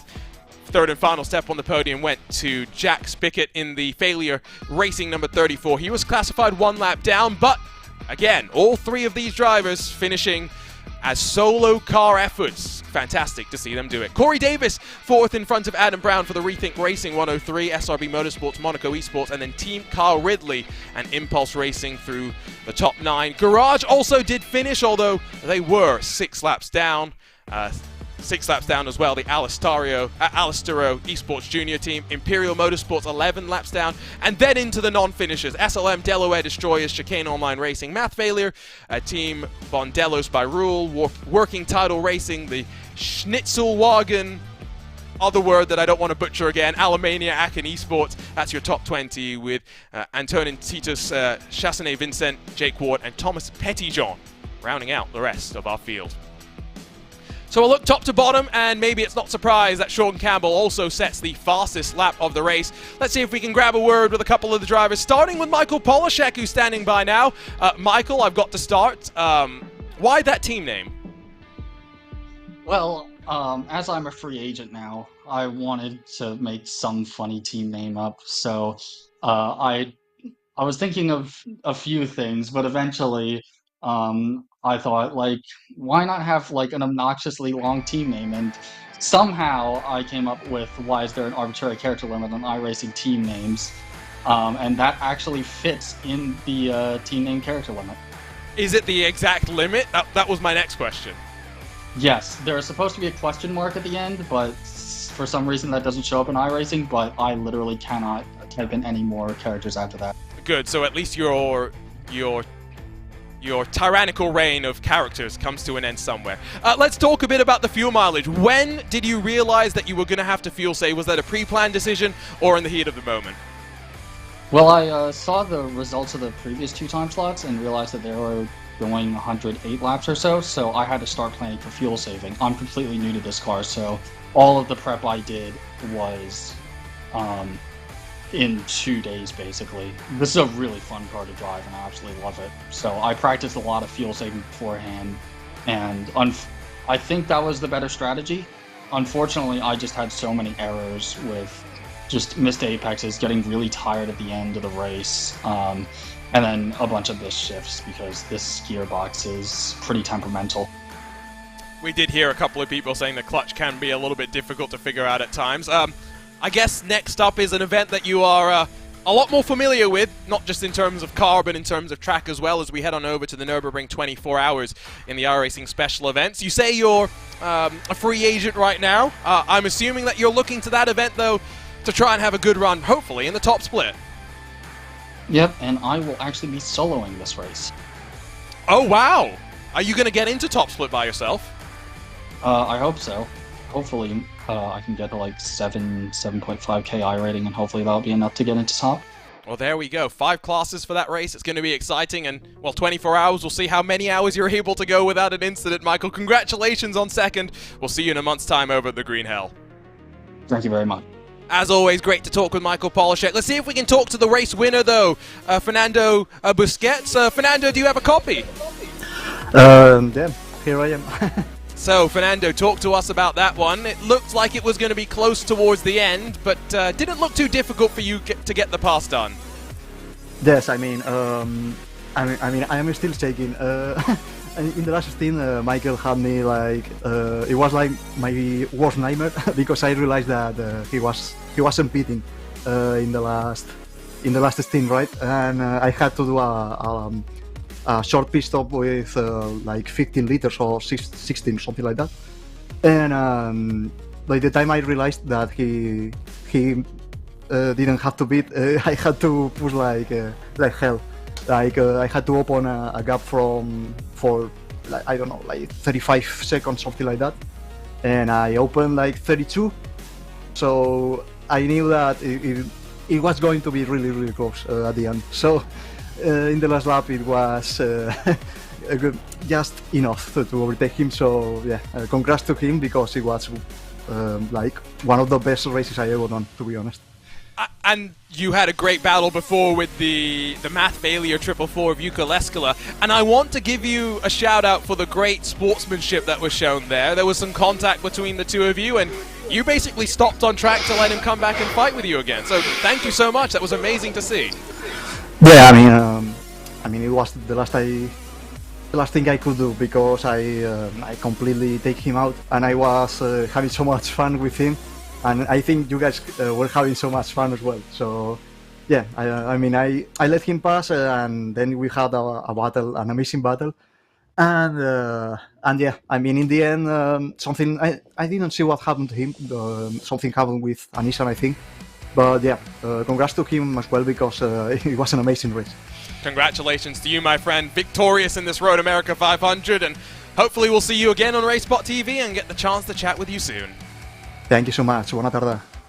Fernando Busquets on top for Obsidian Racing, and unfortunately Sean Campbell decides that he's too important for us to come chat with us here on RaceSpotTV. So it means that Zach Sweeney, we start to look forward and we start to wrap things up here at America's National Park of Speed. And I'm very much looking forward to this journey across the pond as we land up at the Green Hell on May the 13th at 12:30 p.m. UTC. 24 hours, twice around the clock. We said 5 classes of competition. We add the GR86 into the mix. My word, it's going to be a feisty one. It's going to be fantastic. Honestly, the Nürburgring is a massive challenge in of itself, but, well, that goes without saying. Everyone who even remotely has an idea about racing knows how tricky the Green Hell is to tame, you know, let alone for a whole day, let alone when you're battling with 4 other classes and a whole heap of drivers around you as well. It's going to be a very, very fun one, just shy of a month away on the 13th of May. I very much am looking forward to this one, and yeah, the GR86, the new edition, bring it on. And of course, that's just the next in the long line of iRacing special events. After that, it's a focus on the Coke 600 over in Charlotte to end the month of May off before Watkins Glen sees the third of our VCO Grand Slams for 2023. And then, of course, our third 24-hour race of the year is the Spa 24 Hours. That's the 3rd week of July.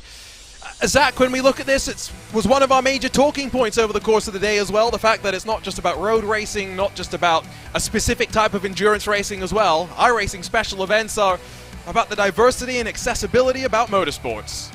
Absolutely. You know, you'll always find a home when it comes to the iRacing special events. Maybe not for each and every single one of them, but at least for a couple. You know, there'll be something to tickle your fancy, something to sort of sink your teeth into, and maybe an opportunity for you to try something different. Maybe you feel safe with your respective discipline, but maybe you feel the need to sort of branch out and try something else. Either way, iRacing has got a very extensive special event calendar and a lot to look forward to over the course of the year. Well, I think with that said, it's about time for us to wrap things up. Don't forget that coverage of the Road America 500 continues on GSRC with the next time slot available on iRacing. But for us here on the iRacing Esports Network and on RaceSpotTV, we bid you farewell from Elkhart Lake. What a run that we had here. Sean Campbell, 1 lap, dominantly clear of the rest. Obsidian Racing. And then why is there an arbitrary character limit on iRacing team names? 1/4 of a second splitting them after 109 laps of racing. It's what the special events always deliver. Fantastic racing up and down. On behalf of the team at RaceSpotTV, for Zach Sweeney alongside myself, Arjuna Kankipati, thank you so much for joining us. We'll see you next time in the Eifel Mountains when we go racing from the Green Hell for the Nürburgring 24 Hours presented by iRacing.